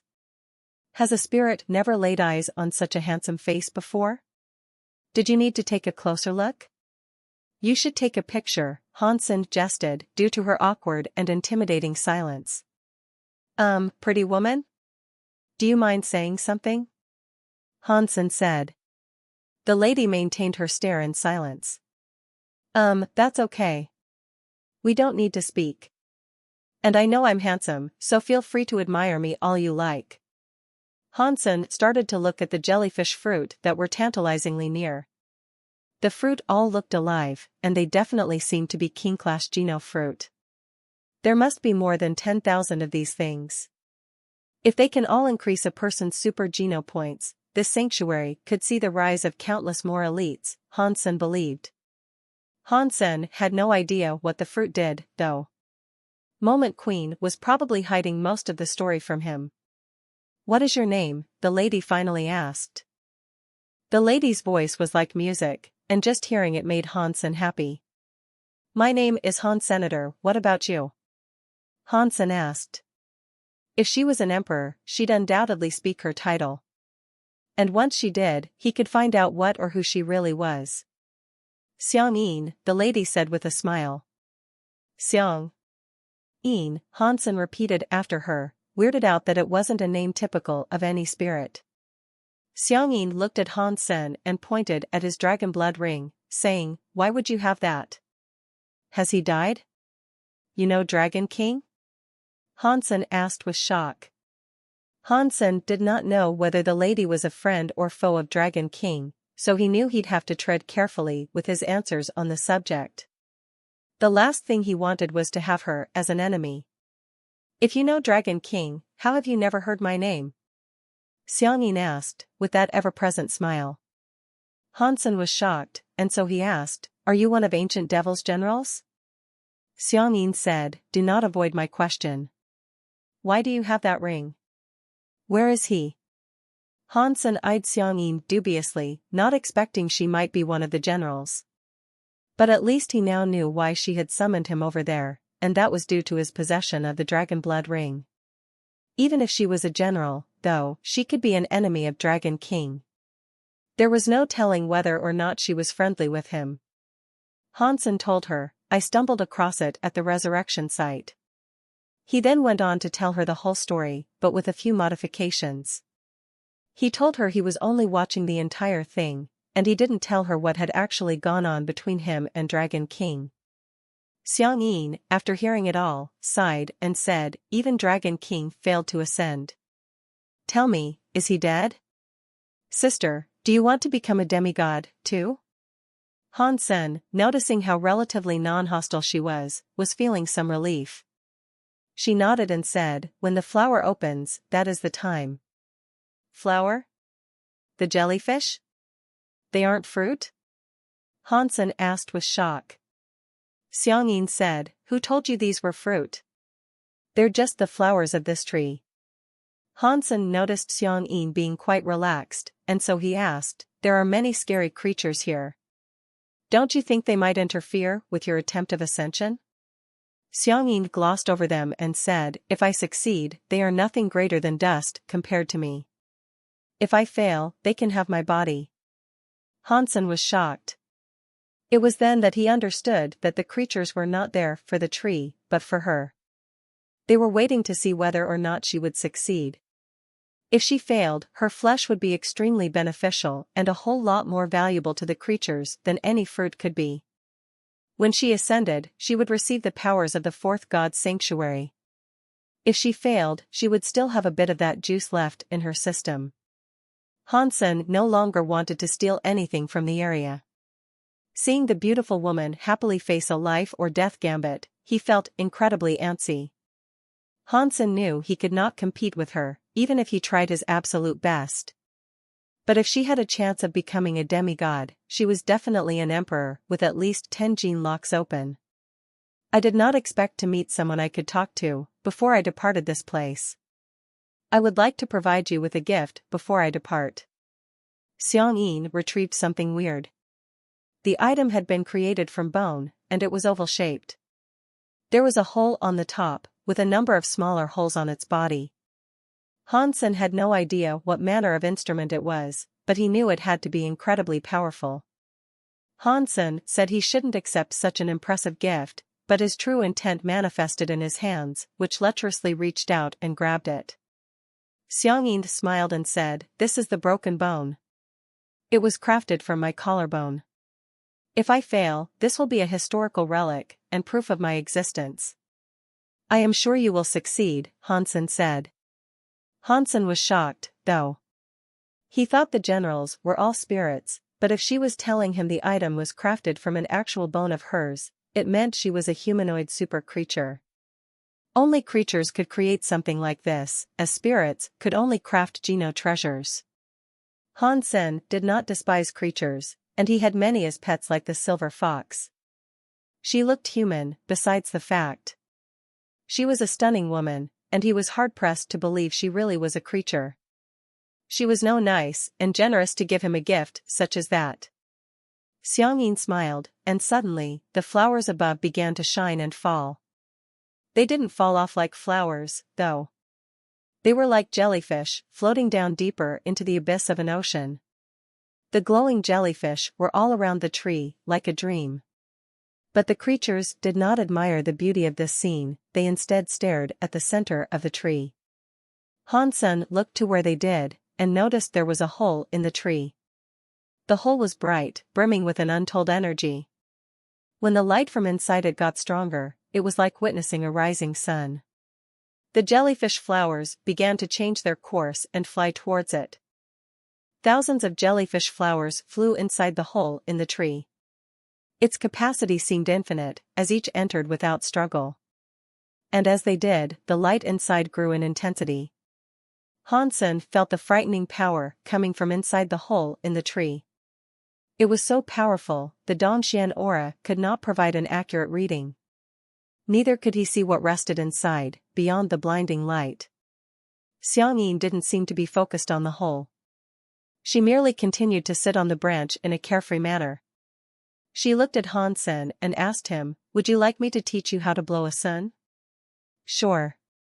With surprise, Hansen passed her back the sun. This looked to be an important moment, so he did not expect her to set aside time to teach him how to play an instrument. Xiangyin took the sun and placed her fingers on the holes around the instrument's belly. She placed her lips around the head and blew it, as gentle and pleasant sounds were birthed and heard. Hansen had never seen this instrument before, and the notes played were melancholic. It sounded as if someone was crying, or a woman was whispering to the wind in some lonely valley. The sounds were clear and defined, but at the same time not. The sound was reminiscent of a flute, and it was a delight to hear. Whether or not it was the instrument itself or the talent she possessed, the music produced was beautiful. Hansen could see the notes physically emerge from the instrument, and how they became fairies that danced around them. He was stunned, witnessing it all. The creatures that were dying for the fruit and becoming restless were instantly soothed and calmed when they heard the music. Fortunately, Hansen was powerful enough to not be lulled into a trance. He was able to just sit and admire her energy flow. Xiangyin was using her energy flow to play the music, and this was something he had never seen anyone else do before. Hansen doubted anyone could produce the same effects, even if they had the instrument to play. Xiangyin knew she was being scanned by Hansen. She was a berserk super creature with 10 gene locks open, so his Dongxian aura with 5 gene locks open could not be hidden from her. She was not offended by his actions, though. She had decided to teach the young man how to play the sun, and that wasn't going to change. Hansen was shocked and did not expect he'd be able to watch her energy flow, but he was glad he could. He wanted to watch how she blew the sun. And Xiangyin did not mind the violation. She did not mind him observing her energy flow. Her energy flow was, however, complicated. Merely trying to remember it was very difficult for Hansen. When she finished playing her song, the creatures continued to sit in silence. Their eyes could not leave her grace so suddenly. The light in the hole then began to fade, and with it, so too were all the jellyfish. A light that was no brighter than a candle was all that was left there. Xiangyin gave Hansen back his sun and said, "This is all I can teach you for now. Practice more and you will be able to play a number of songs successfully." "I will practice," Hansen said, as he took back the sun. He said this to please her, though. Hansen was not really interested in the art of making music, only in the sonic powers that could be manipulated through the instrument. Xiangyin knew Hansen was not fond of music either. But she still smiled and said, "Return. My time here is up." After that, Xiangyin turned to approach the hole herself. Hansen did not know what to expect, so he just bid her farewell and made his way back to Queen and Blue Dinosaur. Then, they all watched her go towards the tree. Xiangyin reached her hand inside and brought something out. The item was what made the hole glow. It was similar to a big water drop, and it wobbled in her hands like jelly. Xiangyin kissed the blob and then consumed it. When she swallowed it, the scent of her body became much stronger. Her fragrance was so strong, it took on an appearance like smoke. The mist began to fill the entire cavern, giving the place a dreamy look. It was like heaven. Hansen sniffed it and immediately felt refreshed, so much so, he felt several years younger. All the creatures in the area sniffed it, too, and they looked to be really enjoying it. It was a divine treat for them all, as well. The smell of her body hung in the air like a delightful haze. Eventually, it parted like a curtain, and then, a stone door appeared. The door had no markings or anything, but it looked holy. It made all who laid eyes on it feel tiny. Aside from Xiangyin, all the creatures knelt when seeing the door. The Rat King and Toad King showed great respect as well and did the same. The gate to the fourth god's sanctuary. Hansen was in absolute shock. When he was in the second god's sanctuary, the holy rhino and little fairy had been taken by spirits into the third god's sanctuary. Han Sen expected a spirit to emerge from that stone door and bring her forward into a new realm, but it remained shut. Xiang Yin flew around in the mist like a fairy, and it looked like she wanted nothing more than to open the door and go through. The stone door hovered in the air, adamantly remaining closed. The underground cavern was a mighty place, but the door seemed so far away. With Xiang Yin's speed, it looked like she could reach it in the space of a second. But with everyone's bated breath, it felt like she'd never reach there. The mist that was a pleasant smell began to stream towards the door, and Xiang Yin followed in its wake. The tallest point of the cavern's ceiling was 10,000 meters high, but to Han Sen, Xiang Yin felt like she was an entire galaxy away from him. When Xiang Yin reached the door, she placed her hands against it and pushed it partially open. The scary power that came from that small gap immediately frightened Han Sen and flattened him down on the ground. It wasn't just Han Sen like this, but the creatures all around were pushed down to the ground, as well. Only the super creatures could manage to somewhat stand in defiance of that new gravity. Although the super creatures could fight it back, they still looked terrified before that power. Xiang Yin's clothes violently waved in the wind of a phantom typhoon that seemed to stem from that partially open door. But Xiang Yin still managed to stand strong against it all, maintaining her grip on the door she pushed against. As the door slowly opened, more and more of that wind entered the cavern. Soon after, not even the super creatures could stand. Where Xiang Yin was, the wind was even more terrifying. The gusts were so sharp, they cut her like blades and knifed through the mist. Xiang Yin frowned and summoned a flute. She blew a few notes towards the door, which manifested as a wall of snakes to aid her in withstanding the force of that invisible storm. She continued her defiance of the door and pushed it with all her might, but soon after, not even the snakes could withstand the gusts. So then, she summoned her lute. Notes emerged from the instrument without it even being played, and the notes took on the form of birds. Like a raven shield of gold, they stood against the fierce phantom winds as a bulwark before her. It did not last forever, though, and each time her protection broke, she'd summon another instrument to create a shield. Over the time it took for her to open the door, she ended up summoning 8 different instruments and 8 different creatures. Boom! Even the stone door itself quivered. She had managed to open the door fully, but no spirit came through from the other side. In the black on the other side of the stone door, there were stairs. Where they led, none could tell. The dimension inside was distorted and twisted, preventing any clear view by the onlookers. Xiang Yin placed a foot on one of those steps, and the moment she took a step, a transparent fire blazed to consume her. The beasts that accompanied her were useless, and they all turned to sit in the hungry flames that licked them. Xiang Yin's clothes and instruments became cinders and ash in the flame, and she looked to be in agony. The fire was making her suffer, but her resolve was not swayed. She pushed on to take a second step. More fire blazed to envelop her, as all the items she possessed disintegrated into nothing. With Xiang Yin's clothing gone, her flesh was seared through to expose bones that were then catching on fire. That mist began to seep out from the seams and tiers of her composition, and so too did magical musical notes. The forces tried to form a veil of protection around her, against the most brutal fire that sought to put an end to her ascension. With every step she took, it seemed like a century had elapsed.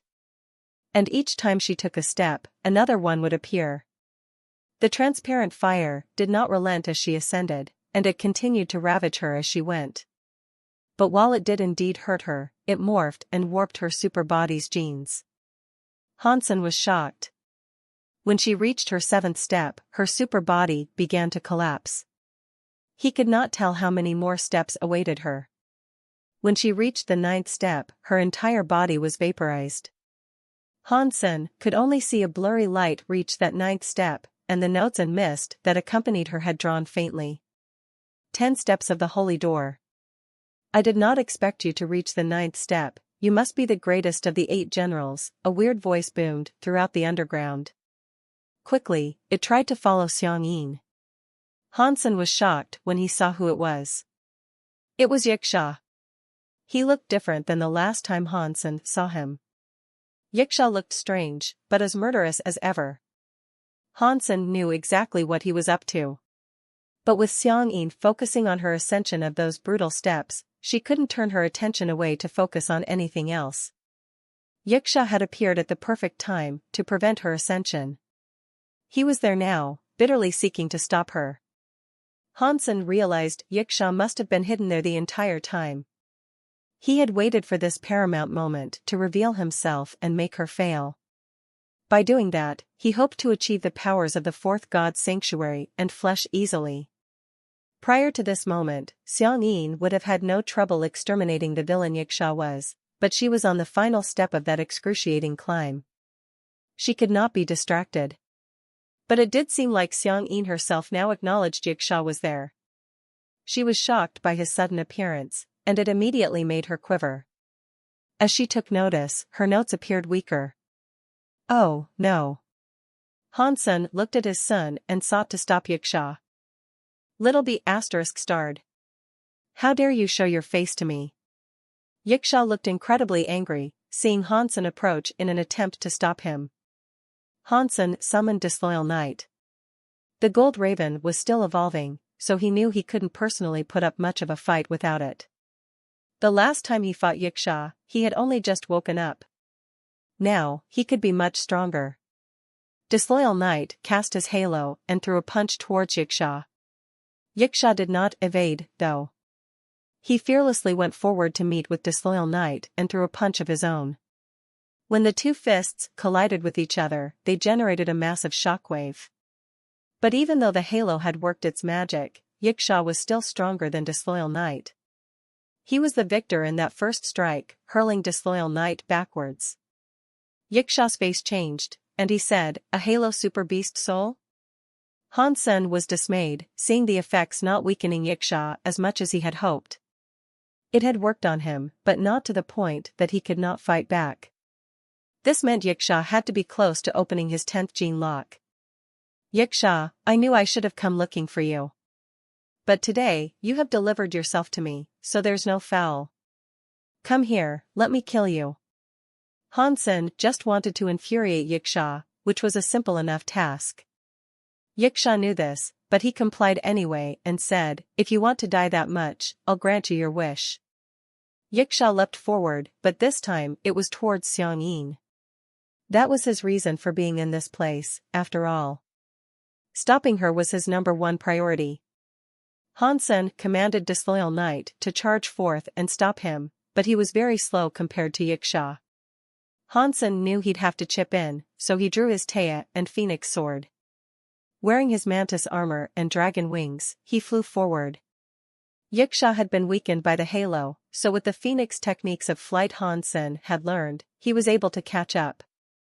Hansen would not use his Super King Spirit body unless it was absolutely necessary.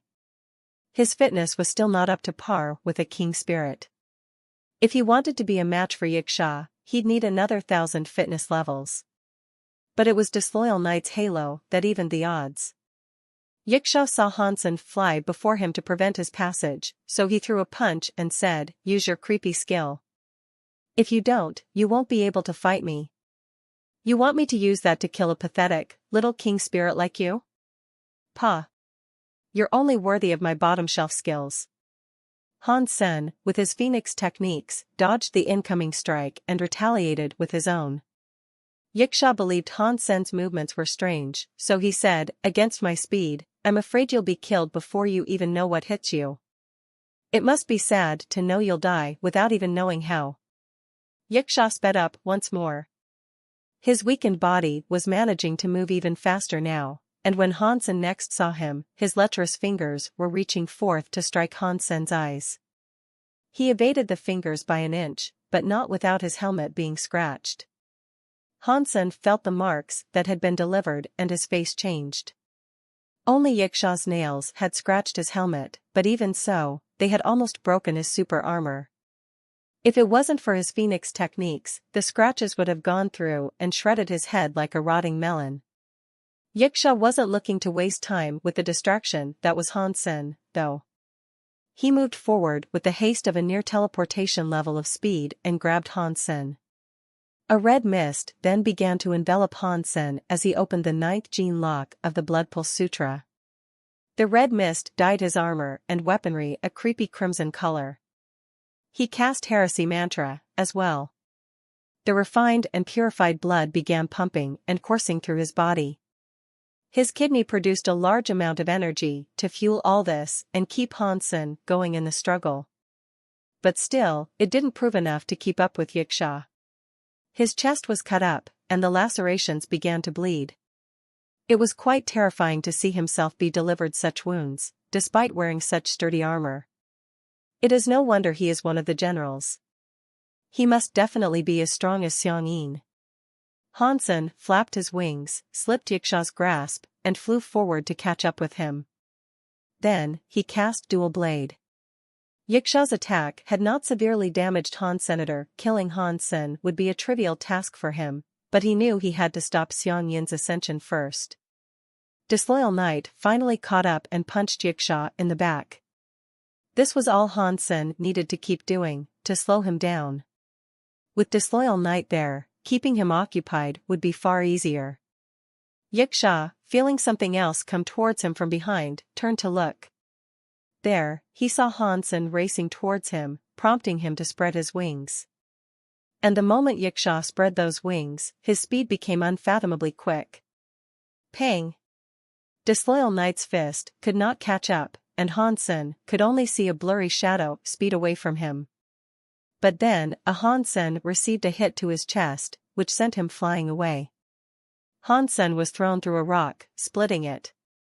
On his chest were 5 bloody holes, his heart had almost been ripped out. You should be proud of yourself, for that strike not to have killed you. Now, go away. Yiksha mockingly stated before turning around to resume his flight towards Xiangyin. He did not want her to take that last step.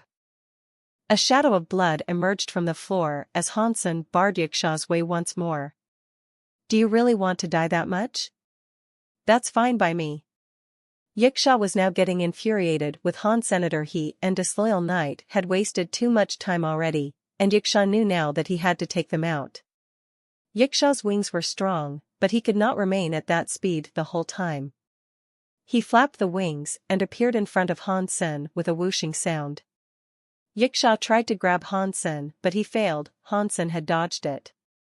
Yiksha's face curdled like sour milk and he barked, "That must have been a coincidence. How could you evade my Yiksha speed?"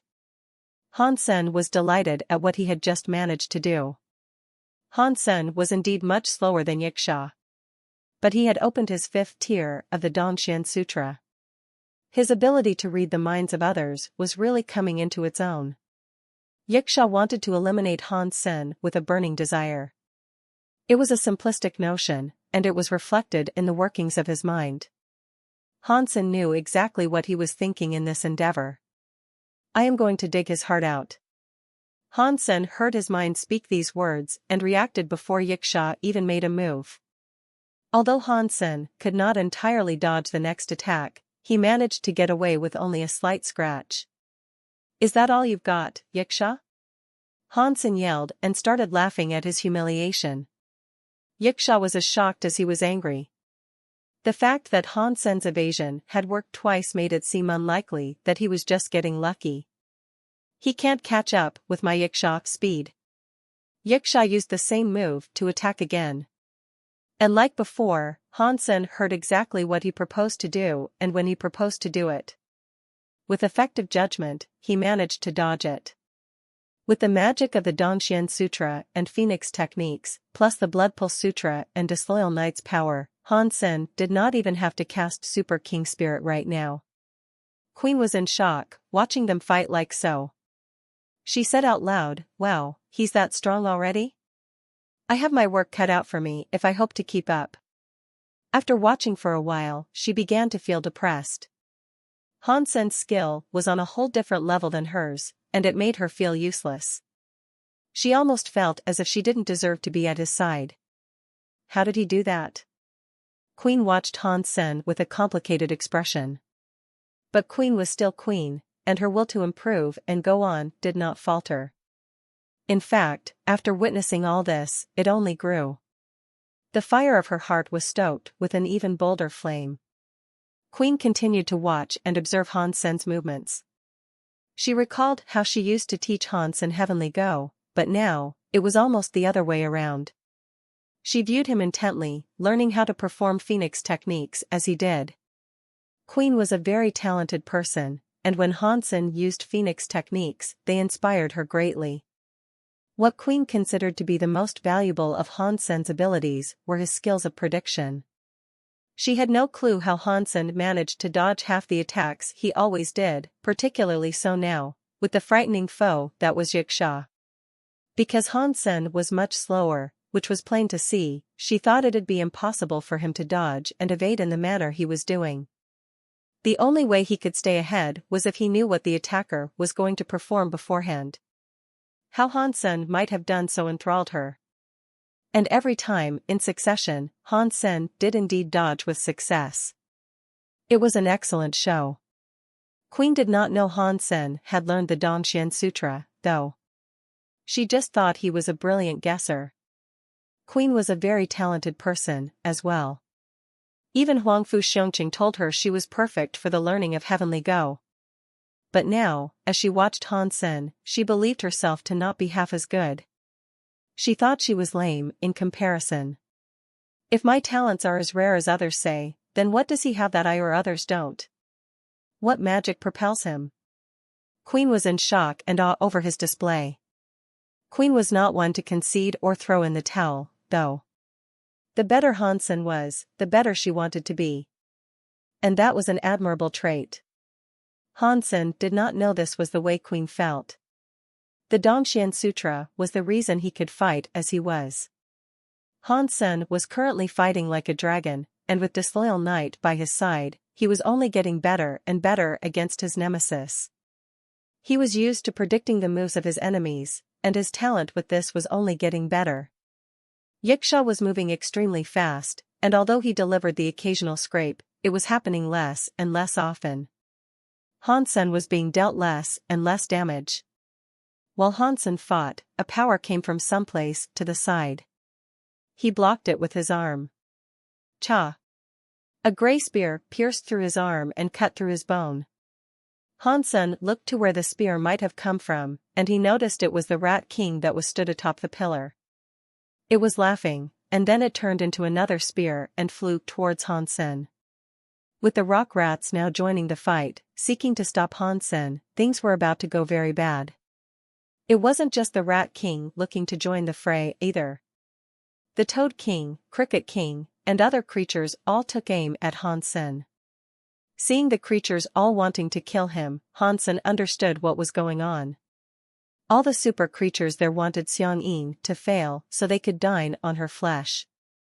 Just like Yiksha, none of them wanted her to succeed. Even more creatures were joining the fray. A dozen insects, each a meter long, began to rise from the lake. The super creatures were beelining for Hansen, that much was clear. They wanted nothing more than to dine on Xiangyin's flesh, but they had previously been unable to disrupt her ascension. Now that Yiksha had appeared, proving formidable enough to do so, and give the creatures what they desired, they had hope. But Hansen had come along to stop Yiksha, and with only him in their way, they all thought it best to chip in and stop the meddler. Hansen had done what he could in the time he had, but under fire from so many super creatures, he knew it would now be best to run. While he wished to save Xiangyin and ensure her success, Disloyal Knight and the Blue Dinosaur were not enough to repel the assault of a dozen super creatures. Even if Hansen did stay and fight, Yiksha would be free to fly towards that door while the super creatures kept his foe occupied.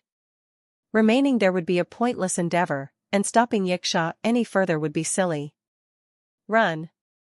Hansen yelled back towards Queen and the Blue Dinosaur. Blue Dinosaur was no sharper than a bag of socks, but even it wasn't dumb enough to try to withstand a dozen super creatures. It knew it was time to run, and so it did. Queen was atop it, and she rode it back into the tunnels they had come from.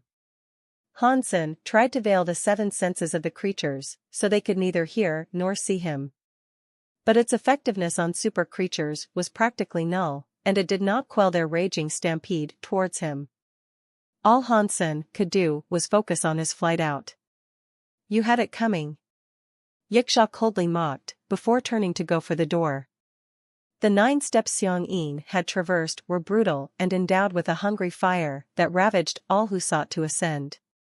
She was little more than a shadow at this point, and that shadow was flickering faintly, as if it was about to be completely dispelled by a dazzling light. Xiang Yin had been aware of what was occurring outside of the door, and she had been touched by Han Sen's bravery in trying to secure safe passage for her. When he fled from the attacks of the super creatures, she completely understood. Nearing the end of her painful journey, Xiang Yin decided to forget about Yiksha, who was now homing in on her. She now had to focus on completing what she had started. She concentrated on withstanding the fire that sought to incinerate her. She could not allow her mind to waver, falter, or be distracted by the incoming threat. If her mind wandered for a second, it'd be her demise. Maybe this is my fate. Xiang Yin was still composed, and she didn't feel hatred for the one who came for her. Han Sen had already fought on her behalf for a while, but she hadn't yet been able to make that final step. Even if Yiksha wasn't there to disturb her, she was teetering on the brink of failure. This was a life and death moment for her. This was the single moment that would decide her future, for there would be no return to the present. Xiang Yin had no choice now, but to ascend. She could not return, she could only go on. Go on or fall. The jelly-like fruit would vaporize shortly after becoming ripe, so she couldn't eat it anywhere else at any other time. Yiksha had now reached the door. He could tell Xiang Yin was about to fail, even if he hadn't come to meddle with her ascension. It is a shame you have become my enemy, but I cannot allow you to go to the 4th god's sanctuary, Yiksha said as he watched her burn. Xiang Yin paid no heed to his words and maintained her focus on the task at hand. Although she looked like she was going to fail, just in case, Yiksha pulled out something to throw beyond the door.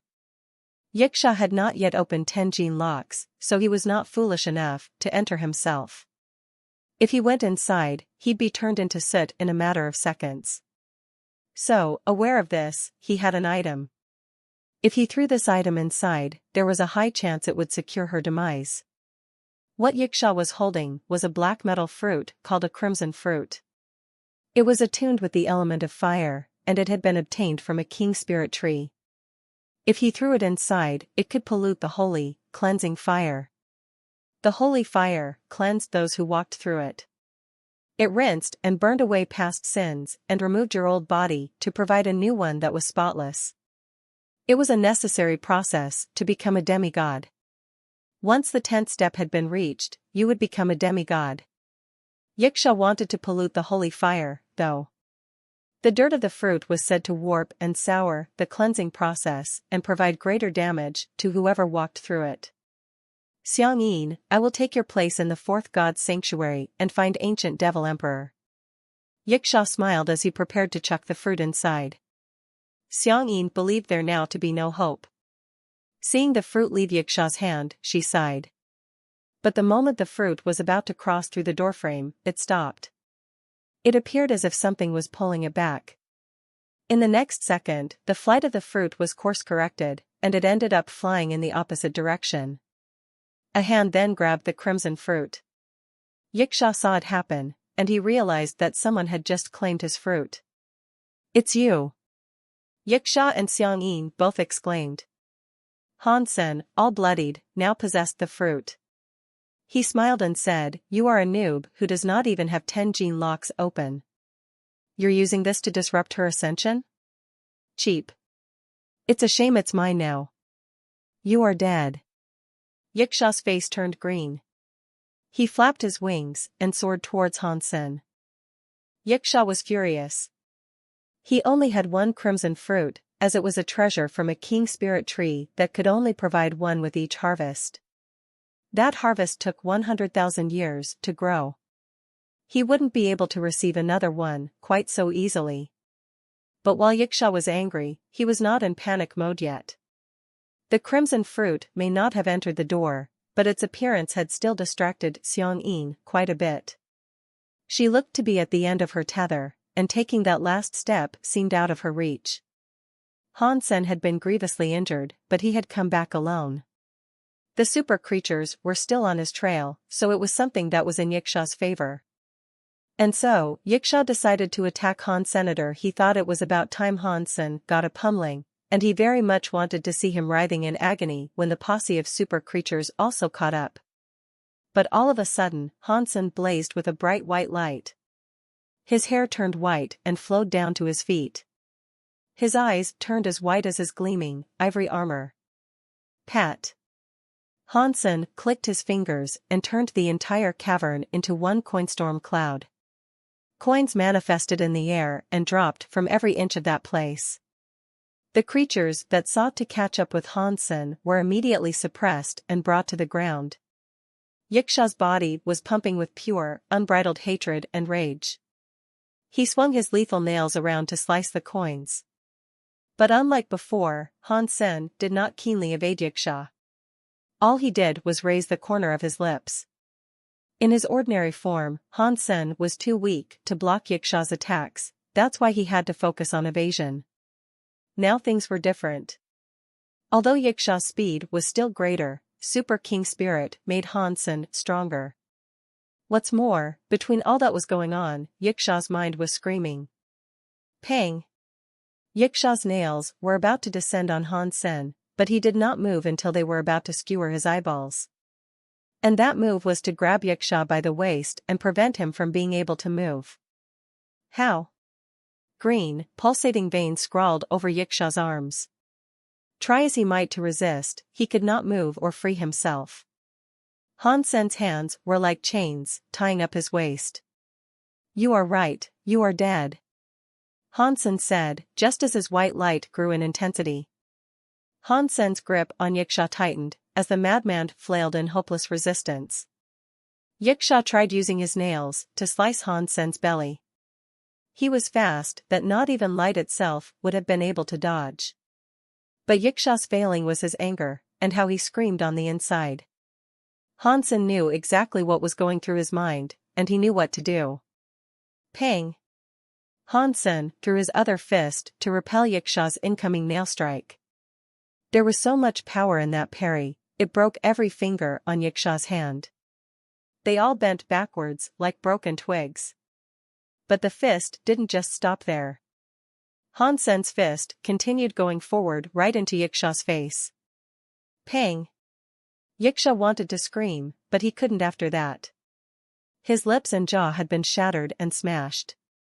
They were twisted and ruined so much that Yiksha could barely control his mouth. His body leaned back. His other arm was still held by Hansen, and now, Hansen gave it a tug. Hansen pulled Yiksha forward and delivered another punch. Yiksha's skull cracked, and the force of that second punch sent a shockwave through the cavern. Pang! Pang! Pang! Yiksha would take a punch, fall back limply, then be tugged forward only to be hit again. This process repeated again and again. Eventually, one of Yiksha's eyeballs fell out of its socket. He no longer looked human. Yiksha's speed was useless against Hansen in such a state. His brain had been rattled too much, his mind was a mishmash of displaced thoughts that scrambled to gather cohesion. Hansen, seeing Yiksha was on the razor's edge between life and death, let him go. And then, with both fists, planned to give him one last brutal hit. Alu alu alu. Hansen suddenly screamed like Xie King. The last hit he sought to deliver turned to a great many, and he punched like a nutter.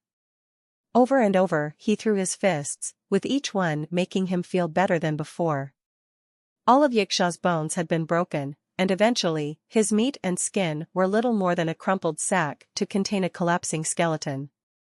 Yiksha squealed like a dying pig, and in his final moments, Hansen moved forward to pick him up. The creatures that sought to attack Hansen stopped, not wanting to meddle with such a frightening foe. The creatures weren't exactly cooperating, they were all competing for the meat. So, it was not like they could rely on each other to take on Hansen in unison. Han Sen's murderous and intimidating presence stopped anyone or anything from harboring thoughts of potentially trying to attack or kill him. Haha. Yiksha, he who had been brutally beaten like so, suddenly laughed. What are you laughing at? Han Sen asked as he grabbed him by the loose and torn garments that still hung from Yiksha.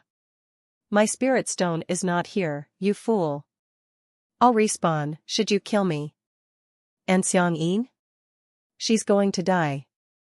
You were unable to save her. I may not have one, but you still lost. Isn't that so sad? Haha. Yiksha continued to laugh, as his other eyeball dropped from its socket. He actually seemed very happy. Han Sen looked inside the door and saw the shadow kneeling. There were no more musical notes or energy signatures left to scan. Xiang-yin would probably not make it. You lose. Badly. Now, watch as she dies. I am different, I have many more ways to play with you. Yiksha began to cackle like a mad scientist. How can you be so certain I'll watch her die? Han Sen said. Yiksha spat out blood and mumbled, you are only a little stronger than me. You have only opened 9 gene locks, you cannot enter there. And who said I'll need to enter to save her? Han Sen then brought out his bone, Sun. What's that for?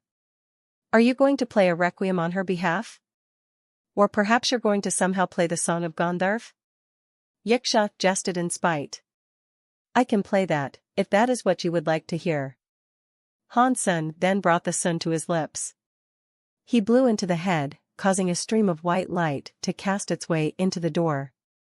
The power was the same that the sun created, and he used this to recharge her body. How? Xiang-yin felt this power enter her body, providing her support before she collapsed completely. She only needed a little bit more power to reach the 10th step, and with that power, she had hope. Xiang-yin's notes filled the air, and her scent refragranced the atmosphere. With Han Sen's help, she was slowly able to move forward and take one last step. Impossible. She only played it once. How can you know the Song of Gandharv already? Yiksha barked. Carried by the gentle sound waves of that divine music, Xiang-yin leaned forward, ready to take that last step. No. It should be me who makes that final step. Yiksha looked insane as he watched Xiang-yin take that one last step. Yiksha's eyes were going bigger and bigger, unable to believe what he was seeing. Boom. The 10th step was scaled, and when Xiang-yin set both feet on it, a flame ravaged her entire body. The light was too bright to witness what was happening now. But it eventually dimmed, and when it did, Han Sen saw her reborn. She looked so holy, like a divine fairy or angelic being. Xiang-yin spoke something to him, but Han Sen could not hear the words. He could only read her lips. The door closed, and as it did, Han Sen reviewed the words he believed her to have spoken, I'll wait for you in the 4th God Sanctuary. Han Sen was not entirely sure that was what she said. She pointed at him as if she wished to say something further, but the door closed before she could. Boom. The door was closed, separating the two for good. Han Sen was depressed, having not even been able to receive a thank you for his efforts. But Han Sen did not have time to dwell on it. He picked up Yiksha and just said, you said you have many ways, right? I can tell you right now that you don't. I'll kill you every single time I see you. So, my advice to you is to keep that spirit stone safe. If you don't. Han Sen punched through Yiksha's skull and tossed his body away. Yiksha's body faded from sight, warping him back to his spirit stone. When he respawned, he mulled over the words Han Sen had spoken to him.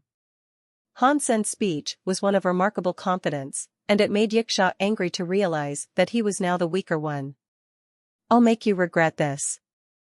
Yiksha left his shelter, making this one final vow. Han Sen decided to make his way out of the underground realm. He exited his Super King Spirit mode, and his body was exhausted. So, he called for Golden Growler to carry him back. Not long after, Han Sen came across the blue dinosaur and Queen. Queen looked incredibly relieved to see Hansen. "Let's go back to the shelter as soon as we can," Queen said, as she ran over to hold Hansen in her arms. "I'm not going back. Those *shoal super creatures tried to kill me, so I'm going to exact my revenge." If it wasn't for the super creatures getting involved, Hansen wouldn't be in such a condition. He recalled their names and knew he had to kill them. They lead armies of noobs. That's it. And when they recover, I'm going to make light work of them, Hansen said.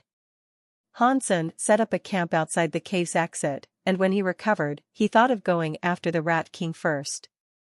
He wanted to take its life geno-essence. A few days later, he was back in tip-top shape. With Blue Dinosaur, he returned to the underground.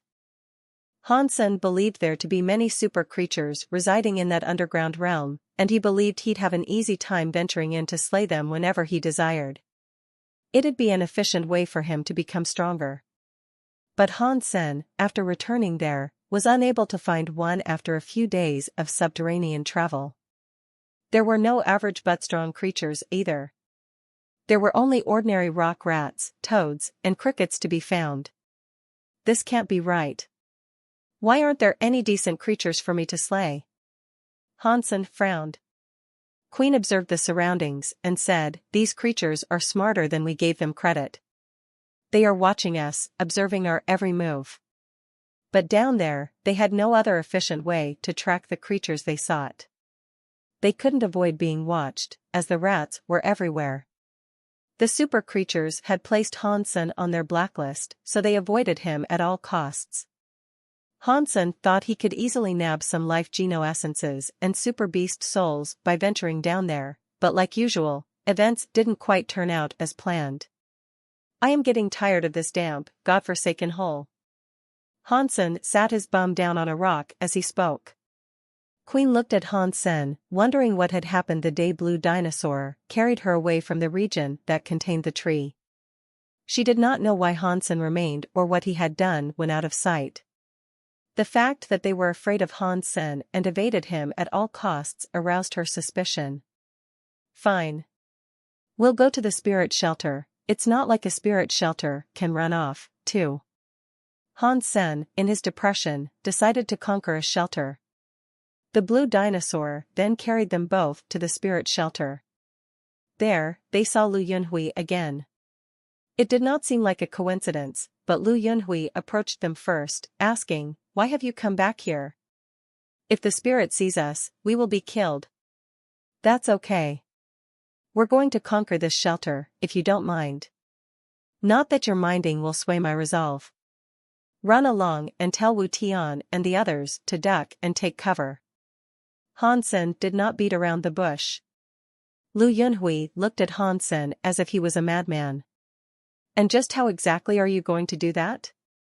Everyone knew Hansen was injured, and for him to proclaim he was going to take down a shelter, he thought he must have been having a laugh.